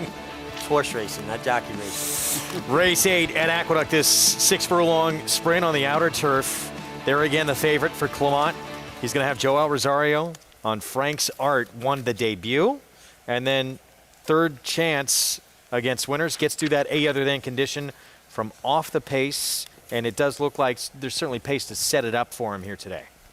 Yeah, that's my biggest issue is, you know, the horse ran fast last time, got a nice figure. But you know you're going to be a little bit overbet when it's Christophe and it's Joel and a turf sprint in New York. They're just always going to take a little bit more money than the horse likely deserves. Frank's Art got a nice setup last time. Now, the problem is that there seems to be a lot of pace in here. He could get another great setup. But at 5-2 in a big turf sprint field, I'm going to hope that this horse maybe gets stopped. Not hope, but I'm from a betting standpoint, hope the horse gets stopped, hope the horse is wide, or hope someone gets loose. I just can't take this short of a price from a win standpoint. Good news. If you were riding and you were on this horse, Mig, do you like the fact that you're essentially post 2 in here, and you can almost automatically save ground? Absolutely. I don't have to vie or jockey to get my position. All I've got to do is allow him to run up into my hands. Bar 14's coming out of routes. He's shown speed routing, but I'm probably coming out of sprints going to be a little more natural than him, and I'm going to find the fence, and I'm going to stay in there. And Joel Rosario, he's unflappable. He doesn't ruffle. Well, this is a look at the A other than win. He was the favorite in this spot and winds up winning by a half length. Watch the horses that are all in front, right? And then watch where they are at the wire. To me, this is a pace that fell apart. And although Frank's Art ran extremely well and won, you have to take that into consideration when the pace doesn't hold. And you'll see all these horses coming from out of it, while those horses that were on the lead turning for home are now going backwards. I was in the paddock for this race, and I spoke with Christophe about the turn back for Frank's Art. And he said he just had been too keen, pulled too hard in his race going long, felt like the turn back would get him off the bridle, and it had the desired effect. Now, with that sprint under his belt, maybe he's going to be a little bit sharper because of having that sprint under, having that experience. Right, and that's a good point. I mean, I remember now that I think I liked him that day, but that was because going longer, he was fighting the rider. And when you shorten up a little bit and they run away from you, you suddenly don't need to fight them anymore. You can just kind of let them cruise around there, and then they have a little bit of stamina left because they've been running further. Undefeated sprinting, yeah, with those 2 races going long, his only defeats. Significantly tougher group, though, he's going to get today. Let's go downstairs to Maggie. Yeah, you said it, Greg, and I often find that this is one of the toughest conditions to get through, and you do have a plethora of horses in here who've already won it. So to take a short price on Frank's Art just seems slightly ridiculous to me. He can win, I get it, and he looks fine here, but I'm actually more intrigued by Christophe's other horse, Phantom Smoke. He kind of rebounded after trying Open Company as the beaten favorite 2 back, and then, he ran well behind Ghost Giant at a decent price. He always looks fantastic, so it's not like I'm sharing any earth-shattering or any revelations here in the paddock, but I'd much rather take him, and I know that people automatically go to if there's 2 Christophe Clement runners and Joel Rosario's on one of them, he's going to get met more. It's just the nature of what it is, and I think, Dylan Davis rode this horse fine last time, and I'd much rather take him, in other words, than Frank's Art. As I'll move on to a horse that I'm very intrigued by on paper, number 10, Running with Scissors. As he, Current Connections claimed him and immediately stuck him on the turf, and he's run pretty darn well in his 5 starts since doing so against some tough competition. And Arad Ortiz picks up the mount today. I just wish I was looking at maybe a slight... He looks fine as far as his conditioning. Sometimes his horse kind of drops away with his weight, but he's very, very quiet here, and he's kind of got that long, drab winter coat on him.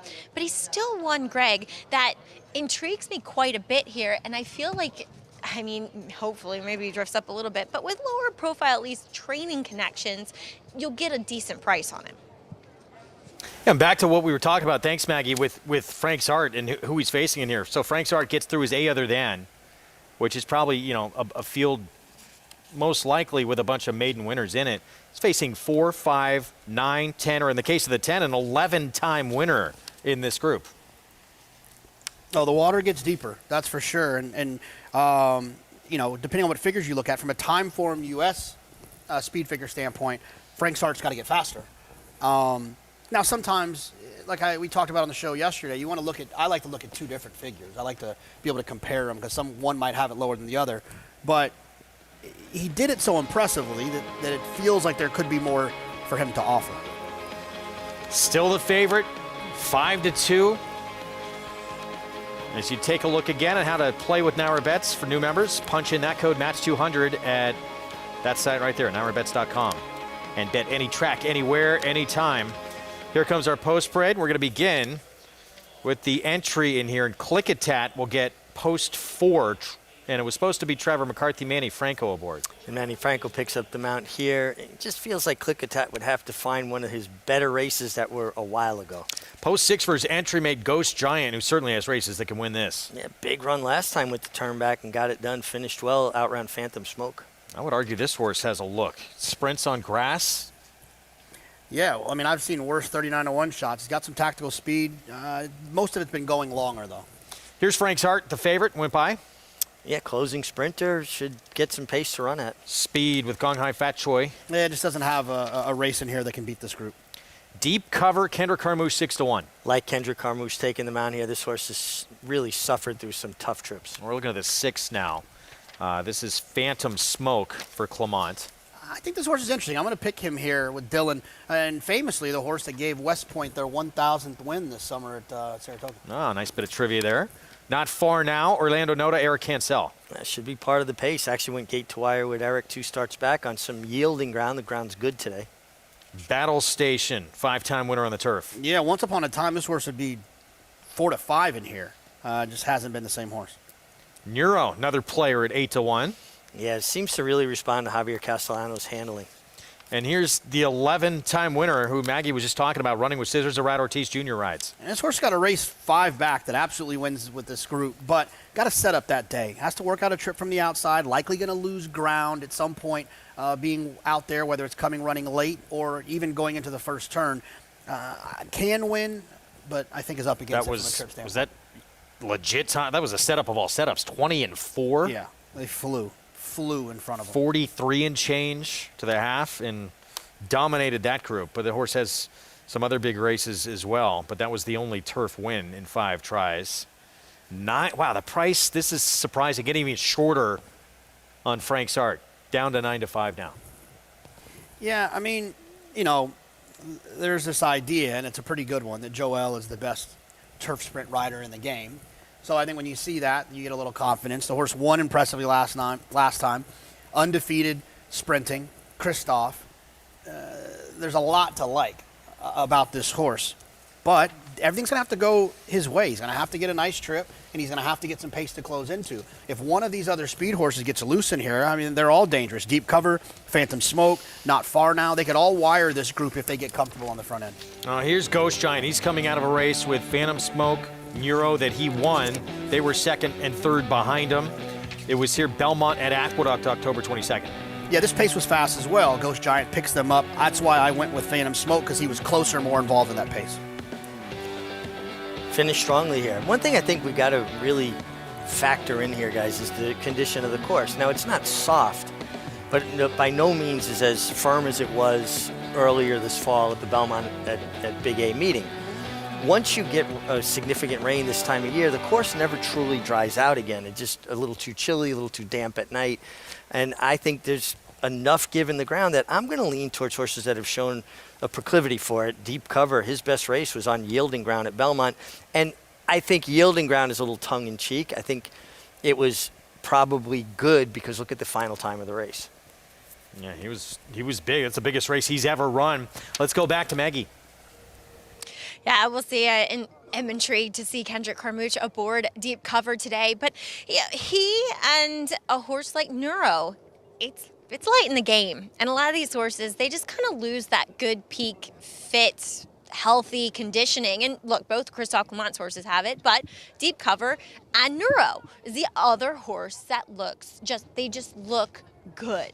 And although that has not worked out for me very well today, I always feel as though it's good to point out as he got a great warm-up too by Javier Castellano. Last effort, decent enough to make him a legitimate player in here. He's just going to have to hope that things come back to him as always, because he's always the one that's just making that late run. Sometimes it's fast enough, sometimes it's not. Greg?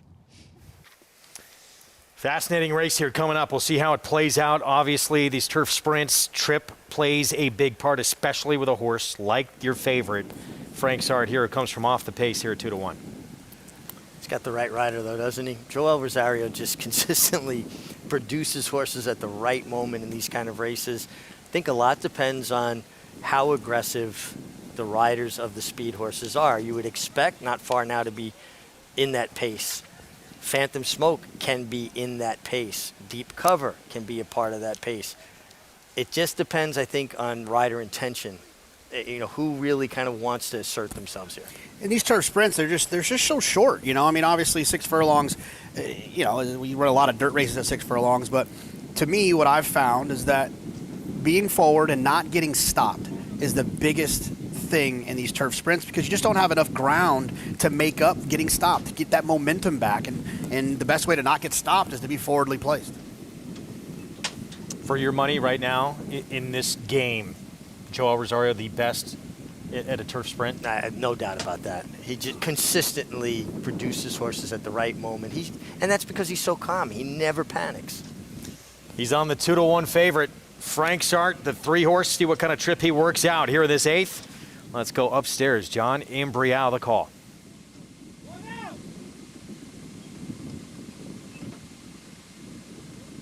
And they're all on the gate.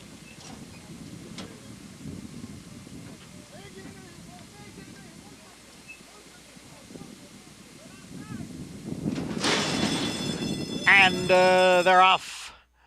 Phantom Smoke trying to get that early lead. Challenged early here by Not Far Now. And then comes Deep Cover racing in 3rd. Bar 14 down at the rail in 4th, and Neuro is next in 5th. Far Outside Running with Scissors is in 6th. Frank Sart is 7th. And then it is Battle Station in 8th. Ganghai Fat Choi next in 9th, followed by Clickatat, who's in between horses, and entry mate Ghost Giant. The quarter, 21 3/5 seconds. So they're moving right along here with Phantom Smoke and Not Far Now. Heads apart for the lead. Going around the far turn, they've got 2 lengths on Bar 14, who is down at the rail. And on the outside is Deep Cover. Then comes Neuro racing in 5th, almost 4 lengths. Back to Frank's Art as they come off the turn and enter the stretch after a half in 44 seconds. It is Not Far Now and Phantom Smoke. They continue to battle it out. Neuro is gaining ground quickly on the outside. Running with Scissors is coming late. And then it is Bar 14. Neuro has taken the lead here, and it will be Neuro to get the victory here at odds of 7-1 under Javier Castellano. Neuro with the victory and our first upset here of this Pick 5 carryover. Bobby Robato, Javier Castellano, second off a short layoff. Yeah, always nice to see Bobby Robato win. Mark Keller, he and Bobby have been together for many years.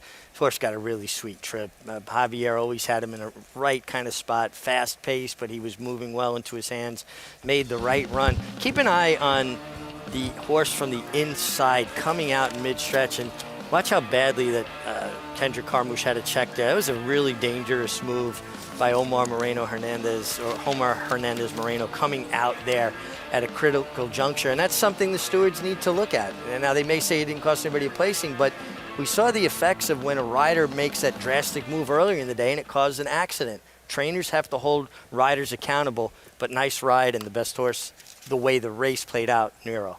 7-1 for Neuro. Meanwhile, Frank Sart, Joel Rosario did a nice job saving ground. Can manage no better than 3rd, though, in this competitive 8th race. Neuro at 7-1, 9-2, 3-10, a 47-1 shot. Bar 14, who we talked about, gets second place money.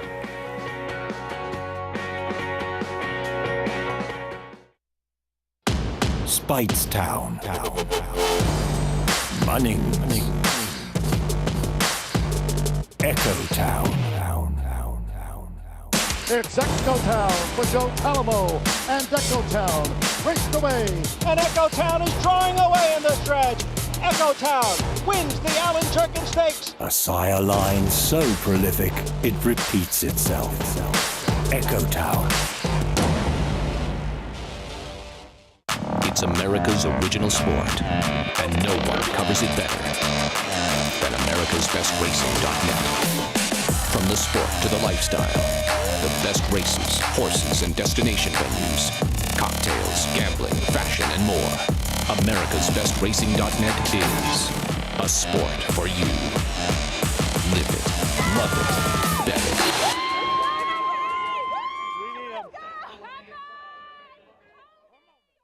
Giddy up. Game of Silks is coming this December.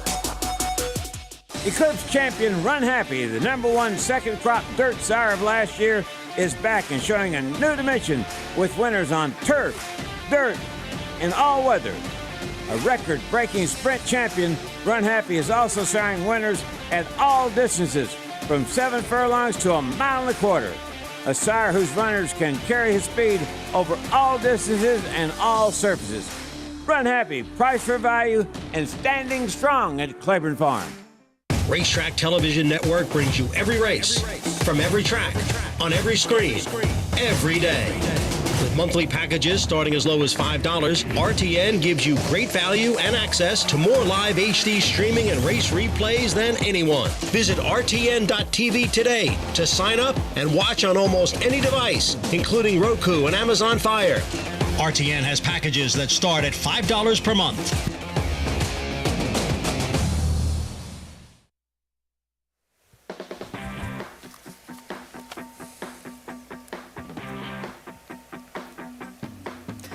You're watching America's Day at the Races on FS2. It's brought to you in part by legendary Claiborne Farm. 100 years of doing the usual, unusually well, had held serve first couple of legs of this massive Pick 5 carryover. Finally a price, which we'll get to in a moment. We're back at Churchill Downs. Their late Pick 5 begins in race 6 coming up here, 6.5 furlongs. It is a maiden special weight. Everybody trying for that first win. Here's AP Lady, Rusty Arnold runner, start number 2. Yeah, could improve. Gets another 1/8 of a mile to work with. Rusty is having a really good Churchill Downs fall stand. Yeah, slow start in that debut. It's a 2-1 favorite right now. Nancy Spain, Ghost Sapper filly for Eddie Keneally debuts. Half to Triniberg. He could run pretty fast. Yes, indeed. 9-2 right now. Luis Saez will be aboard. Leipzig, Bill Mott, and Farron Peterson team up. Yeah, first-time starter. The mare's first foal to race by Mendelssohn. This is the kind I kind of take a wait-and-see approach. Briley at 15-1 with Joe Talamo. Yeah, Robbie Medina only 8% with first-time starters, 2 for 25 in his short career. Kenny McPeak, second-time starter, did not take a lot of money first out. Did not another one that broke a bit slow. Now he goes to what seems to be his go-to guy now, Brian Hernandez. 6 a scratch. Here's Jenny Lynn for the Asmussen barn. He's got Ricardo Santana Jr. aboard. And this horse is a half to Ricky Bobby, who, believe it or not, was either first or last pretty much in all his races. Is that true? You look at the horse's PPs. Paul's going to love that. You're going to have to frame those past performances. Royal Spot, 4-1, Rudolph Brissett, and Tyler Gaffalione aboard. Yeah, taking a little bit of money. I've always thought that Rudy Brissett, just like Rudy Rodriguez and a lot of other trainers as well, have an edge because they can get on their horses in the morning. Rudy being a rider for Bill Mott for so long, and I feel like they can put them in the right spots. They know when they have good horses because they're sitting on them. They're not having to hear secondhand from one of their riders. Dam of the 8 was a stakes winner, was graded stakes placed as well. Let's go to Paul for more. Yeah, mixed bag here as well. Good stuff there from you, Mig, with Talladega Nights there with the reference. Listen, when you look at this race, you have to start with the horses that have started already. Now, the one in here, AP Lady and the 5 Tabor Time, both have had a start. They both got left at the gate and sort of got compromised with their first run. Now, Rusty Arnold had a winner the other day, and it was for Alex Bregman, 2-time World Series champion for the Houston Astros. And a lot of people thought, okay, the money's going there because it's Alex. Well, the money's going here, and Alex doesn't own this horse. Calumet Farm does, and I would think that the one's going to show a little bit of speed. Jonathan mentioned the 2 in here. I thought warmed up tremendous. A filly by his Ghost Zapper is a half to Triniberg, the 2012 Breeders' Cup Sprint winner. And I don't know if I'm not mistaken, about 8 and 9 to 1 for Bisnath Parbu. It's a name that goes way back in time. The 7 Jenny Lynn, you guys were talking about Ricky Bobby. How about this one is a half also to Salamini, who lined up in the 2018 Kentucky Derby. Although Justified took that heat, Salamini was up the track. And you also mentioned on the outside, the 8 is taking sneaky money here late, Greg, out of a dam that was grade 3 stakes placed. I thought this race was really, really difficult, so I'm going to lean on a little bit of experience, and I'm going to lean on the tote board. The pedigrees that we're seeing here, and this Rusty Arnold horse is taking the money. If the 1 breaks, I think the 1 might be tough in here the way the tote board reads. Such a huge edge to have a race under your belt, and AP Lady has that, but broke slow in the debut, now gets the inside post, Mig, so it breaks slow from that inside. You're probably toast. Yeah, but I never mind the inside post because even if a horse gets away a step slow, they're not going to get pinched between. They have some room to work with. Just getting back to the 2, Nancy Spain, half to Breeders' Cup winner Triniberg, like you talked about, but the mare also produced 6 winners from 6 starters and 2 debut winners. So the mare's a producer. Pick 5 starts here. Travis Stone, the call. And they're off. Oh, and Royal Spa leapt up in the air at the starting gate. It is off near the back of the pack. Good beginning for AP Lady toward the inside. In between is Briley. Tabor Time is there, and Jenny Lind as well. 4 of them looking for the lead. Nancy Spain comes away 5th, but is moving up the inside, up into 3rd, right in behind AP Lady. The back 2 are Leipzig and slow starting Royal Spas to trailer. Pretty tight pack though down the back stretch run. And just a 23-1 opening quarter. 4 furlongs to go. It's AP Lady hitting the far turn in control. In command by just more than a length. Briley's on the chase in 2nd. Nancy Spain under pressure inside already 3rd. 2 lengths back to Tabor Time 4th. Royal Spa trying to get back in at 5th and moving up into 4th now. Then it's Leipzig and Jenny Lind. AP Lady in command at the quarter pole. Off the turn in front by 2. Nancy Spain's been in a drive but is 2nd. Royal Spa's coming down the center. Jenny Lind is now 4th, heading for the 8th pole. AP Lady shaken up, still clear by 2. Royal Spa runs up into 2nd, and Royal Spa's closing in. Time running out. AP Lady's still in front. Royal Spa finishing well. AP Lady's in trouble. Here's Royal Spa. Just at the last moment to run down AP Lady. Nancy Spain and Jenny Lind. Royal Spa comes and nails AP Lady. Trying to do it all the way on the front end.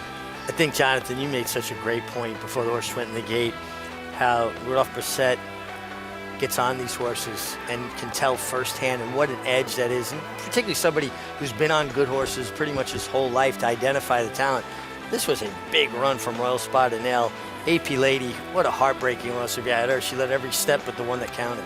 I mean, I think it goes a long way with evaluating talent for Rudy, but I also think that it goes a long way in identifying equipment that horses might need to have or not have. It also probably can give better instructions to your riders or better insight to your riders than you might if it's secondhand. I just think it goes a long way. Who'd you feel, in the course of your career, was best at finding little idiosyncrasies that might work with a certain horse when you rode? You mean trainer-wise? Yeah. There were so many over the years. Michael Hushin was tremendous. He didn't get on his own horses, but, recognized equipment very well. John Kimmel, obviously Kieran McLaughlin, who's now Luis Saez' agent. I mean, so many over the time. It's just so hard to point out. I can go back deeper, to the old-timers, but names that you guys probably won't remember. Royal Spa runs down AP Lady, and not necessarily that inside the advantage we have seen, at least in this race, over the last couple of weeks at Churchill Downs. Nero back at Aqueduct, 7-1, our first price in a race we thought was wide open, 7-1 here. Bobby Robato and Javier Castellano for Mark Keller. Yeah, look, I didn't like this horse in here. I thought the horse had a nice setup last time and didn't run particularly well, so I was against today. But when you get beat, what happens sometimes, you look back at the past performances and try to understand why. This horse really moves up in his second start off of a break, and that's what happened last time. He ran okay first off a break, and then he shows back up and runs even better. He got a great trip in here, a really good ride by Javier Castellano. It's just continued. Saratoga, we talked about him so much. He had that tremendous resurgent summer, and it is carried over all the way now into late November. $17 winner. The 2-horse, by the way, DQ'd, who came over on the 5 deep cover and was placed last. Now, I know some people, and in particular if you had bar 14, underneath and you're exacta, you're going to be upset, right? But I really think it's important that stewards take down horses that create dangerous fouls. It's one thing to brush a horse, hurt a horse, bump in the stretch. It's another thing to come out and take a horse's path and put them in jeopardy. And for years, I've railed about this. A rider will bump a guy in the stretch in the midst of a heated stretch battle, and they'll take the horse down and give him 3 days.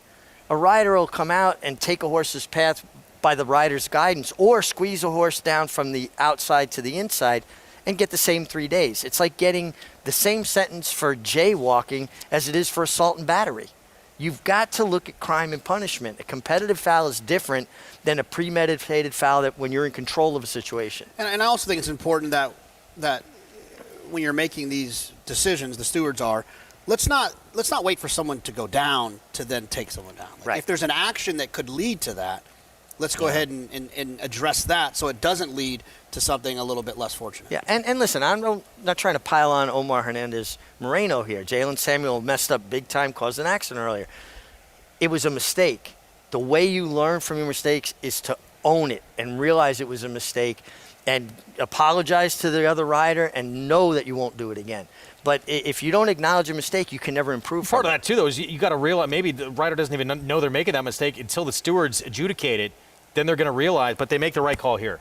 They made the right call here as far as I'm concerned, and I think they have to tighten up the ship. There's too much loose riding going on right now, and the result earlier in the day was a horse falling and potentially Trevor McCarthy being injured. We haven't gotten word about that yet, but you have to create an environment where riders know the boundaries. If they know the boundaries, they'll ride within the boundaries. But if there's too much of a gray area, that creates more of a dangerous situation.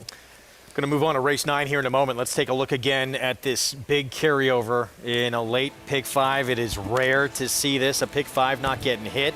We had, I think, the first 3 legs yesterday, 11-1, 45-1, 34-1, and then we closed with a 17-1 shot. So that's why we got here. Finally, a price. Jonathan, you said sometimes it only takes one. Well, we got at least one mild price. We'll see if we get another one coming up. The interesting horse, I mean, there's a few of them, but Norman Queen, last time we saw her, it was all the way back in early March. She ran a huge race, but she's been off now for 8+ months. Yeah, when they take that much time off, you got to wonder what was the reason for that. And then if they come back, are they going to run the same? I do not like the 9 Carbon in here. Just not fast enough on speed figures, and on a couple of different speed figures, it doesn't seem fast enough. So I'm not quite sure what everyone else sees and making this horse a favorite. She had a brutal start last out. Yeah. Completely left, was last, and then made a big late run. People, a lot of people see that trip, I guess. Sometimes when it's too obvious, though, it just doesn't seem to work out. Right. We're going to take a timeout. We'll be back. Ninth at Aqueduct is next. Did you see this as a potential separator race? I did. Like I said, I didn't like the favorite in here. So if you don't like the favorite, that's what makes those pick 5 payouts go up and up and up. We'll be back. Post-parade, Paddock Report when we return.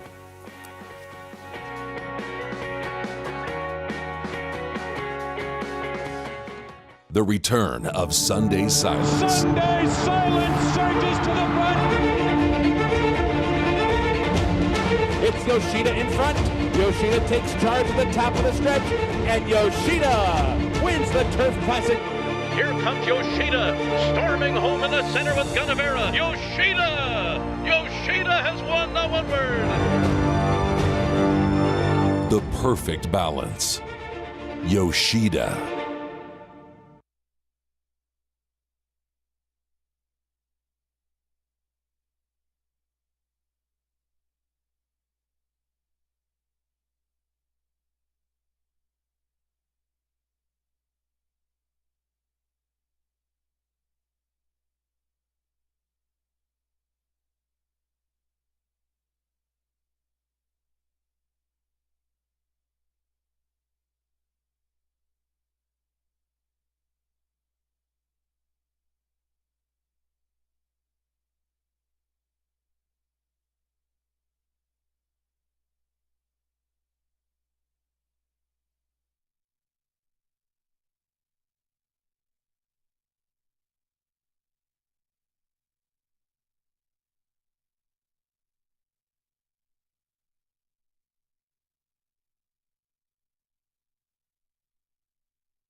We're back on America's Day at the Races. on FS2. Thanks for being with us on this Friday afternoon. Massive carryover and a pick 5 that you can play everything, of course, with NYRA Bets. Go to nyrabets.com. Get involved. New York bred, first allowance condition, 6 furlong sprint. This horse, Carbon, maiden win 2 back, and then that last start, it was off a layoff on a sloppy track, completely dead last after getting bumped out of the break, and then makes his big late run on a race, though, that wasn't necessarily that fast. Yeah, famous horse player Mike Maloney once said, "There's no bad trips in slow races." If it doesn't matter if you had a bad trip, if the race wasn't fast, it's just a visual thing that kind of can throw you off. I don't think this was an overly slow race. It's just he shouldn't be the favorite, in my opinion, based on some of the numbers that he's run. Yeah, I think there's middle ground there. I think there are bad trips in slow races, and I think this was one of them. You thought this? I thought this was a bad trip. Of course, he basically was eliminated at the break. I mean, he got ping-pong between 2, and he had to take up. And but I also do feel this horse has to be faster than it's run previously. I mean, I think that to elaborate on the saying a little bit, I think it's more like that if you have a bunch of horses that are running 80s, and then you have a horse that runs a 70, gets a bad trip in a 70, that bad trip doesn't really count because he got the bad trip in a 70 race. If he got a bad trip in an 80 race, then it makes sense, but he's got to get 10 points faster. I still think there's some compromise here. And it was off a long layoff, too, so you could get some improvement second off the bench from that standpoint as well. This, again, is a very interesting filly right here, Norman Queen. So a number last time out that would win this race by how many lengths, JK? A lot. A number last time out that's like, let's start maybe looking at running in some lower level stakes type races. But there is a little bit of a break there, and you have to ask yourself, why, and is this horse going to come back and run as well? The one thing that I will say is back January 13th, this horse did come in off a layoff and ran well. Then, a lot of times you'll see with horses, if they have shown in the past that they'll run well off a layoff, it means to me that they kind of stay out of their way in the mornings, right? They'll allow their trainers to train them. They'll allow themselves to kind of push and get themselves ready. And this horse feels like he's shown that he'll run well off of a layoff. Debuted on turf for Wesley Ward in a maiden claiming race, got taken. Went on very next time out, dirt debut. Beginning of this year as a 4-year-old filly, won by 11.5 lengths. So it showed her talent moving to the dirt surface right off the bat when she was put on it. And that was, coming in fresh as well. There's certainly talent there. But what went wrong in the 8+ months? Is she the same filly coming back? Those are questions we'll see answered here in a few minutes. I like the 2 a little bit here we see on the camera, and it has nothing to do with the color coordination of the reins being pink, the wraps being pink, the shadow roll is well also done, pink. The only thing missing, they should have made this the 8 horse. It would have been a complete, perfect combination of colors here. But no, I actually do like this horse. Showed a bunch of speed going 6.5 last time, cuts back to 6. The way the pace figures lay out, this horse looks like they'll appreciate that cutback. Second off of a little bit of a break as well. It takes a lot of effort from the groom. You got to give this groom a lot of credit. I mean, really, he put the time in, right? It's the little details that matter. Look good, play good. That's what they say. I always felt like I played better when I had the brand new shoes and the outfit, and it lasted for about not me. A few minutes. I wanted to be muck-mired, dirty, nasty, mean. You polish your boots a lot or no? Hell no. No. Wash your face, keep going. That's it.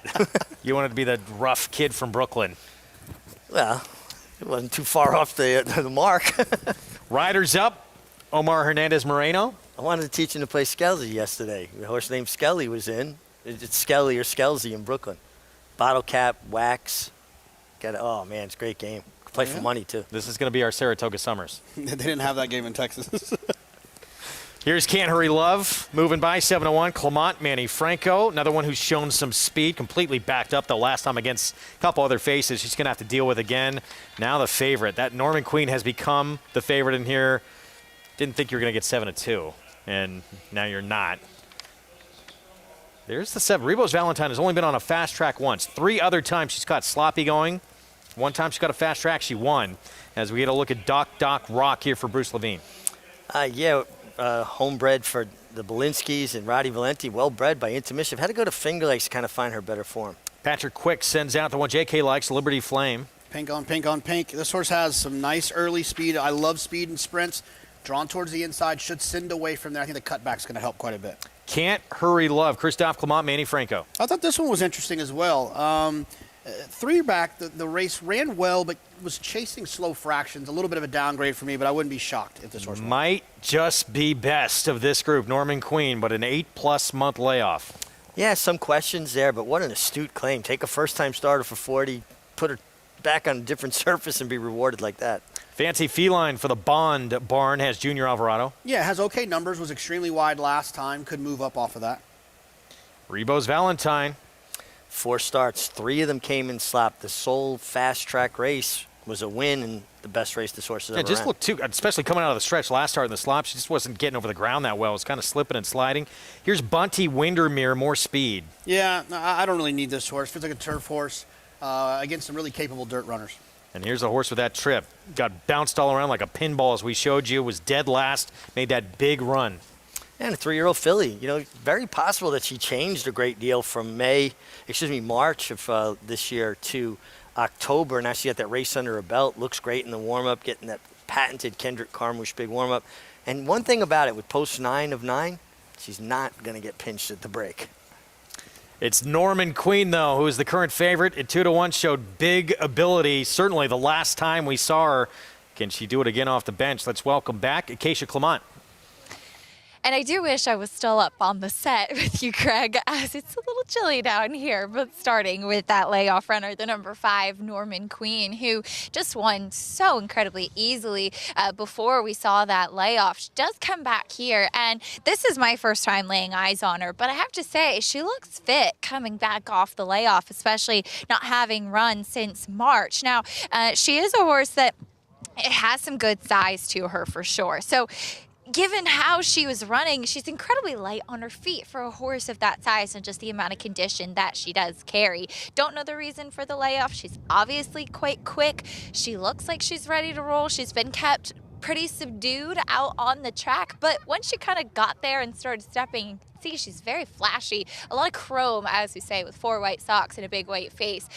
She perked up a lot when she stepped out onto the track and kind of saying, oh, I remember what this racing thing is all about. So I can certainly understand her as a favorite and excited to see her back. Her speed is definitely a big weapon of hers, and the speed of Can't Hurry Love, the number 4, has been something that we've really seen Manny Franco, who started riding her several races back, really emphasize a lot. In all of her recent starts, he really asks Can't Hurry Love out of the gate. She's a generous price right now, and I know it's because her last race was pretty disappointing. She held on for a little while with a relatively quick pace before fading. I thought her race 2 back, she did a lot of running and ran very, very well over Carbon, especially after she had broken through the gate that day. As it's this time of year, is what Maggie was talking about earlier, you're going to see some of these horses start to get a little wintry looking and just maybe not doing as well as they were earlier in the year. That's not the case with Can't Hurry Love. If anything, she is more professional now. She's stronger. She's fitter. So we'll see what kind of pace does develop in here. As it has been, it appears the speed is something Manny Franco wants to use with her. I did like what I saw from the number 9 Carbon, though. Thought that she needed the race off the layoff last time out, and while she does carry condition, she looks more tucked up, moving beautifully out on the track today, and I think should get a good trip, Greg. All right, she's back to favoritism at 2-1 right now. And Ironicus, who stood for 5,000, this horse sold for 60,000. Yeah, and you would think being by Ironicus, maybe a little bit more turf pedigree there, but dirt races are good. Gets the influence from Cuvée on the bottom side. My eyes are going to be on the 5 here, Norman Queen. If she breaks, I think she'll be tough. Let's go to John Embrial for the call. Race 9, Aqueduct.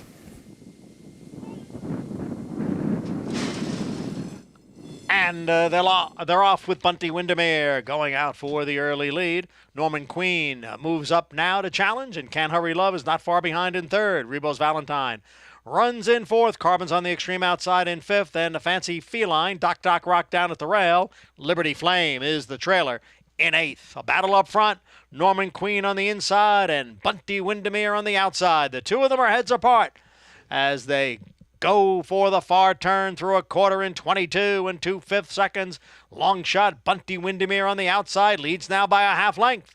Norman Queen at the rail is second by 2.5 lengths. Can't Hurry Love is next and third. Then Rebo's Valentine and Carbon. They're 4th and 5th. Then farther back is Fancy Feline in 6th. They are at the quarter pole. And it is Bunty Windermere with the lead. Norman Queen has dropped back. On the outside is Can't Hurry Love. And here comes Rebo's Valentine. Can't Hurry Love is the leader. Rebo's Valentine moving up on the outside to challenge. And Carbon is in with a chance. And then Fancy Feline. They're heading for the 16th pole. It is Rebo's Valentine. Carbon on the outside. Then Can't Hurry Love. Rebo's Valentine, the winner by a length and a half. Carbon was second. And Can't Hurry Love finished third. Rebo's Valentine off the pace. Ray Handel, Dylan Davis, and now 2 for 2 on a fast track. Yeah, this horse has run now 5 times. 3 of those starts were in sloppy conditions, and the 2 fast track races resulted in wins. Worked out a beautiful trip under Dylan Davis and Blue Streak Racing and Ray Handel. His daughter, a point of entry, got a real good trip. So did Carbon. Carbon had every opportunity. She couldn't cut into the margin late, JK. Yeah, hindsight's 20/20 on the 7. I didn't like this horse either. If you look at that race 3 back, it showed a ton of early speed. And to me, speed equals talent. And then you come back and you run twice on a sloppy racetrack and kind of run lower than desired numbers, but still run well enough. She got back on a fast surface today and she showed that talent. She showed 3 back. She kind of put it all together here. 7-9, 4-2. Wow, Carbon went off at 3-2 in the end. Took a lot of late money in here.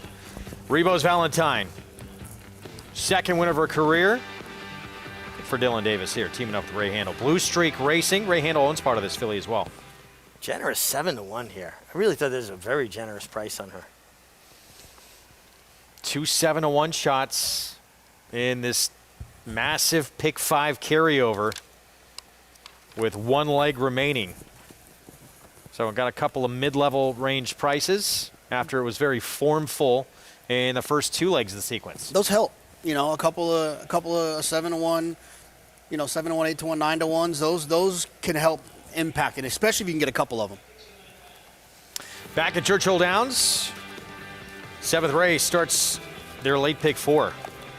As we look at Paris, Kentucky, mile and a 16th coming up at a 30,000 starter allowance. Gonna have our post parade here momentarily. Let's duet the 3 favored for Kenny McPeak, who's been on turf the last 4 outings. Yeah, but she did sport a win, albeit for maiden 30, going a mile on the dirt at Ellis Park. I think there's a lot of questions in here.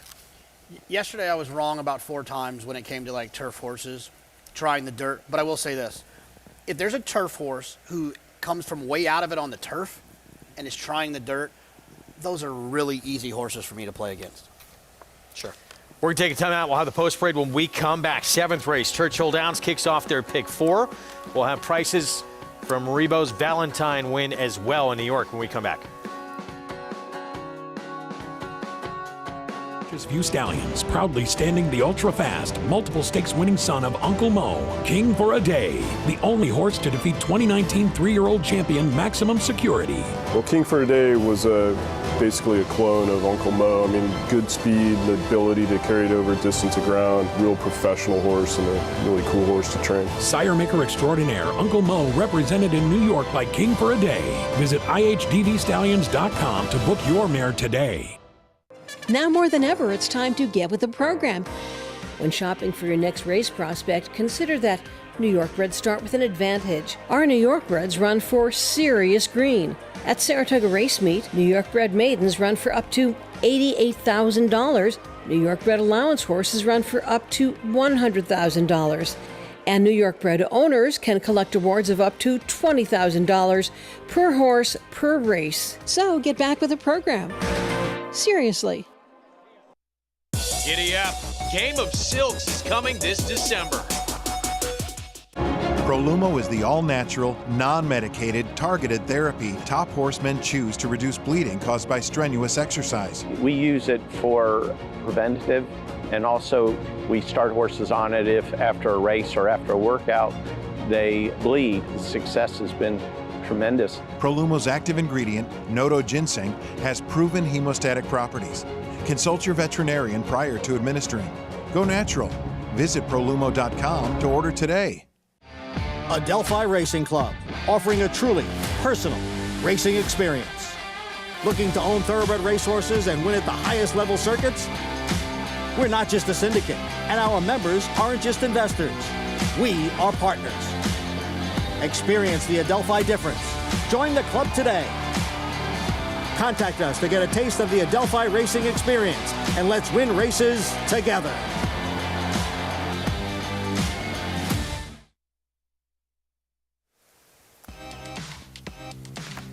We're back on America's Day at the Races, and here's our post-parade 7th at Churchill, 30,000 starter allowance, mile and a 16th, Condiment Girl stretching back out. Yes, speed from the inside with Tyler Gaffleone. The only time this horse stretched to a mile, though, she really stopped. Now she's got to try 2 turns at a mile and 16. This filly got back on dirt for the first time in a long time and got a maiden claiming win. Yeah, starter allowance conditions can always have a little bit of a standout. I thought Paris, Kentucky was that. Ran extremely fast last time, finally getting to the dirt. Let's Duet, still favored for Kenny McPeak. Yeah, being a bit of a handful in the post parade, this homebred for Gentry Farms. That one race on dirt, last race on dirt, was pretty good. My Good Fortune, trained by Phil Sims. Yeah, I like this horse's race last time, closing into a slow pace and ran an okay speed figure. Coastal Charm, 2 back last time at Churchill, 74 buyer and a 9-length win. It was very, very good that day and should get a similar trip just off the speed of the one horse. I think the horse major player. Corey Lannery shows up on this 4-1 shot here, has put together back-to-back wins. Yeah, made the lead last time, but that was a very slow early pace. I don't think we'll make the lead today. And Waywardness on the outside, Michelle Lovell. Yes, horses seems better races have been on the turf, would have to step it up on the dirt, I feel like. So a minute to post here coming up. This starts again, this pick 4. And JK, you seem pretty high on Paris, Kentucky here. Yeah, I just think she's interesting. You know, I'll always tell people that are new to this game to start at the bottom of the past performances and work your way up. And you look at her past performances, it's like synthetic, bad dirt race, synthetic, turf, dirt, big number. She finally got that big number when she got on the dirt, going 2 turns at Keeneland. Now she's back doing the same thing today. And she doesn't have to be that far out of it either. Somewhat tactical last time out, laying second, would go on to win by 4 lengths. We have a new audience joining us right now. Slight pause, and we'll pick back up.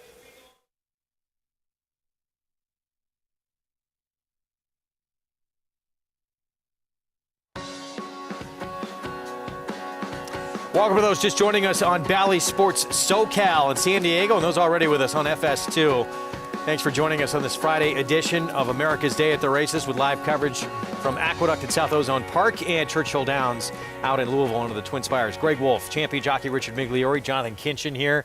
Rare sighting for you in New York. Good to have the 3 of us here on the desk. We have Maggie's gone. Keisha Clement with us downstairs now reporting. Getting set for the 7th at Churchill coming up. We have the nightcap coming up from New York on a massive Pick 5 carryover day. Check in with Paul LaDuca at Churchill for his thoughts on the 7th. Thanks, Greg. And yeah, you got a little chance here with about 5 or 6 minutes to get to your app and to punch your late Pick 4 ticket in. I think a lot of people will look in the next race to the outside runner as probably your most singled horse, I would think, in the Pick 4 sequence. Positano Girl for Ian Wilkes, and I think that's in race number 8, if I'm not mistaken, then race number 9 Beyond the Turf. In this race, interesting race, right? Because when you look at the one, she won first time out, she got left, it was not a good field.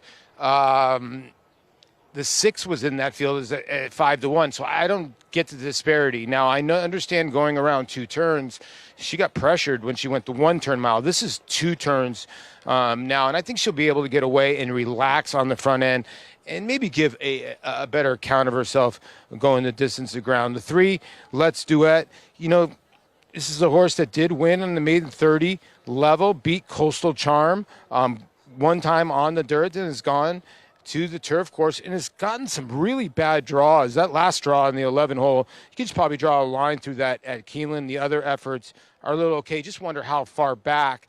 And I'm in agreement with Jonathan on the 2 here as the horse to beat. I'm surprised Paris Kentucky is not favored. And the reason why is you look at a lot of her past performances, she didn't show a ton of speed. She popped right out of the gate on the dirt. And for me, that shows me that she took right to the dirt. I think she just lays right off Condiment Girl and probably runs her down late. I think she's going to be really tough to beat. I do think the 5 Coastal Charm might outrun the 5-1. Well, surprised on the big price. Yeah, with Coastal Charm.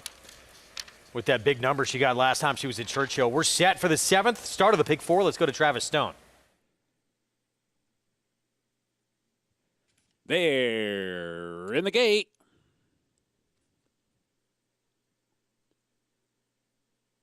And they're off.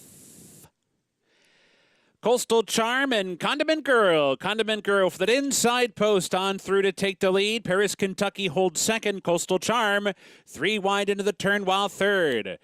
And it is Condiment Girl out there showing the way. Paris Kentucky is going to stalk from second. Coastal Charm third outside. Let's Do It heads over to the inside to save ground fourth. 3 lengths back, Waywardness up to be fifth. Mesh Thumb sixth. And My Good Fortune is at the back in seventh. 8 lengths off the lead as they turn to the backstretch run. Opening quarters on the board in 24-1. Pace is sensible, and it's Condiment Girl showing the way. Leads by a precise length to Paris Kentucky second. Coastal Charm, wide trip so far, stays in the clear while third. Let's Do It, covered up inside fourth, just 2 lengths behind Condiment Girl. Waywardness to that one's outside fifth, 3 lengths off the leader. A margin of 4 back to Mej Thumb. My Good Fortune trying to come out of last and move up outside. On to the far turn. Condiment Girl confronted by Paris Kentucky, and Coastal Charm is right there too. The 3 of them round the far turn together. Waywardness races up into fourth. Let's Do It is only 2 lengths off the lead fifth as they come for the top of the stretch, and it's Coastal Charm 3 wide off the turn but in front. Paris Kentucky fights on. Condiment Girl third toward the inside. Waywardness is there. My Good Fortune switched out. In behind, Let's Do It is still up into third and not gaining ground yet. Coastal Charm the leader by 2. Now Let's Do It gets on track. Paris Kentucky is there. Mej Thumb dives to the inside. 50 yards to go. Coastal Charm trying to fend off Let's Do It. Let's Do It gets there at the very last moment over Coastal Charm. Then it was My Good Fortune or Mej Thumb. Let's Do It. Kenny McPeak. Brian Hernandez Jr. comes and gets a Coastal Charm. Terrific race by the 5, but does not equal a win. No, you want to talk about a nice trip. Brian Hernandez gave the 3 Let's Do It. Was in behind horses, saved ground into the stretch, eased out to the clear. The 5 Coastal Charm kind of took it to the leaders around the far turn and just came up a little bit late and got pipped on the money. We've seen this a couple times today at Churchill. Completely different racetrack than we saw yesterday. It's tough when you're on a horse like the 5 Coastal Charm and you run the race that you run and you get snapped at the wire. Did all the dirty work, looking in the eyes of 2 other horses, basically all the way around there and put those away, and then just got tired late. Went off 9-5 favorite. Price got even shorter. Let's Do It. McPeak Gentry Farms, homebred for them. Daughter of Keen Ice.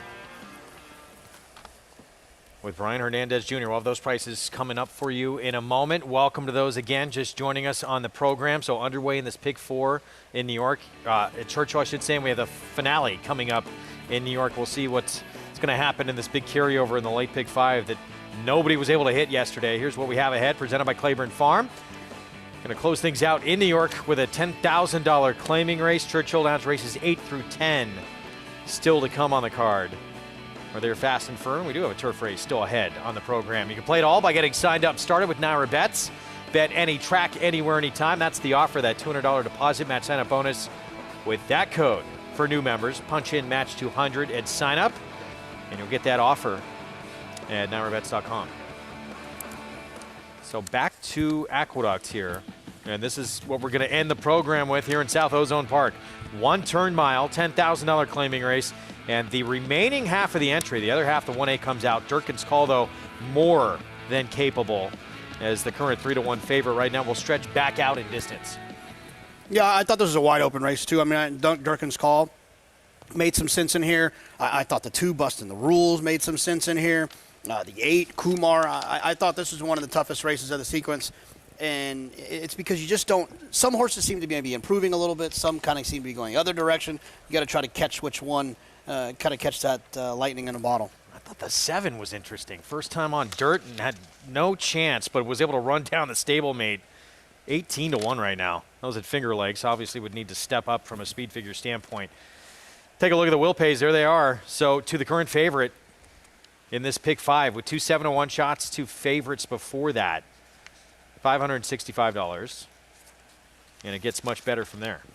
That's pretty good. You got to think you got 2 short horses to get started. You know, an odds-on favorite in the first leg. And in the second leg, you got Southern Flag, who it felt like a 2-horse race. Yeah. So they were both short horses. That was the favorite in that race. And that scratch of the 2, all that money from the 2, then went to the 4. And remember, if you have the 4 and the 2 on a ticket, you can multiply that ticket by 2. You have that payout potentially twice, or however many times you played the sequence. So that helps a little bit for those that had it. See, now that would happen to me by accident. I wouldn't know it until I refresh my Naira Bets thing and go, "Oh, what happened here?" Is that one of your favorite? One of my favorite when you hit a score and you wait to hit that refresh button. No, I actually hate it more than anything in the world. Really? To see the bankroll? Yeah, because then I start panicking that I mispunched the ticket when I'm hitting refresh and like it's not refreshing, and I'm like, and then there's sometimes where it'll say it's official. There's still like a 20-second delay, so it says official. You hit refresh, it's not there. You're like, whoa, and then you worry too much. Well, you know, it's happened before. There's nothing worse than mishitting, thinking you won and you didn't. Best Breeders' Cup story. Watching horses warm up in the office, loved the way Victoria rode, looked in the 2-year-old juvenile turf. So I go on Naira Bets and I bet him to win. And I know what it's supposed to pay, and he wins by a nose, and I hit refresh, and I got double the amount back. My wife Carmela was watching from home. She went into my Naira Bets account and bet the same amount to win on the horse because she liked the way he warmed up too. So I wound up double dipping. That's amazing. Every once in a while, things will pan out. I had something similar happen to me. There was a big promotion I didn't even know about. Hitting a pick 5 in a pool that is added on top of that. And it was a nice little extra present.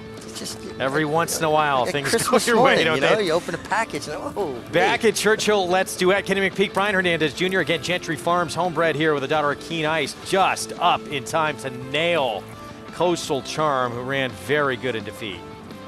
Too good to lose, honestly. And full disclosure, I bet Coastal Charm, but Let's Do It worked out a great trip and got her head down in front. Coastal Charm ran very well. I think the exactors pay well at Churchill Downs. Does it seem, has that been your experience? Yeah, I mean, I haven't noticed, I don't play a lot of exactas, so I haven't noticed it, but I'm sure there's some science behind it. I don't know what it might be. Yeah, but you had 9 to 5 over 5 to 1 there, paid $33. Yeah. Back to New York, this one-turn mile coming up. I think going in, you know, you just kind of glance at this race. A lot of people said, well, maybe lean on the 1 and 2. But you dive deeper into this race, and it becomes a lot more interesting. Yeah, I mean, I think the 1 and the 2 are the most likely winners. But like you mentioned, the 7 made a little bit of sense. The 8 makes a little bit of sense. The 2 horses, and like I said, I said it about Let's Duet at Churchill just now. I wasn't with you guys yesterday, but I was awful yesterday when it came to turf horses running on the dirt. In this last race at Aqueduct, I have a real problem with the 6 Jack the Cat and the 9 Monarchs Glen. They just feel like turf horses. But the way that I've been going, you should log into your Naira Bets and bet one of those 2 because I keep talking about how turf horses can't win on the dirt, and they keep winning. I just can't get into the 6 and the 9. Particularly Monarchs Glen. I mean, that's a horse with a major back class on turf anyways. We look at Dylan Davis. And he's going to be on Durkin's Call. So the riders are getting up because the Harrows aren't done manicuring the racetrack. And it'll be a take 2. They'll have to wait until they circle around to the far turn, go to the Harrow yard about the 7 furlong pole here at Aqueduct. Back to the rest of this group here. I'm talking about major back class for the surface. And a young rider we featured, who's up and coming, just got the first mount of her career just the other week. Maddie Over, she's going to be on Little Commissioner. This horse, not that long ago, ran a 97 Beyer and dusted an allowance optional 80 field. For Rob Atras. Yeah. And, you know, that's one of those things when you see these horses that have these big back There's numbers. Maddie Over. You got to try to evaluate where they came from. Now, who knows? Maybe that horse finds that performance again. It's in there. I mean, obviously, this is a 7-year-old. Equine athletes, like human athletes, sometimes you just lose a step. But I was speaking with Maddie earlier. My son Joseph represents her, full disclosure. And, you know, over the summer, helped her on the Equicizer, showed her some things.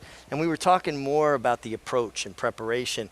And I love the way she broke down this race and how she's going to approach it. She's thinking it through. And the horse worked very well. She worked the horse herself on November 13th and really liked the way the horse worked. You know she has that enthusiasm. I talk about horses' feed on positive energy. This horse is going to be forward, if not on the lead. And, you know, bottom level claiming race like this where you have a rider who's hungry and wants, it would be the first career win for Maddie Over, but a horse too with huge, it's not even close. This is the class of the race, but is that talent still in there? Well, that's a big question. Obviously, voided claim 2 back, claimed last time for 16, shows up here for 10. Antonio Arriaga does very good work, though. Richie, how many rides did it take you to get your first win? I believe it was my 12th mount that I won with. I was supposed to win with like my 9th mount. My boss put me on a really short price favorite at the Meadowlands, told me to wear a sport jacket to the race that day. I had to go buy a sport jacket. I didn't own a sport jacket. Philly got beat at like a really short price, finished up the track. I got thrown in a puddle by a disgruntled bettor on the way back to the receiving barn. Had to ride the horse van back from Meadowlands back to Belmont wet in this jacket. I still have the jacket. Hangs in my closet, and it's for me, if I have a bad day, I look at that jacket and go, no, that was a bad day. I thought my career was over before it started. A lot with not as strong a constitution might say this is not for me.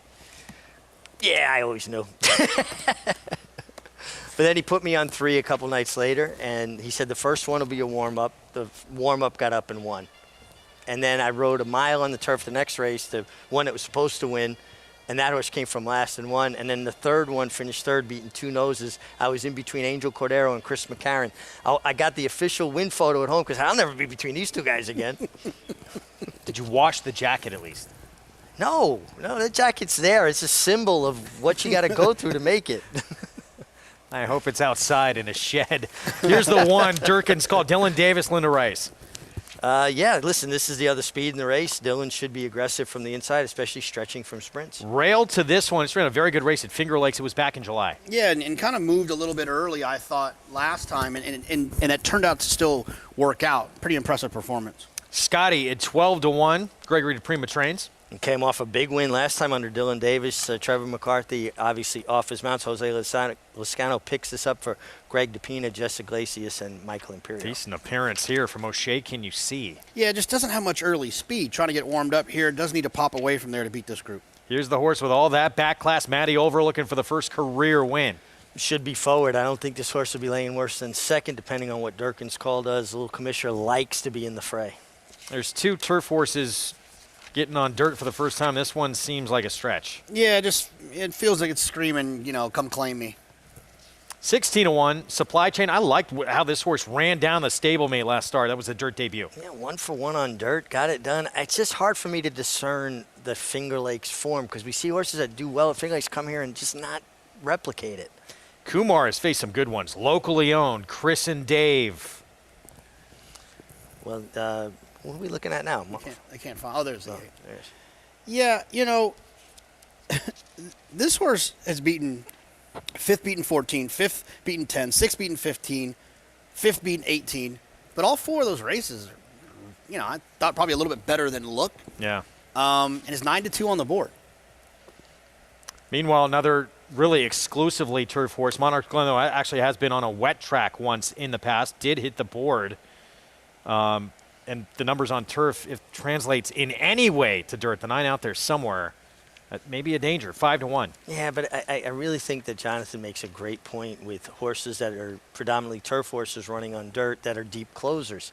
Because now they not only have to try to make up ground on dirt, which is more conducive to horses that are forward, they got to take kickback. They got to negotiate traffic. I do think they're at a big The disadvantage. one dirt startup was a sloppy track, for what it's worth, with a 9. Actually ran a figure that's very competitive with this group. And then here's the 10, Super Wicked Charm. Yeah, I just too slow early, too slow late, and probably needs that brown dirt to turn into grass to have a chance here. That is your field. This is how we're going to close things out at Aqueduct. Let's go downstairs to Acacia. We did have that slight delay as they got the call for riders up, but the tractors were still out on the track, so thus all the jockeys dismounting, getting back up, and now we have that abbreviated post-parade and right off to the warm-ups. But I did like the warm-up from the number 1 Durkin's Call, and while he has had probably more success going a little bit shorter, at least lately, I really don't mind him at the 1-turn mile. I think he certainly has the physical to go the mile. The flat mile should probably be it's right in the sweet spot for him. I also really like that he's a reclaim for Linda Rice, and she claimed him for herself. And I really, really respect, especially with a top claiming trainer like Lindo, and she dips back in. And I think this is a good spot for this horse. The number 5, Little Commissioner, of course, rooting so hard for Maddie Olver. I've witnessed firsthand just the dedication and the hard work that she's put in to get to this point. Well, Commissioner, sometimes his weight doesn't look great from race to race, and Antonio Arriaga's horses always look terrific and well turned out. This is one of the better times that I've seen him lately, so we'll see if he can turn things around. And the number 8, Kumar, he does have that string halt, that neurological kind of marionette effect where his hind leg is exaggerated at the walk, and it was very exaggerated today. But he warmed up fine, as he always does. Once he got going, everything kind of smoothed out quite nicely, and he, with Irad Ortiz climbing aboard, I think has the opportunity to run back to some of his better races today, Greg. All right, Acacia, thank you. Here we go. This is how we're going to close out this Friday card. There's the 4 about to step in. O'Shea, can you see? Minor drop down in class. The former 7-time winner. This one close to 300,000, 18-1. We talked about the 5, that back class. In the end, JK, you're going to wind up where? I'm going to go with the 2. But if you're alive in the pick 6 or the pick 5, good luck. Mig? 5. I'm going with the 5. I think Maddie's got a good plan. John Imbrial, finale on this Friday card from New York. And they're off. Super Wicked Charm, Monarch's Glen. Kumar is there. Now Little Commissioner moves up. So it's Kumar and Little Commissioner to battle for the early lead. Scotty is next in 3rd, busting the rules down on the inside and in 4th. And then it's a break of 2 lengths to Durkin's Call, who has advanced up into 5th. Jack the Cat is 6th. Super Wicked Charm now in 7th. Then comes Supply Chain in 8th. And at the back of the pack, O'Shea, Can You See? And the trailer is Monarch's Glen. The opening quarter, 22 4/5 seconds. So they are moving right along here with Kumar showing the way here by a length. And Little Commissioner is in 2nd. Then it's a length to Scotty in 3rd, followed by Durkin's Call down towards the rail in 4th. And Busting the Rules on the outside in 5th. Half mile in 46 2. They head for the turn. Little Commissioner comes through on the inside of Kumar. It is Little Commissioner by a head. Kumar on the outside in 2nd by a length and a half. Then Durkin's Call next in 3rd, followed by Scotty. Busting the Rules has moved to the extreme outside. It's a break of 5 lengths back to Supply Chain. Then comes a Monarch's Glen. Jack the Cat is down at the rail, and Super Wicked Charm, 3/4 in 1:11 4. Little Commissioner challenged here by Durkin's Call, and Durkin's Call has taken over and quickly draws away. Durkin's Call in front. Little Commissioner trying to hold 2nd. Then it is Supply Chain, Jack the Cat at the rail, Monarch's Glen on the far outside. Durkin's Call, the winner here, and Dylan has his double. Durkin's Call winds up going off slight second choice in the race. And Dylan Davis, 2 today, as you heard from John Imbrial. Linda Rice off the claim. It's had a really good trip. Speed duel kind of took place up front when Kumar was hard sent by Irad Ortiz Jr. Little Commissioner did well to hang on for 2nd after being in that battle, but a very logical result here. Durkin's Call really sat a good trip, JK. It's a great plan on the 5 for Maddie Olver. I mean, what more can you ask for? You got a lot of pressure from the 8 and Irad. You know, if she doesn't get that pressure, or if Irad takes back, she likely wins from there. She's never got a breather with the 5. I mean, it was running all the way around there. They were like She was in there, then she kind of had to take back, then she had to get back in there. That was a good performance from the 5-Little Commissioner, I thought. Good performance. That was a good education for Maddie Olver, no? Well, she's got 3 mounts now.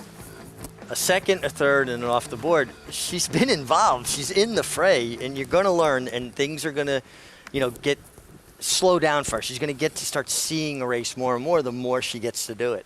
It's really a hard thing to do. When you start riding, the gates open, dirt flies, there's a lot of yelling, and you're like, what happened? And then ride 100, you start to see it. Ride 1,000, you really see it. Ride 10,000 in slow motion. 1, 5, 6, 7. Durkin's Call, second choice on the board, closes out this pick 5 carryover. And a multiple win afternoon for Dylan Davis. Well, the prices for you when we come back. 12 races, 8 through 10 ahead at Churchill Downs as well. And we're going to look ahead to a couple of stakes races coming up this weekend here in New York, named after 2 grades, 2 multiple Grade 1 winners, multiple champion Gio Ponte, and Forever Together, trained by the great Jonathan Shepard. We'll be back with more America's Day at the Races right after this.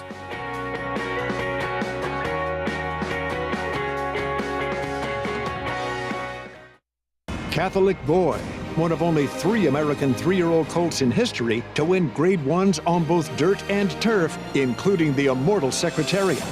A 6-time graded stakes winner from ages 2 to 4, and the fastest 3-year-old of his crop over 10 furlongs. He's so impressive today, the others didn't even have a prayer. Catholic Boy rolls in the run. Happy Travers. Dual surface Grade 1 winner Catholic Boy, standing at Claiborne Farm.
Back with you on America's Day at the Races.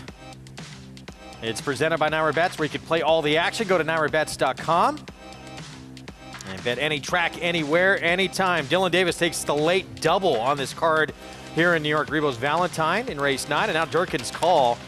John Imbrial calling Durkin's Call first across the wire. Yeah, and he worked out a really good trip. He set off the pace, inside-out move that's been very effective today. And just got it done with the right setup. A lot of high marks for Little Commissioner. Maddie Olver, 3rd mount, gets a 2nd place finish, and he ran very gamely, Jonathan. No, the first and 2nd place horses ran really well, and Linda's dangerous when she claims one back. If someone takes one from her, that tells you she didn't want to lose it, and she comes right back in and claims Durkin's Call back and runs right back and wins. The biggest figures, too, this horse had ever gotten was at a mile, stretching back out. Runs a big one here, gets the win, $8.10. That pick 5, $565. As we take a look at the late pick 5 follow along and that big carryover into today. Formful to begin it. Race 7 basically was a 2-horse race, plus, as JK mentioned, the late scratch of that 2. All those people that had the 2 getting the 4 as well, who went off the post-time favorite. Can argue personal best was potentially a free square. Oof. Couple of prices in the middle, though. $565. Churchill Downs, race 8, 6.5 furlong sprint, maiden special weight. Late pick 3 ahead. Positano Sunset. Ian Wilkes, trainer that gets them better with more racing. This filly making her 3rd start coming up.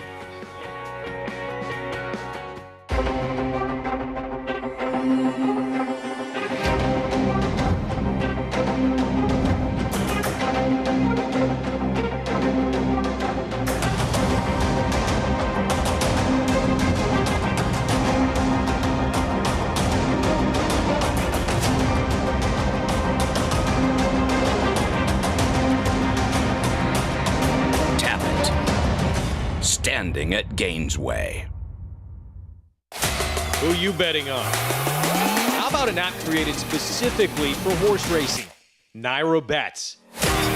We specialize in thundering hooves, fist pumping, and boosting your bankroll with robust weekly promotions. And offer betting tips from actual horse racing experts. Bet all day and night, nationwide. Get the action and thrill of horse racing with Naira Bets. Giddy up. Game of Silks is coming this December.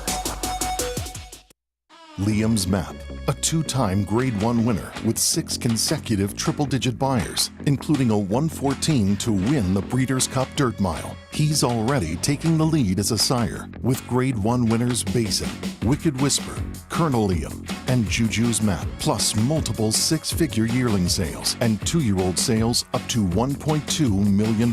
Proven on the track, proven in the sales ring. Liam's Map, only at Lane's End.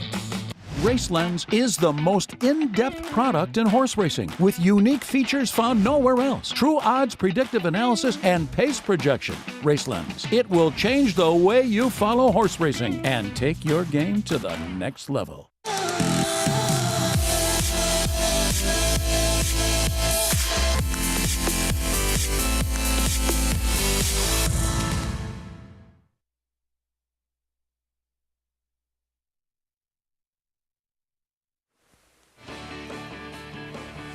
We're back on America's Day at the Races. 8th race next here at Churchill Downs. 6.5 furlong sprint, maiden special weight, 2-year-old fillies. Several making the first start of their career, but there's an even money favorite outside who has 2 starts already under her belt. We'll get to her in a moment. Hughes Clues, Brad Cox, first-time starter from the rail. Yeah, first fall out of this mare, not taking much money for Strong Connections. Yeah, that's strange to see from this barn. Roman Goddess, 6-1 next to her. Yeah, has some experience. Sometimes they can go a long way with these 2-year-olds, but the 2 races haven't been particularly quick. Winningest trainer in North American history. Steve Asmussen with a Tappet first-timer here. Yeah, a real pedigree here. The mare has thrown 7 winners, 3 stakes winners, 2 debut winners. Another one not taking much money from Strong Connections. Bullet drill, too. 2 back on 5 furlongs. Here's Origami Girl for Cherie DeVoe. 2 thoughts. One, quickly, half to Farmington Road, who wanted to run further. I sat next to a guy at a bar one time that kept making Origami $1 bills. He was one of the most annoying human beings I've ever met. High-end Vixen, 39-1. First time out. There's a producer, 2 foals to race, 2 winners, including debut winner, Running Happy by Run Happy.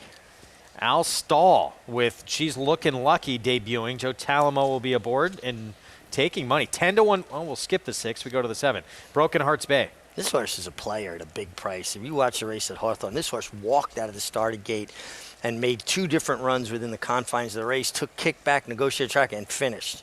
Here's the 6 for Al Stahl. Yeah, look, my friend Marshall Graham at 10 Strike Racing, he loves looking at Lucky. He loves looking at Lucky horses going long. This horse is taking a lot of money sprinting. Marshall might be upset if this one's good. This horse looked like he might run good today. Kid's Last Laugh. Kenny McPeak, first-time starter. Yeah, Kenny just won the last race. Get Brian Hernandez again. I think Practical Jokes and I end up being a pretty good sire. Take me there, please. Positano Sunset. 2 starts under the belt for a trainer that usually gets them better race by race. Yeah, definitely. Ian Wilkes races his horses into condition. They learn a lot from their races. This horse showed 2 different styles, too. Showed speed on debut and then came back and rallied from off the pace a bit. 4-5 favorite, making start number 3 from that outside post. Let's go to Paula Duca. Yeah, guys, and when I look at this race, I think Positano Sunset is an absolute standout. When you go back to her replay, Now, she ran against the horse that day was Julia's Shining, which is a half-sister to Malathot, who made this giant move around the far turn. And Positano Sunset sort of got blind switched. And if you missed the part of the replay where this horse got steadied and got, actually, I lost maybe 4 to 5 lengths. And then when Julia's Shining went by Positano Sunset, she kind of re-rallied. Now, she was leaning in. She was a kind of tiny bit green that day. I thought she ran absolutely giant, and I could argue she might have been better than the 4 that day when you see the steady in the backstretch. Now she draws the 9-hole. She showed a little bit of speed in her first start, and I think she stays completely out of trouble in here, and I think she's going to be a bear to beat. Now, when you look at the board in here, the 2 Roman Goddess should not be 7-1 because comes out of the same race. 2 loaded races, lost to Tom Amos's Super Filly, Hoosier Filly, first time out, who came back to win unbelievably, stretching out to 2 turns. And, you know, this horse was in the Julia Shining race, showed a little bit of speed. I just thought that Positano Sunset was a lot better. Then you guys mentioned the 6. She's looking lucky. You know, after watching the replays, and the whole track knows here, you know, all the track handicappers, everybody here knows that Positano Sunset is the horse to beat. But this 6 horse is taking a lot of money into that horse. So I would think this horse would show a little speed for Al Stahl and Joey Talamo, who is on fire. I just think that the 9 Positano Sunset has a very, very bright future. All right, we'll see if third time is the charm. Paulie making a strong case for the odds-on favorite. Public agrees, and that's why she's that short number. But, yeah, she's looking lucky. That first-timer is taking, well, now up to 6-1, but certainly taking some significant money into the face of that 4 to 5. Absolutely, and we try to let the board help us with first-time starters. You know, it's an indication of what they've shown in their morning trials. I thought the 8 Kids Last Laugh, first-time starter who's not taking money, is very interesting. The mare won her debut at 4.5 furlongs at Charlestown, so you got to be quick to win 4.5 furlongs on debut. Actually, with Kendrick Carmouche aboard that day. She's thrown stakes winners, Jake and Elwood, Lucy and Ethel, Hey Kiddo. Fan. I mean, she's a producer. Yeah, and a couple of debut winners. So there's precocity in this family. I thought that was an interesting first from a pedigree standpoint. And the 7, Broken Hearts Bay. Listen, it was a slow race, and maybe that it's going to apply like that. You know, there's no trips in slow races. But this horse had no chance to hit the board, and she did well to run on to be 3rd. And look, they got racing in Chicago. You know, you don't have to come down to Churchill Downs, right? You could stay at Hawthorne and stay running there. And the fact that they show up here for a bigger purse, either it's a really bad choice for the connections, or in a couple of seconds it might turn out to be a good one. 11-1 on the shipper from Hawthorne, the 7. 4 to 5 favorite, though. Strong words from Paulie. Positano Sunset. Look, a lot of reasons to like her, and that's why she's a short number and gets the cozy outside post. Yeah, she should get a real good trip. And like you said, Ian Wilkes' horses get better with racing. Broken Hearts Bay, getting back to briefly, it says broke slow. That does not do it justice. She walked out of the gate.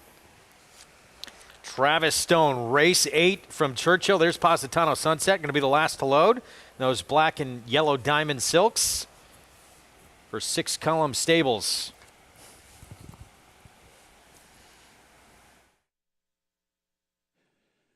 They're in the gate. And they're off. Pretty even beginning. Roman Goddess down toward the inside. Broke out alertly and is looking for the lead. Positano Sunset is there. Huge Clues comes up the rail to challenge as well as they move up the backstretch. Roman Goddess short lead. Hughes Clues punches through toward the rail and takes the lead. So it's Hughes Clues in front. Roman Goddess is racing second. Positano Sunset comes away third, tracking them. She's looking lucky is back into 4th. Kids Last Laugh is now 5th. Origami Girl 6th and toward the rail. Wish It is 7th. Broken Hearts Bay wide while 8th, and High End Vixen the trailer. They're on the far turn after knocking out a quarter in 22 and 3. And it's Hughes Clues going head-to-head with Roman Goddess. Positano Sunset sidles up 3 wide and is poised for the final quarter mile. Right in behind is She's Looking Lucky with Wish It. They come off the turn. Roman Goddess short lead. Positano Sunset set down for the drive now. And Positano Sunset's cut loose. But Kids Last Laugh is rallying. Third on the outside, 1 furlong to go. Positano Sunset kicks away by 2. Kids Last Laugh runs up into second. Positano Sunset finishing strong. And will score by 2 on the wire. Positano Sunset first, Kids Last Laugh second, Roman Goddess was third, and She's Looking Lucky was fourth. 4 to 5 in the end, Positano Sunset. Third time out, she graduates. Yeah, and she was impressive. Paulie nailed it here. Right about here, it looked like the 8 and the outside with the blue and I guess it's pink or blue and pink, I'm guessing, silks. But she looked like she kind of was lugging in a little bit, like she was being a little bit green, like she didn't necessarily want to go by. I'd like to see her run in her next start. That's fuchsia, actually. Is it? Okay, Yeah. thank you very much. She ran very well. I mean, listen, Positano Sunset was very good. Paul called it good outside draw, cruised into the race and was impressive. But I thought a real good run from Kids Last Laugh, and that mare's been a prolific producer, and she continues to show she's throwing foals with ability. 12 to 1 underneath a 4 to 5 favorite. That's how you create value with a short price. And you made the case for this 8. Just from a pedigree standpoint, I thought she was interesting. The 7, Broken Hearts Bay, broke slowly this time, not as slow as she did Hawthorne, and then just made a 10-wide sweep into the stretch and then flattened out. She's a horse I'll be looking for to show up in the entries at Hawthorne. I'm going to put her in my stable because I'm going to get paid with her one of these days. 4 to 5 favorite, though, for Ian Wilkes. Breaks her maiden start, number 3 at a short number. We'll have these prices coming up when we return. Feature is next. We're going to look ahead to the weekend, though. And Arad Ortiz Jr., a lock for this year's Eclipse Award. He's got a big one coming up that would get him a little bit closer to history with a stakes win in the Gio Ponte. We'll talk about his chances with Steady On for Pletcher this Saturday.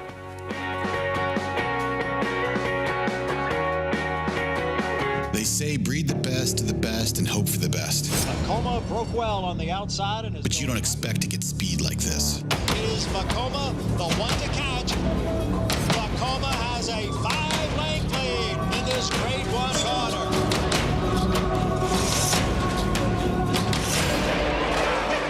Inside Vekoma continues the battle on down at the rail. It is Vekoma who's going to win the Met Mile.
We're back on America's Day of the Races program, brought to you in part by America's Best Racing. For the love of the race, visit americasbestracing.net. today. Julien Leperoux for Ian Wilkes. Positano Sunset. That troubled trip last time out. Gets the win today. Pretty convincing. Yeah, she was impressive. Got that outside trip, cruised around there, and powered home. Kids' last laugh. Nice run to be second best. 9-8-2 finish. Let's go to Paul. Yeah, I'm with winning trainer here, Ian Wilkes, and giving Ian a little bit of a kind of a laugh because I bet this horse last time, and what a trip she had. But she proved today, and I would think the outside post had to help, didn't it, Ian? Oh, definitely. You know, last time we were down on the inside, we got checked and, you know, steadied and ran a good race, very encouraging race last time to a good filly. And then today, Julien was able to just get a nice, perfect trip. You know, the thing about it is when she was at Keeneland, she got checked. She's got a lot more speed than people think. She does, you know, and, you know, because even the first race, she showed more speed than I really thought, the first race. But, you know, I like this way she's listening to Julien now because I do want to try and stretch her out to see if she can stretch out. Yeah, and you were talking about that too, like listening to Julien. She kind of got a little green last start. She was a little bit more professional today, no? Yeah, she was very green last time. You know, he couldn't really ride her out behind the other filly. You know, we would have made it a little closer. But today she was a little more straight and true today. I was very pleased with that. Well, Ian does always a great job, and him and Julien Leperoux are lethal. Positano Sunset, I'm telling you right now, this filly's got a future. Future book odds just tumbled for the Yokes. A terrific trainer who they get better and better under his care. Ian Wilkes does a really nice job, and this could be a very nice filly for him. Look, anytime you can win one of these races, it's why these maiden races are so much fun, is you can get excited about what's next to come. And you mentioned a trainer like Ian Wilkes, who a lot of times I don't like his horses first time out because he actually is one that his horses progress over time. So if she continues to take steps forward, it's a lot for Connection to be excited about. I like what he said. He's a very thoughtful trainer and talked about now she's listening to Julien Leperoux and, you know, waiting for him to ask her to run. And that's how you get horses to go further. And listen, he came up under a master horseman in Colin Afsker, and he was there for Unbridled. He was there for Street Sense. He knows how to develop a horse and get them to peak at the right times. Let's move on to the 9th here, mile and a 16th on the turf, an allowance optional claiming field. And we are getting some turf racing in here at Churchill Downs. Wide open, betting-wise. By the way, that race, 2-year-old filly race back in the 6th, a full 2 seconds faster. Positano Sunset. Wow. That's a lot. So if you had a first-time starter that drew into that end and ran second like that filly that ran second did, you're probably a little frustrated, huh? Yeah. Coming up on Saturday, Gio Ponte, well, he stamped himself as a serious racehorse the very first time he set foot on the racetrack, winning his debut. Over the next 5 racing seasons, Gio Ponte separated himself as a champion, a 7-time Grade 1 winner. He was competitive from start to the very finish of his career. Gio Ponte served notice of his ability right out of the gate. The son of Tail of the Cat captured the first start of his career in the Empire State.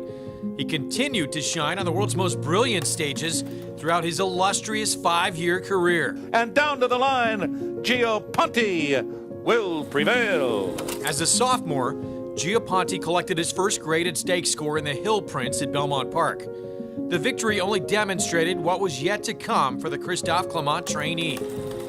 The Castleton Lions color bearer collected 4 consecutive Grade 1 triumphs in 2009, including the Manhattan Handicap, the Man o' War Stakes, and the Arlington Million. Gio Ponte adds the million to his Grade 1 collection. He concluded his coast-to-coast campaign with a second-place finish to the mighty Zenyatta in the Breeders' Cup Classic. Zenyatta!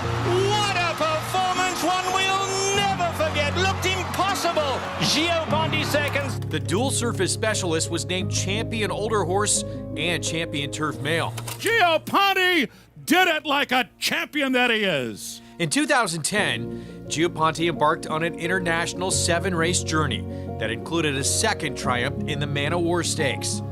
He finished first or second in 6 of his North American engagements and showed his versatility with a second-place finish to Goldakova in her record-breaking victory in the Breeders' Cup Turf Mile. After collecting his 3rd championship, Giaponte and regular pilot Ramon Dominguez returned to competition as a 6-year-old. Giaponte from the outside. How about that? Giaponte will go back to the winner's circle. The horse proved his class yet again by defeating 2-time Horse of the Year and Hall of Fame member Wise Dan in the Shadwell Turf Mile for his 7th Grade 1 win. Giaponte retired in 2011 with 12 wins from 29 starts and more than $6.1 million in the bank. His hoofbeats will resonate for years to come. Multiple champion with a horse. 22 of his 29 lifetime starts, most of them in Grade 1 or Grade 2 competition, he was first or second. And his run in the Breeders' Cup Classic that year on the synthetic at Santa Anita against Zenyatta could not have got a better ride or better trip under Ramon Dominguez. I had been in front on Regal Ransom, and he swept by. My horse was done, and then I see Zenyatta coming from, and I honestly became a fan. I had the best seat in the house, so I was in the race watching and rooting. I mean, it was a tremendous horse race. Took the lead in the stretch in that Classic. Looked like he had the race won, and then just one of the greatest race mares of our era ran her down.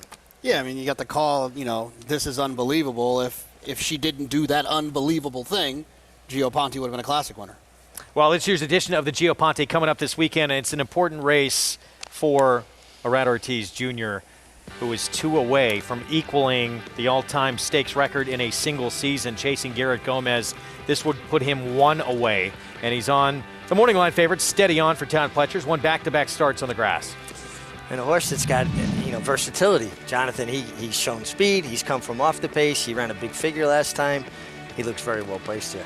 Yeah, especially in New York, where I feel like horse players can sometimes get a little frustrated with the lack of pace in some of these turf races.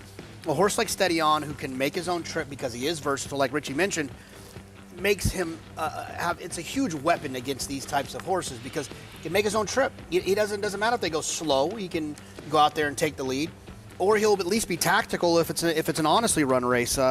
He makes a lot of sense in here to me. That figure he earned in that last win, is he in a class by himself in this field?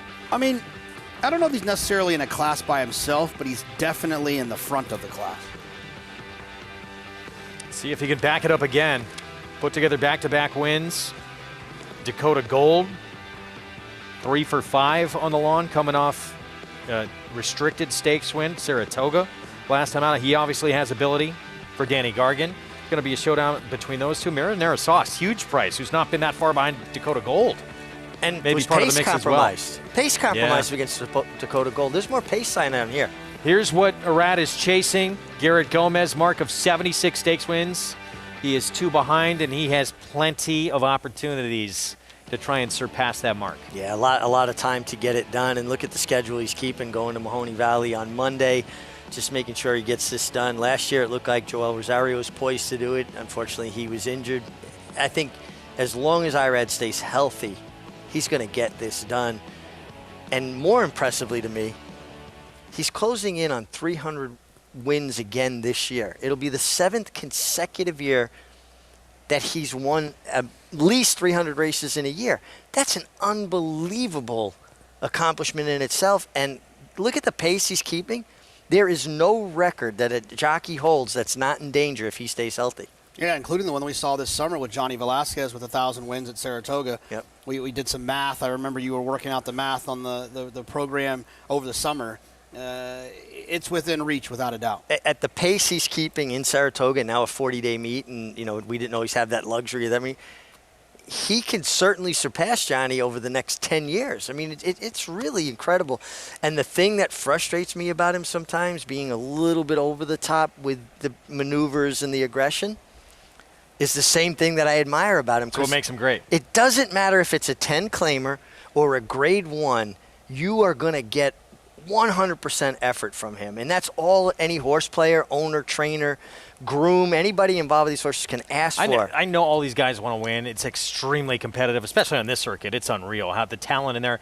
Is there a guy, though, with more will and fire and desire than him? No. I would say it easily. He is number one in that department. In the Jockey Charity basketball game, him and Jose were getting angry for people taking bad shots. It's a charity game, and you can tell how competitive they are. I've heard stories about them playing video games, and there being like almost fights and like not talking for a couple days. That Ping I pong. understand. I've heard it gets pretty intense. They're very competitive. You want to win. You want to win. That's it. Nobody remembers who was second. Competition that he's going to face in this Gio Let's take a look at the rest of this group that's going to line up Saturday. Grand Sonata, Wicked Fast. This was the Hill Prince back on October 22nd. Grand Sonata wound up third. Wicked Fast not far behind in fourth. They both ran well. I thought the pace was slow in this race, so you want to upgrade horses that were coming from out of it. They both came from out of it. Wicked Fast came from further out of it, so I upgraded him just a little bit. But, in a situation like this, in the Gio Ponte, the pace is going to have to be quick for these horses to have a chance to run down horses like the 8 Steady On. And then you got, I mentioned briefly Dakota Gold, but a horse who is, 4-time winner, 3 of those coming on the grass. Got beat at a short price at Saratoga, that Rick Violet, then came back, and Irad Ortiz Jr. didn't mess around, put the horse on the front end, got the win over, as Meg, you said, compromised trip for Marinara Sauce. Yeah, it just seemed to me that Dakota Gold had a pace advantage here. And he, listen, he was good. I'm not taking anything away from his effort. But the disparity in price between Dakota Gold and Marinara Sauce is absurd as far as I'm concerned. You can make the case Marinara Sauce was the best horse this day. He finished faster than anybody else. Yeah, it's actually a fun fact.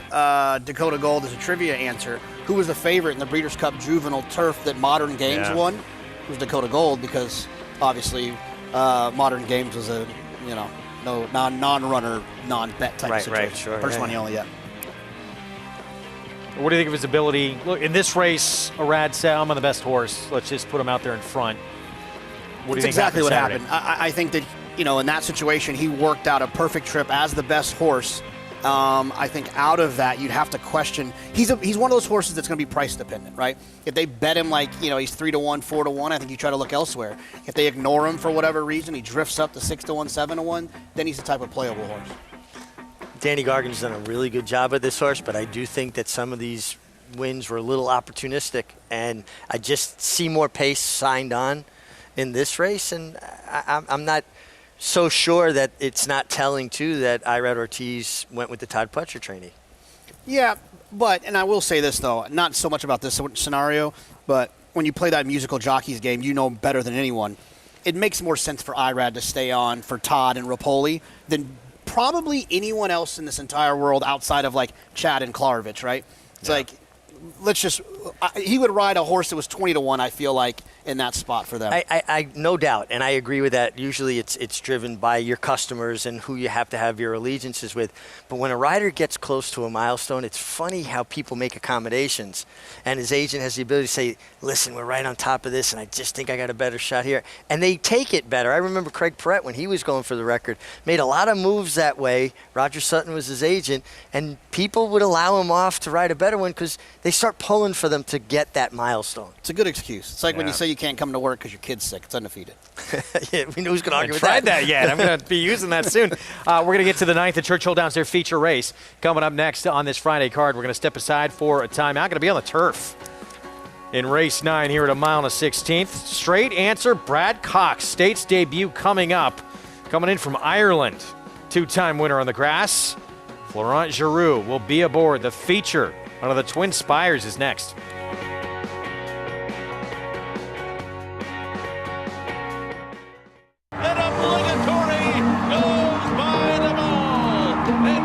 Here comes Malathaat. Here comes Clairiere on the outside. They're coming to the finish, and it's got to be Clairiere. Nest, much the best. She won by better than 10 lengths.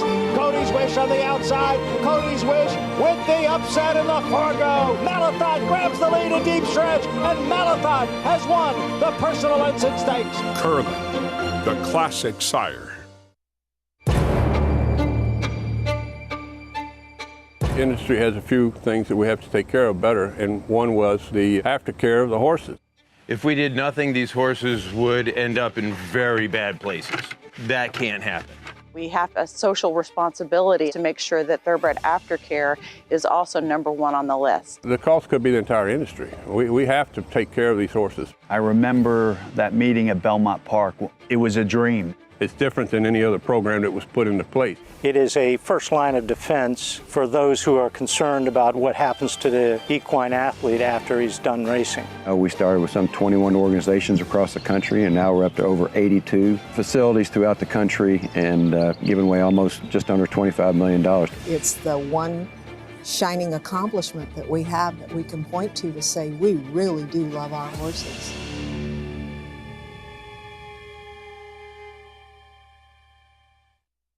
Giddy up. Game of Silks is coming this December. Racetrack Television Network brings you every race, from every track, on every screen, every day. With monthly packages starting as low as $5, RTN gives you great value and access to more live HD streaming and race replays than anyone. Visit RTN.tv today to sign up and watch on almost any device, including Roku and Amazon Fire. RTN has packages that start at $5 per month.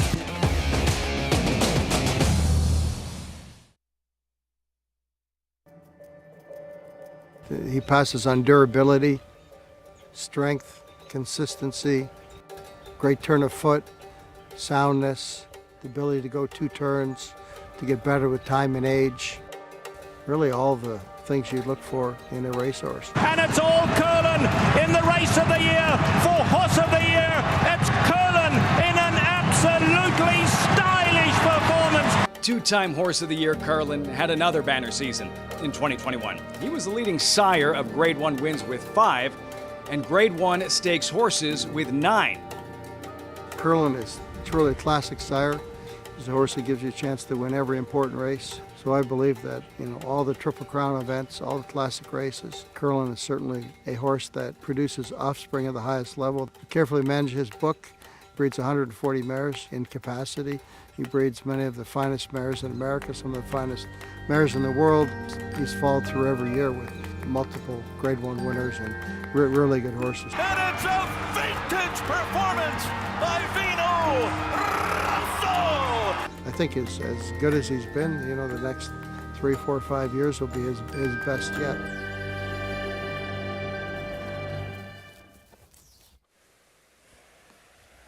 Back with you on America's Day of the Races. Program brought to you in part by Hillendale at Alapa. Here on our FS2 and Bally Sports SoCal San Diego coverage. And here's a son of Curlin. Current. We'll have Chris Landeros aboard for Brittany Vandenberg, a 6-time winner.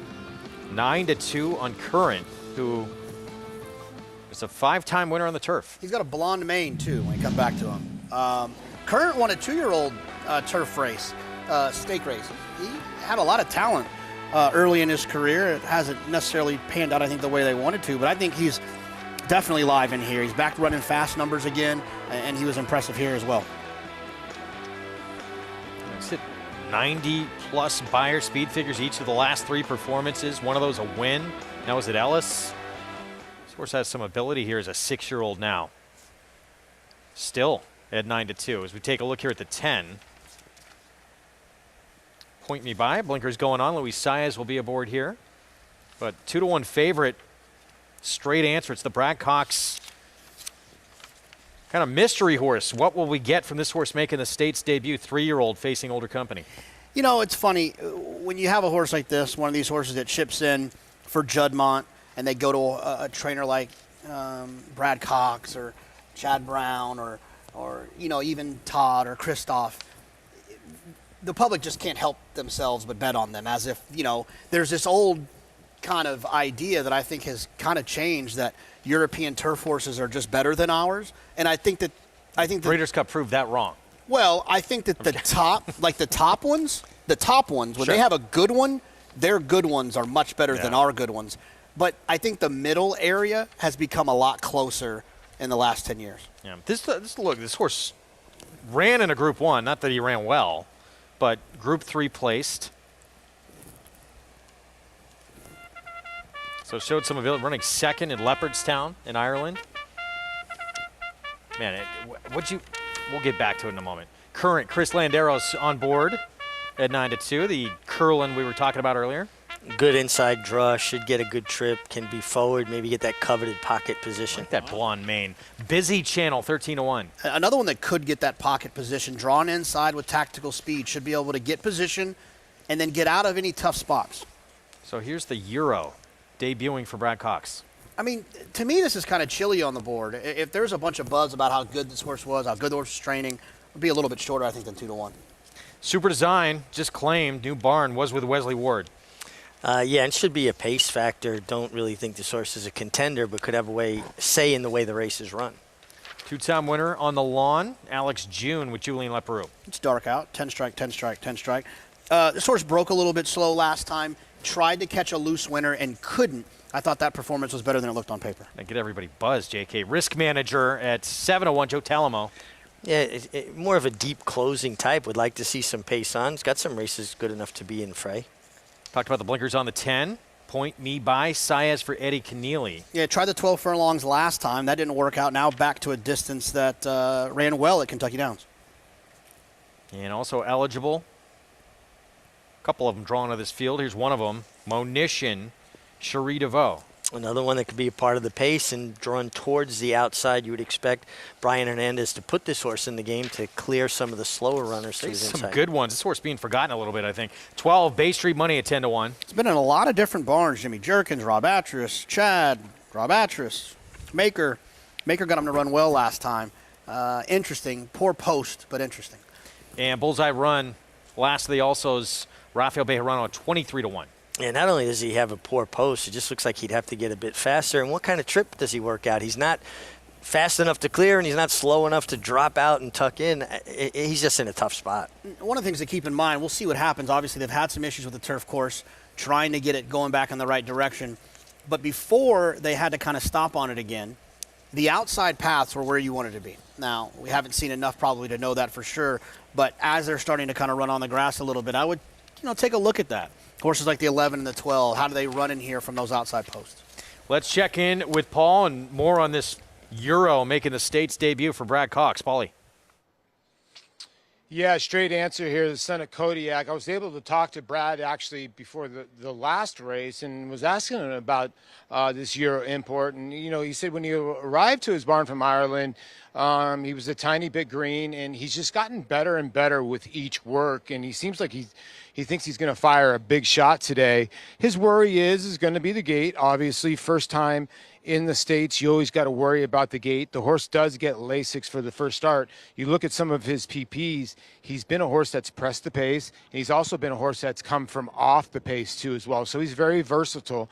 I think he runs into a very, very tough field here because when you look at the rest of these runners, you do have the 11 Monition, and I'm in agreement with you here, Wolfie. This horse is getting dismissed. I mean, this horse has been running some really fast numbers, has speed, has shown speed from the 10 hole. And if you look, he was behind Floriform and Cellist. Point Me By, the 10 was in that race. Now, he outfooted the 10 to the front that day. Now the 10 puts the blinkers on. So what happens on the front end here? Do they start really rolling, especially with the 1 in here as well, who has a little bit of speed? So I think there is going to be a lot of pace in this race. The issue that you have is, JK made a good point, the rails are out 35 feet, and, they've only had a couple races on the turf, and it seems like you can't really launch from too far back. So I would think the European import here, straight answer, is going to have to stay close. 2-1's tough to take on a horse like this. I do think he looked tremendous on the racetrack. And I can't go without mentioning the 8 in here, Alex June.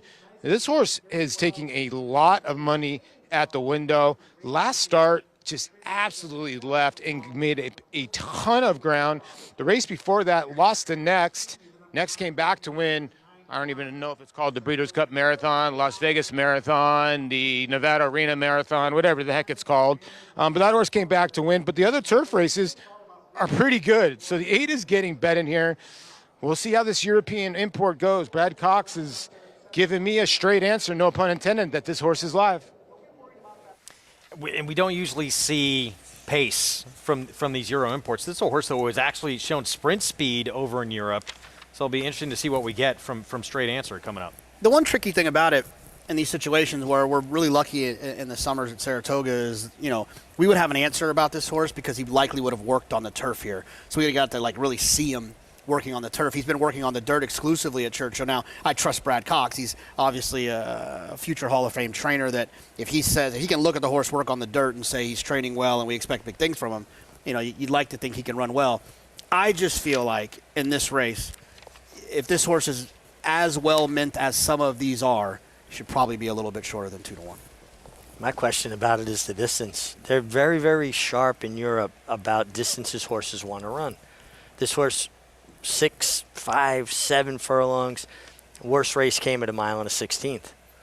And I just question, at a mile, now going a mile and a 16th, I question how far this horse really wants to go. Now, the one thing I will say, Richie, and I'm curious your thoughts on it.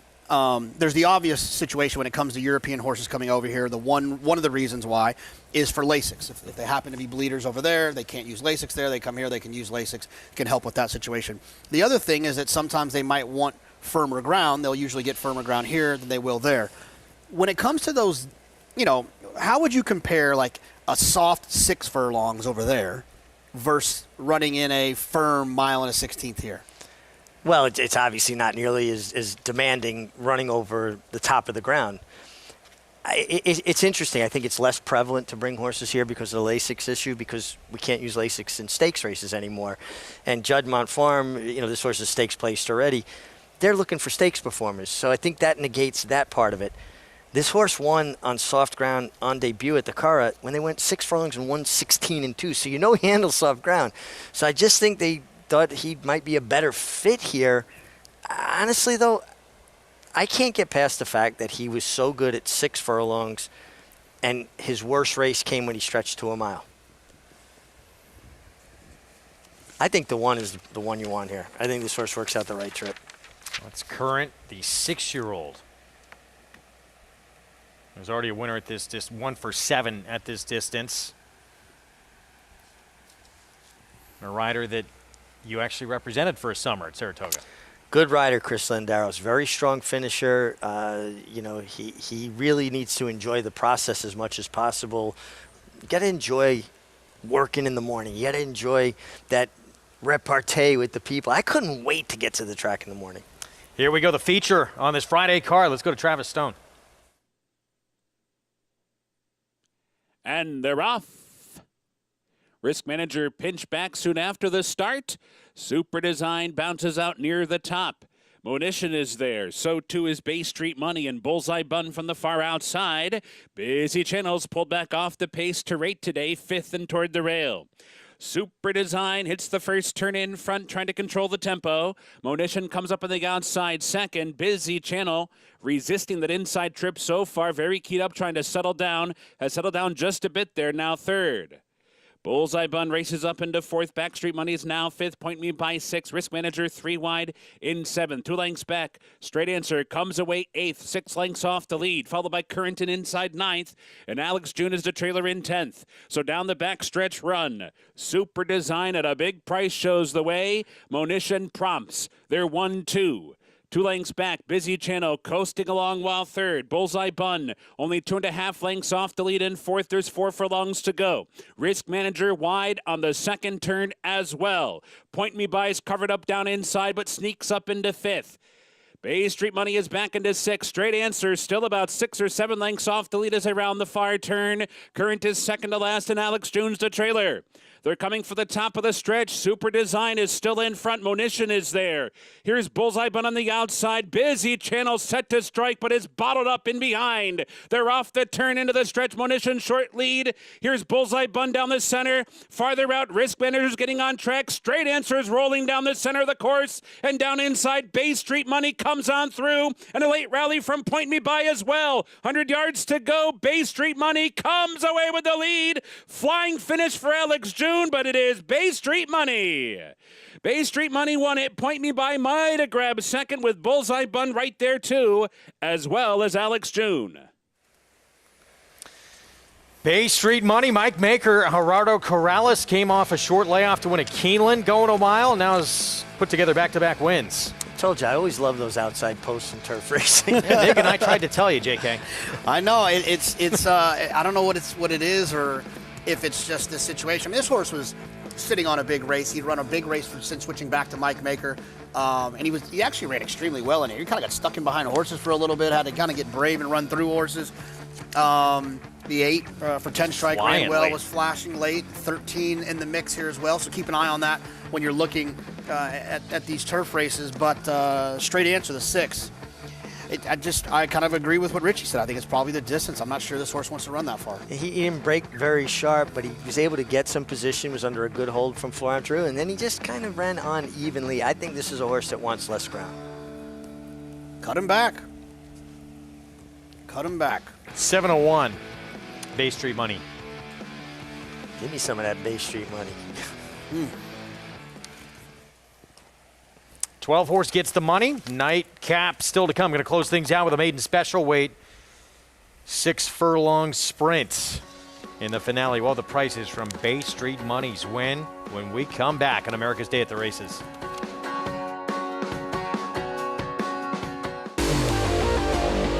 Audible let loose on the outside to take the lead. Audible by 3.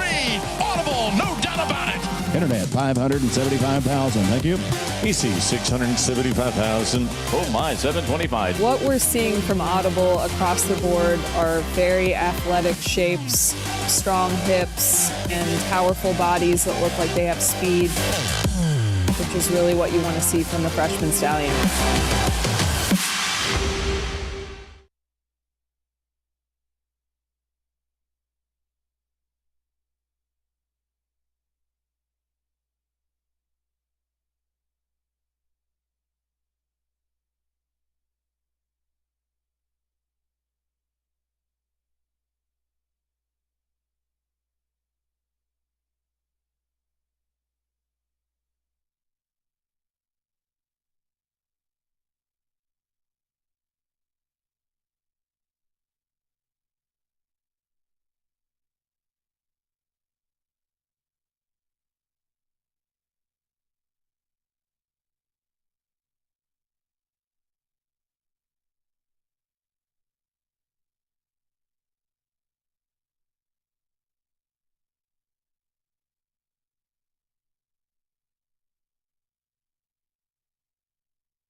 Hi, Jim McInville here, and horse heaven is truly at Claiborne Farms in Paris, Kentucky. My horse Run Happy is in stall 1 at Claiborne Farms, and he's having the time of his life. Each of those horses on stall 1 are champion, North American champions in some division. So Run Happy certainly he was a champion sprinter after he won the Breeders' Cup Classic, and he's living up to the hype of stall 1 at Claiborne Farms so far. So we're very pleased, and we know he's going to make a really, really good sire one day. Now you've got Smile Happy, Happy Soul. You had Following C, which is great for Mac. I mean, you know, because he calls once a week. How's that Run Happy doing? And it's the best. When I see his phone number come up, I mean, I answer quick because it's going to be entertaining.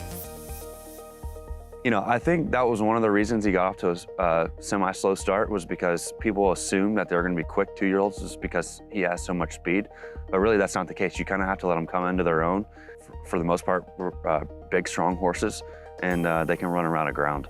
You know, I think everybody expected because he was a sprinter there'd be 2-year-olds, and it didn't have to be that way. And when you see him, you know, he probably, you know, he's not really built like a sprinter. So you could see why he would be 2 turns. I think being a sprinter, people are expecting him to come out and be so very, very precocious and fast. And really, we've seen him excel really at longer distances. Smile Happy for one. You know, he won the Kentucky Jockey Club at 2, going 2 turns. But yeah, he's going to have a full book once again. And like I said, he's got a great group of 2-year-olds and a solid crop of yearlings. So the momentum should continue.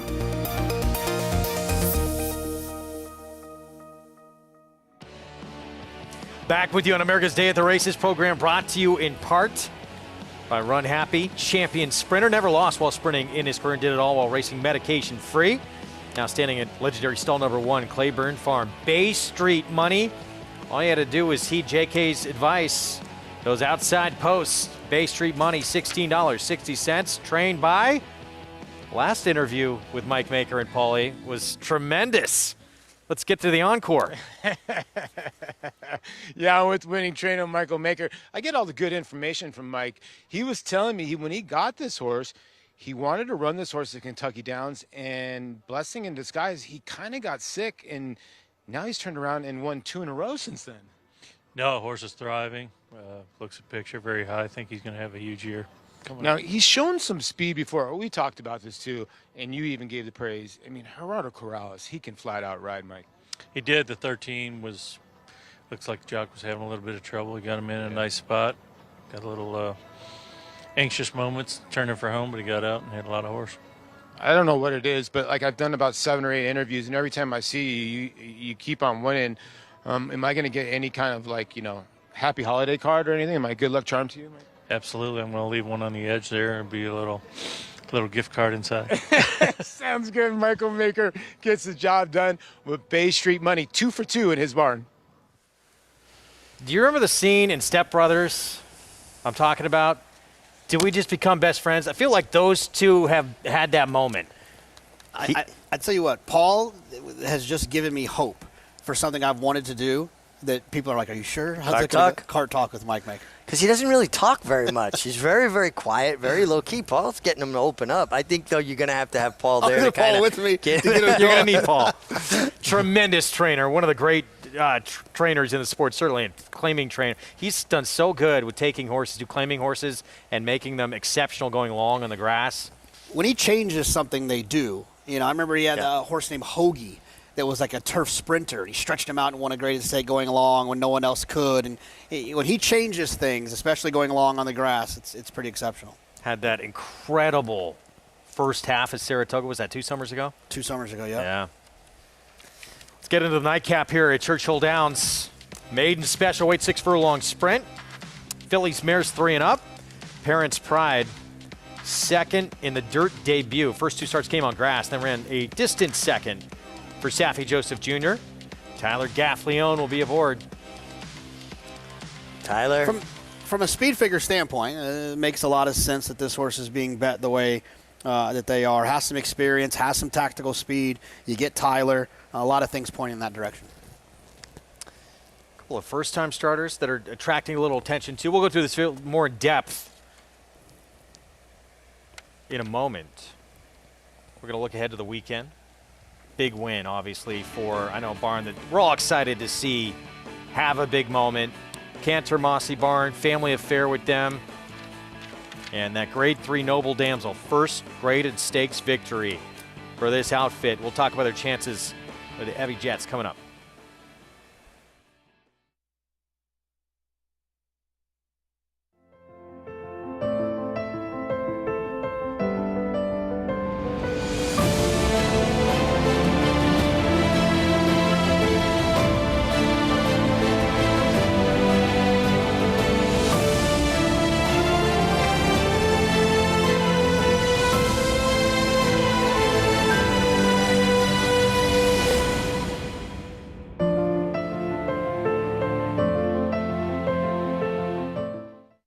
Need help in finalizing your picks for the next race? Check out the TrackMaster selections provided by Equibase on every U.S. thoroughbred and harness track on NYRA Bets. Use these selections to get quick expert advice from professionals in the business. Check out the thumbs up graphic next to the pick and the wager pad and scroll down for more details on the horse. TrackMaster selections available on NYRA Bets and the NYRA Bets app. DeMarshalier offers breeders a rare opportunity as the only son of Dubawi standing in Kentucky. Dubawi, one of the world's most celebrated stallions, is now a sire of sires. His top sons at stud are making a name for themselves across the globe. With a picture-perfect pedigree, this son of Dubawi brings one of the world's most potent bloodlines to America. DeMarshalier, standing at Claiborne Farm. Giddy up. Game of Silks is coming this December. If you're looking into racing partnerships, you should know they're not all the same. When you partner with Bond Racing Stables, you become a member of a growing family of racing enthusiasts, all guided by 3 generations of experience in thoroughbred breeding, training, and racing. Sharing the excitement at Saratoga and Belmont Park, where we've graced the winner's circle with winners like Giacosa, who was bred, born, and raised here at our Song Hill Farm. Get more than just a partnership. Become a member of the Bond Racing family. 3 generations of thoroughbred excellence.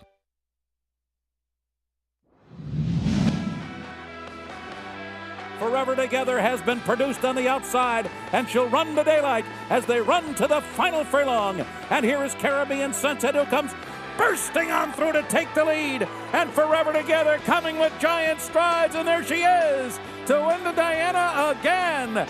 Forever Together. For Hall of Famer Jonathan Shepard, what a performer. 9-time winner, over, well, just shy of $3 million in the bank in her career. What a really nice, consistent mare. Nearly $3 million in earnings, and she used to come with that big, giant run on the outside, lose ground, ran down a horse. Jerry Bailey gave an incredible ride to the runner-up. Ramon Dominguez gave an incredible ride to the runner-up there. You know, there's a lot of, she won the Diana twice. There's a lot of grade ones we have in this country that, you know, every now and then there'll be kind of a down year. To me, it feels like the Diana is always the Diana. Like it's always a good race with full fields, or at least talented fields. And did we see potentially, you know, that's obviously a race, you know, Chad Brown always points to, and it's so important. It was kind of instilled in him, Bobby Frankel. That's a race to point to if you have Salima. Impressive. Very impressive. Very impressive. Very impressive. She was impressive at Tampa when she debuted, but she got a slow figure at Tampa Bay, and then she came back and she's kind of found her stride. I'm sure they'll be pointing for that one. Off topic a bit, though, Forever Together. We're talking about, that's the stakes race coming up on Sunday. And, you know, we said going to break, big moment for the Cantor Mosses and Evie Jett's first graded stakes win of their career. It's been in really good form. And this was for their main supporter, Robert Amendola, who took a chance, too, with this filly, claiming her for 80 after she'd already broken her maiden. Yeah, Robert Amendola has been such an astute owner and claiming owner for many years, claimed a lot of good horses over the years.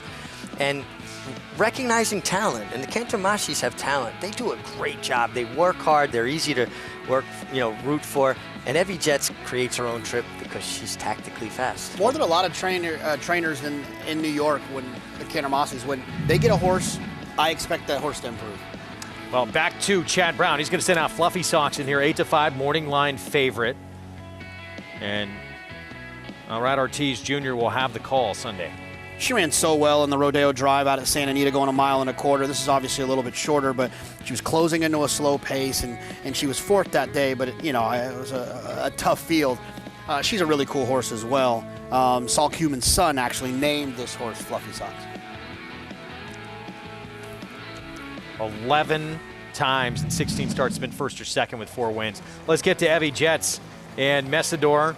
Evie Jett, grade 3 Noble Damsel, that first graded stakes win for the Cantor Mosses. Messidor wound up third. Like we talked about with Stand Up, that forward position that Evie Jett can get makes her extremely dangerous in all these races. It does. I do think that Messidor can turn the tables on her, though, because Messidor got flushed out of cover down the backstretch, got too keen in the middle of the race, pulled too hard. I think that, again, she could be up against it from a pace standpoint. Evie Jett does have that a tactical advantage, although Miss Dracarius might, provide some more pace. Porcano could provide some more pace. You get Joel Rosario, and one of Joel's strengths, and this is obviously no knock on a Hall of Famer and Javier Castellano, is getting horses to settle into his hands, and I think he'll fit Messidor like a glove. MOD. MOD? Mother Dragon. I said Mr. Cars. Heavy Jets. I have no idea what you guys are talking about. We're watching Game of Thrones. He's out in the barn. Finest work for George Weaver. Manny Franco, this is to Ticonderoga. And just missed against Runaway Rumor, who has been so good. New York-bred filly for Jorge Abreu. Yeah, I mean, I thought finest work from a speed figure standpoint is part of the conversation. She comes back in 21 days. You know, she came back in 2 starts back in 20 days and won and ran a really nice figure. She comes back here in 21 days. She seems to kind of thrive on racing. Shows up every time.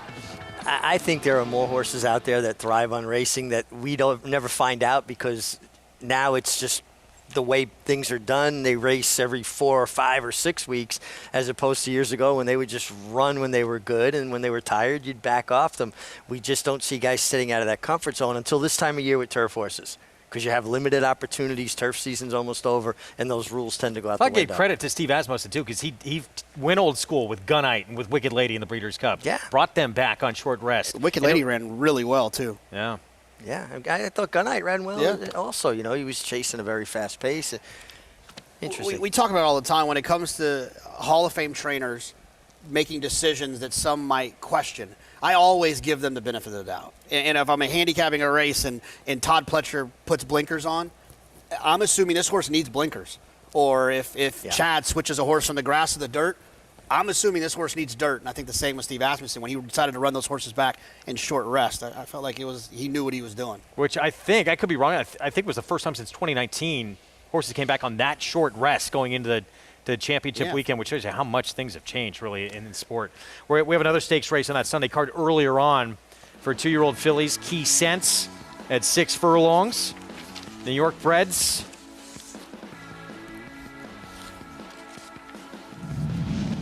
And Stonewall Star for a ratio to pause.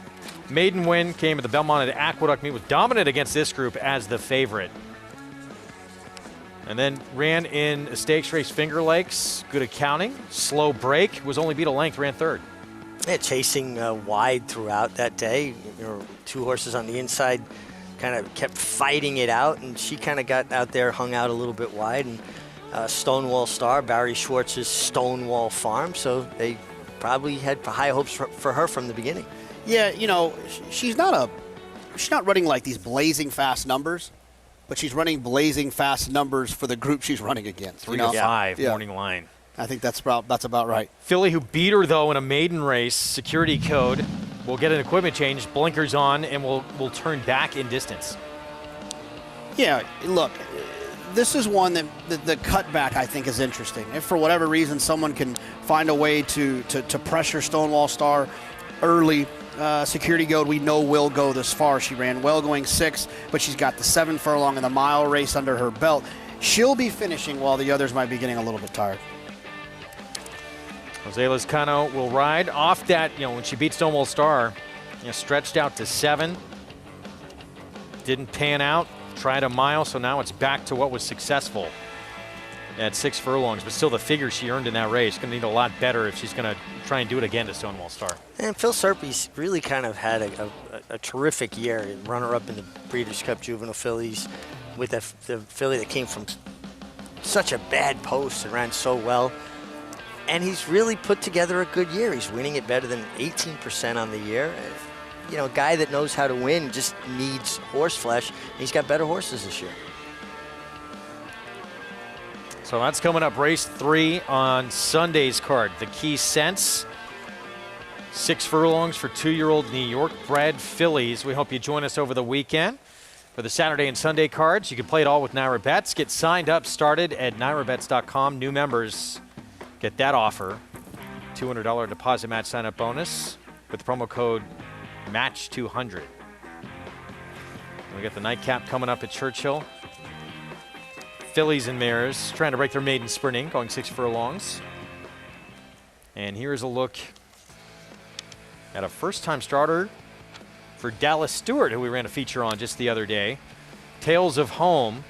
Brian Hernandez Jr. will ride 6-1. Yeah, you get Brian Hernandez, and I think that's a huge plus. I think Brian does an outstanding job. Tyler obviously has had a lot of success in Louisville at Churchill as of late.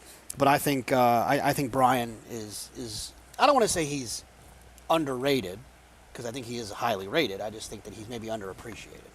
I think that's a good way to put it. I think that's a really good way to put it. How about the pedigree on the 8-horse Tales of Home?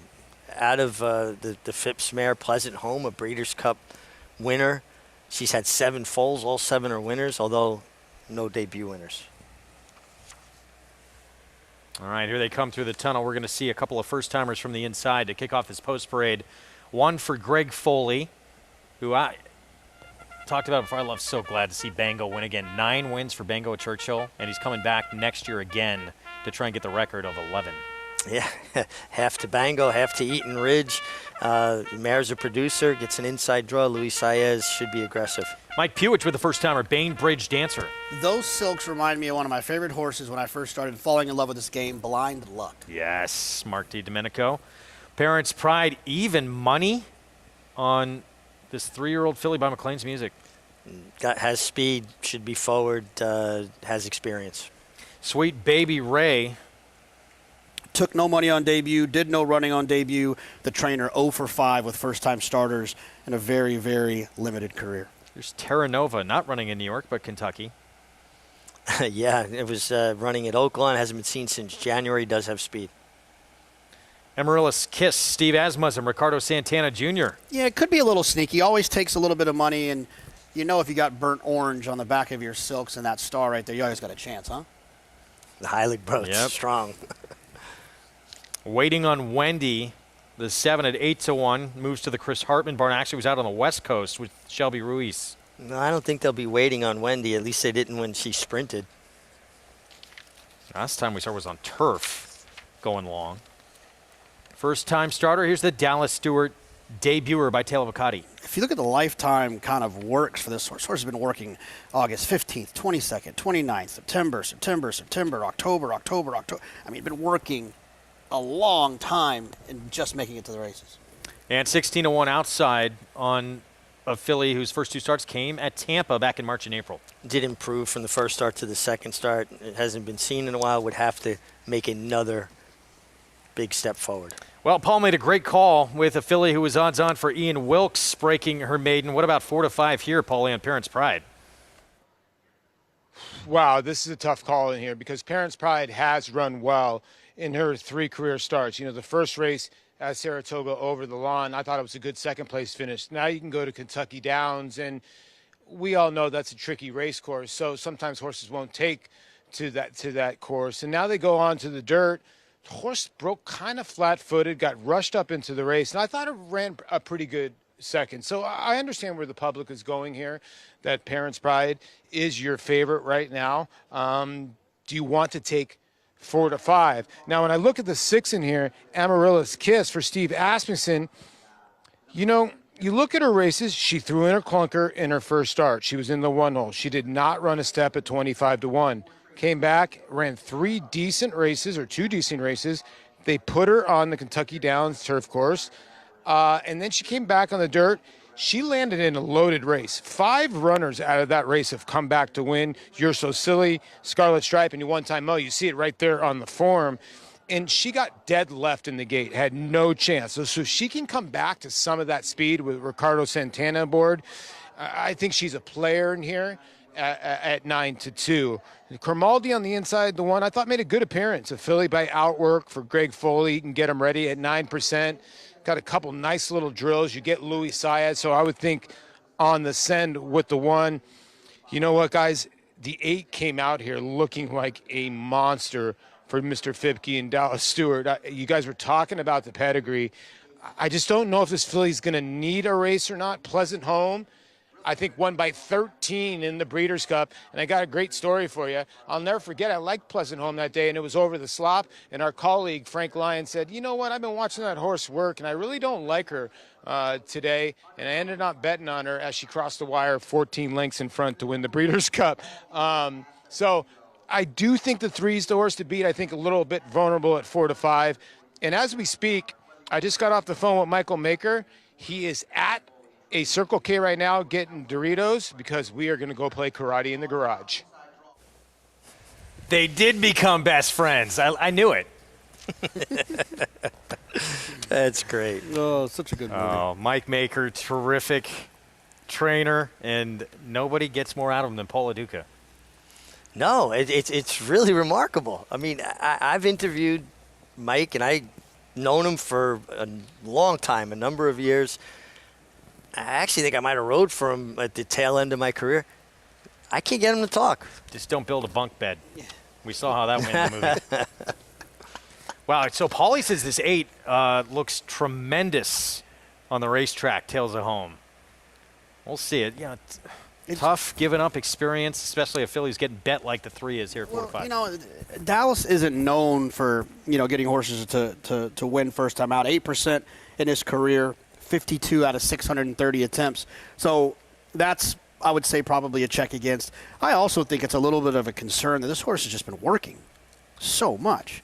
I kind of passed through it quickly. August 15th, 22nd, 29th, September 5th, 11th, 18th, 26th, October 2nd, 10th. I mean, there's no big gap. Sometimes you'll see that. You'll see a gap. You could say, there was an injury. They had to stop on the horse for a little bit. There's no real gaps. They've just been working. I like it. I think it shows intent that they've got a horse honed and they've got the miles in him and this horse will be fit. And Paulie, talked about Pleasant Home. She won the Breeders' Cup Distaff at Belmont by 9 1/4 lengths. Ran 107 Beyer figure. Seeking the Gold mare. If you don't love the 3-horse here, I think she's a really good alternative. And Paul heard this, I don't know if you guys heard it, that he was talking about he got talked out of betting that horse. Never let anyone talk you out of a horse you like, especially on Breeders' Cup weekend. Because that happened to me too. I had a painful lesson. 40 to 1 when Adoration won. 40 to 1 had that horse. I'm sorry, man. I didn't mean to talk you out of that. No, and it didn't use the filly who won the Breeders' Cup Mile because someone told me she was not working well at all and could not win. She wasn't working good. I just didn't know she was a bad workhorse. That happens to the best of us. I got talked off of Private Zone and Run Happy. I had heard Run Happy not training great, and he just ran off the screen. Painful lessons. Travis Stone with his nightcap here at Churchill Downs.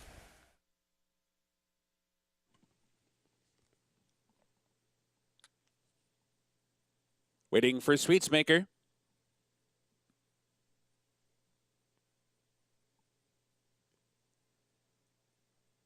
In the gate, and they're off. Waiting on Wendy. Bounces out on top. Tales of Home is there. Terranova comes firing up on through. And Parents Pride down inside with good speed as well. But it's Terranova, the quickest out of there. Opens up a length and a half.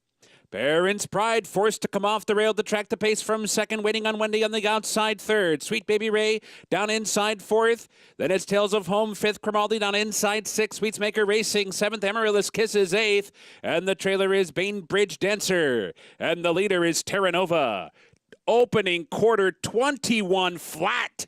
3 furlongs to go. They're flying. Terranova short lead. Parents Pride pounces. Parents Pride takes the lead heading to the quarter pole. Waiting on Wendy comes up to grab second. Terranova retreats back to third. Grimaldi comes wide for the stretch drive with Tales of Home. They're off the turn. Parents Pride in front by 2. Waiting on Wendy, trying to get by. Tales of Home's coming down the center. Grimaldi is fourth.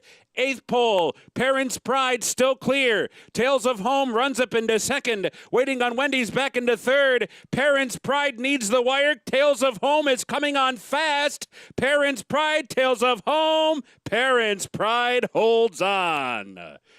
Tales of Home ran out of ground. Waiting on Wendy third. Bainbridge Dancer and Grimaldi. Parents Pride hangs on. I like Tales of Home going forward, though. If you bet the 8, this was a torturous stretch drive because the entire stretch from here on out, I thought she was going to get there. Looked like it, didn't it? She's coming. She's coming. She was coming steadily, though. She wasn't coming with a huge run, but steady. She was grinding it down. And right here, the third base coach started yelling, slide to the 3, Parents Pride, and the saved by the wire. Nice run from the first time starter. Does that make you think the way she grinded this out here, that maybe going longer, she's going to be a little better? I think she'll absolutely be much better going further. She's got that kind of steady, one-pace kind of drive to her. Pedigree suggests, longer is probably better. And to be fair, just to give the 3 Parents Pride a little bit of credit, the reason I thought the 8 was going to catch her is because the 3 did a lot of dirty work. They went fast. kind of middle moved on the turn and took over the leader, the pace setter in there. And I thought she was just going to get tired. She just never really got tired enough for the 8 to catch her. And you're right. She did all the dirty work. She was caught up inside, had to fight for it. They went fast. So definitely a strong effort from her. But I think the Tales of Home pointed out 3 to 5 that she'll be better as they go further. And that was a very promising debut for her. I'm waiting on Wendy gets third here. Coming in from the West Coast. 3-8-7, 3 to 5, over 7 to 1, over 9 to 1. We'll have these prices for you when we come back. We're going to take a timeout. We'll talk Fox Populi Award, 3 incredible finalists. The Derby winner, one of the great horses we've seen in a long time in this sport, the classic winner Flightline, and tremendous story of Cody's Wish, named after Cody Dorman.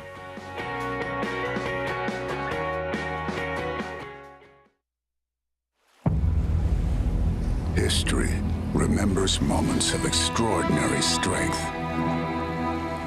skill, and determination. True greatness is forged by those who fulfill their destiny.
When you enter Gainesway, you can feel the hallowed ground beneath your feet. 1,500 acres of the finest bluegrass land in Kentucky that once housed the famous Green Tree Stud in Whitney Farm.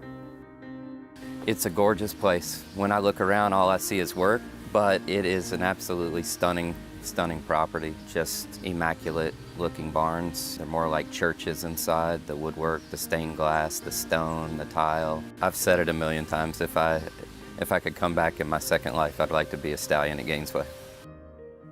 The Gainesway roster of stallions includes the generational sire Tappet and stallions ready to make their mark on the sport. Expectations are high for McKenzie. As Street Sense's best son, McKenzie is a Grade 1 winner at 2, 3, and 4 from distances of 7 furlongs to 1 mile and 1/8. He consistently ran the lowest Ragozin figures of any stallion set to retire in 2021. McKenzie is a stallion prospect. It's the first stallion prospect I was part of at Gainesway. You couldn't be more excited about him. The book of mares he got was unbelievable. So we're really excited about him at Gainesway right now. You know, I felt the mares we got in his first book was a great group. We bred a lot of fast early mares to him. We bred a very nice, well-rounded group of mares that can do anything. So we're going to give him every opportunity. His first runner's debut in 2024. August has been a banner month for Gainesway. On the track, Chiriconti's 3-year-old daughter, Spenderella, throttled the field in the Grade 1 Del Mar Oaks. Field sent on their way to become Chiriconti's first Grade 1 winner. Spenderella striding away. 4, 5, 6 could not have been more impressive. In the sales ring, a Gainesway offered yearling topped the leaderboard when a gunrunner colt out of Heavenly Love sold for $2.3 million at the Fasig-Tipton Saratoga sale. $2,300,000. We've been very fortunate to have the support of a lot of successful breeders who deliver us quality product. We try to present that product the best we can, as professionally as we can. It's our goal to maximize results for our clients. We're all very fortunate to be a part of this place, and I think we all just want to do what we can to ensure that it will carry on for a long time. Back with you on America's Day of the Races on FS2, Bally Sports SoCal and San Diego. It's brought to you in part by America's Best Racing for the love of the race. Visit AmericasBestRacing.net. See, you put me on the spot. I have to read those things in the summer. I get so scared of PTSD. Parents' Pride, Tyler Gaffley and Safi Joseph for the Ramses odds-on winner to close out the Churchill Downs card. And once again, 3 to 5 paid $346. Over 7-1 first-time starter, and the exacta paid $26. I think I'm making a point here, no? You should be playing the exactas. 3-8-7 finish. Let's go to Paula Duca. With winning jockey here, the finale here with Parents' Pride, Tyler Gaffleone gets the job done at 3 to 5. Tyler, you know, this horse was actually very, very fast. Did you realize that you went 21 flats? I knew we were rolling. She broke running, and we didn't really want to take much away. And, you know, just a quality filly, and very pleased with the race. Were you tiny bit worried because I know you're a student of the racetrack. Speed had not been that good, and it seemed like you'd been able to launch. Were you worried that somebody was going to be coming here late? No, I had plenty of horse there. You know, earlier in the day, the speed really wasn't holding. You can't really change tactics. You got to let the horse be the horse. Yeah. And, you know, this is a kind of horse that been a tiny bit unlucky, but the way that he broke away from the gate, showing that type of speed. If you think on the stretch out, if he's able to go a little slower, he'll be able to relax and go longer? Yeah, you know, if he gets out there by himself and can get a control of the pace and not be pressed the whole way, definitely take a breather and probably finish up a little bit better. Okay, it's been a cold. When a lot of people are asking, do you make any kind of different adjustments when it's cold out here? Gloves? Are you a non-glove guy? Pine tar? Any kind of tricks? I'm a big glove guy. Hands, they get really cold, and especially the feet, so try and cover those up as much as possible. Limbs are important, aren't they, Mig? I was not a glove guy. I didn't like wearing gloves. I would wear them to the gate. A lot of times take them off, put them in my pants. I liked the feel of the reins better without the gloves. Well, the glove technology's come a long way since you rode, though. You're right about that. I was back in the olden days. You know, they had sheepskin. We used to have to trap the animals and then make the gloves. And No, you really felt it compromised your feel? I just didn't like it. I'd rather put up with the cold for, you know, a finite amount of time. I would prepare for winter racing when it started getting a little colder, like this time of year. Take ice cold showers. Steel yourself up. Go out there and not go to your heavy artillery until you absolutely needed it. Would never wear a face mask because I didn't like that. I felt like it limited my, you know, vision, and I felt a little claustrophobic. And there were winters I'd have post one going like a mile on the inner track, short run to the turn, and I'd look out and everybody would have masks on, and there were a lot of new guys in the winter, and I didn't recognize anybody, and that's why speed was good on the inner track, because I was leaving. I ain't giving you a chance to shut me up. I'm the Pony Express. Come catch me. Did you feel like it intimidated some of the other guys too? For some reason, people said I had somewhat of an intimidating presence. They said I had an ugly look on my face sometimes, and I just really didn't like anybody when I was riding. I know, you know, you're in the room with guys that want the same thing you want, and this is the way I always looked at it. There's a bag of money laying at the finish line. I want that bag of money, if not as bad as you, worse than you. So what are we going to be friends about? Guys want to high five after $1 million race. If I finish second, don't high five me. Don't even come near me. I'll congratulate you in a couple days, a week or something. Nah, not today. I feel like you've softened a little over the years. Oh yeah, now, but I'm not competing, and I'm not. Yeah, you're grandpa now. You can't. I'm grandpa. I'm not. I get to eat. I'm not hungry. You know, the things that used to bother me, I can't even tell you why they bothered me. Guy would say something to me, and I'd be like, what do you mean by that? Like, you're not quite right when you're competing. Whatever you could do to get an edge, too. I believe in that. Yeah. I absolutely believe in it. But also, think about the riders that I came up with. Angel Cordero, George Velasquez, Eddie Maple, Jerry Bailey, Jose. I mean, all these guys were in the room at the same time. And you couldn't make mistakes because they would exploit your mistakes.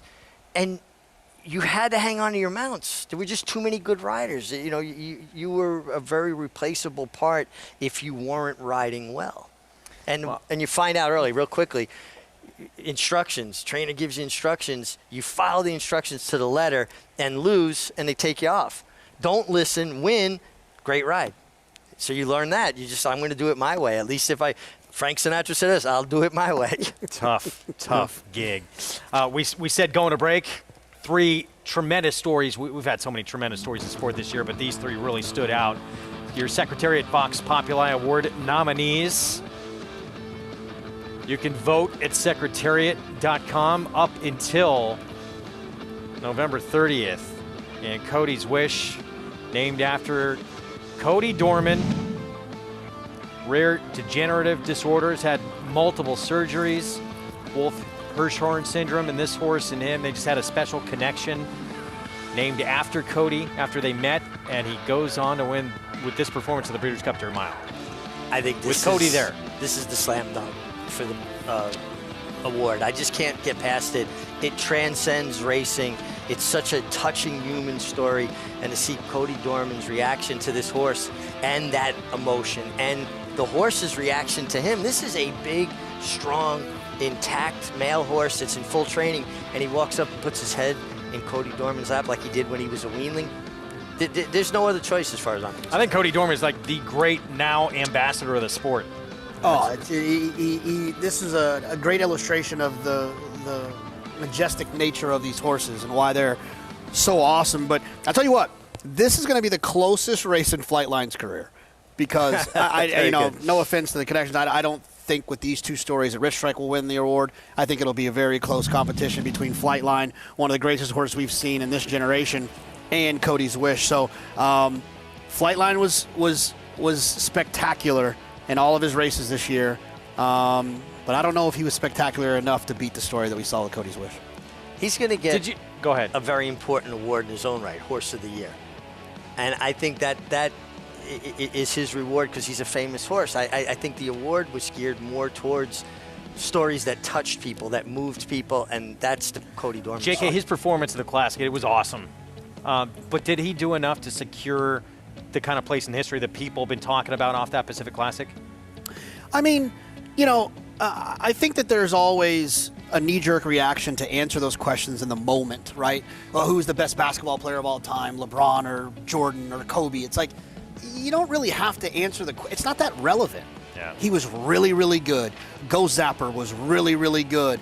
And there's horses that I didn't get a chance to see run. I didn't get to see Secretariat run. So when it comes to who's the greatest horse I've ever seen run, it's probably Flightline. Probably, but I don't really know for sure. He's as good a horse as I've ever seen, and I was blessed to see all the greats in the 70s. But I define greatness by sustained excellence. We didn't get to see that with him. Six races, brilliance. Shooting Stars, brilliant. Shoots across the sky, it's amazing to see. But it's there and it's gone. And I think he's as good ability-wise as any horse I've ever seen, but I won't call him great because he didn't get a chance to define his greatness. Brilliant. He was brilliant. I don't know. What's left for him to prove?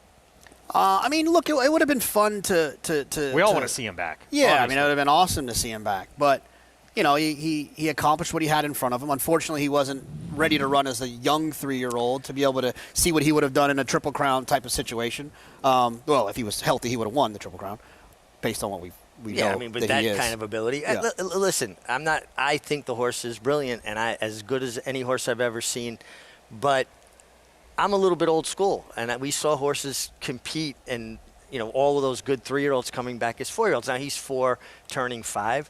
But 6 races, it's just hard for me to put him in the category with a horse like Spectacular Bid, who runs the table at 4, 10 for 10, world record at 7 furlongs, world record at 1.25 miles. That still stands, by the way, on the dirt. And then a walkover in the Woodward because no one would show up against him, and he galloped around Belmont Park in 2:02. I was a 10-pound bug. I was in the room excited. Shoemaker came in to ride him. I was done riding. I went up to the platform by the 1.25 mile pole, shoot it and put his goggles down. I kept thinking, he better put his goggles down. What if a bug flies in his eye or something? And he just boom and galloped him around in 2:02. I put him ability-wise in that category. I just would have liked to have seen more of him. That's all. Yeah, and it's it's tough. A few months ago, connections were saying we might bring him back as a 5-year-old, or at least, if not for that campaign, Pegasus, and see him one more time. But so valuable. And the other thing about him that's interesting is that with Flightline is that a lot of great horses that we've seen as of late, Justify and American Pharaoh and Uncle Mo, and they didn't have these like robust pedigrees. I mean, they were good pedigrees, but they weren't like, this horse has a pedigree. And if he can transfer his pedigree and what he did on the racetrack, I mean, he could be a great stallion. You knew, I mean, I think a lot of people felt he was not going to lose.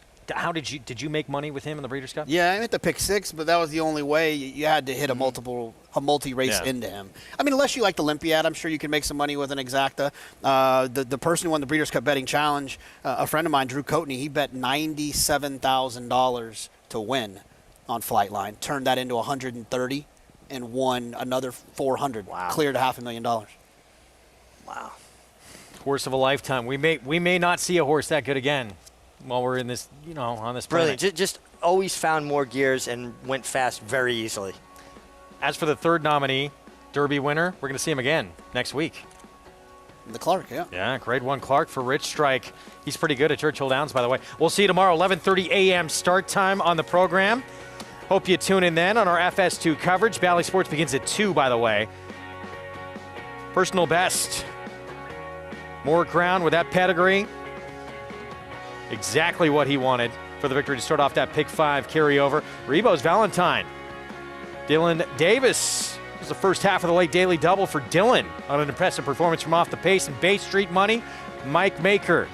Outside post, winning on the grass in the 9th at Churchill. We'll see you tomorrow. War Dancer. The momentum continues with recent stakes winners on turf and dirt. Dancing Buck going wire to wire in the Grade 3 Belmont Turf. Dancing Buck has opened up on the field. It is Dancing Buck by a half dozen lengths. And 2-year-old filly War Saichi with a wire-to-wire win in the Ladyfinger Stakes. War Saichi asserted her authority immediately out of the starting gate, and she has not relinquished the lead. War Dancer, the #1 third crop turf sire in North America. Proud to stand in New York. This season at Oaklawn, we've got more of everything. More of the top thoroughbreds in the world. More days of live racing. And the largest purses in our history. All at a completely reimagined Oaklawn. Come be a part of this historic season at Arkansas's only casino resort. Giddy up. Game of Silks is coming this December. Eclipse champion Run Happy, the #1 second crop dirt sire of last year, is back and showing a new dimension with winners on turf, dirt, and all weather. A record-breaking sprint champion, Run Happy is also siring winners at all distances from 7 furlongs to 1.25 miles. A sire whose runners can carry his speed over all distances and all surfaces. Run Happy, price for value, and standing strong at Claiborne Farm. Racetrack Television Network brings you every race, from every track, on every screen, every day. With monthly packages starting as low as $5, RTN gives you great value and access to more live HD streaming and race replays than anyone. Visit RTN.tv today to sign up and watch on almost any device, including Roku and Amazon Fire. RTN has packages that start at $5 per month.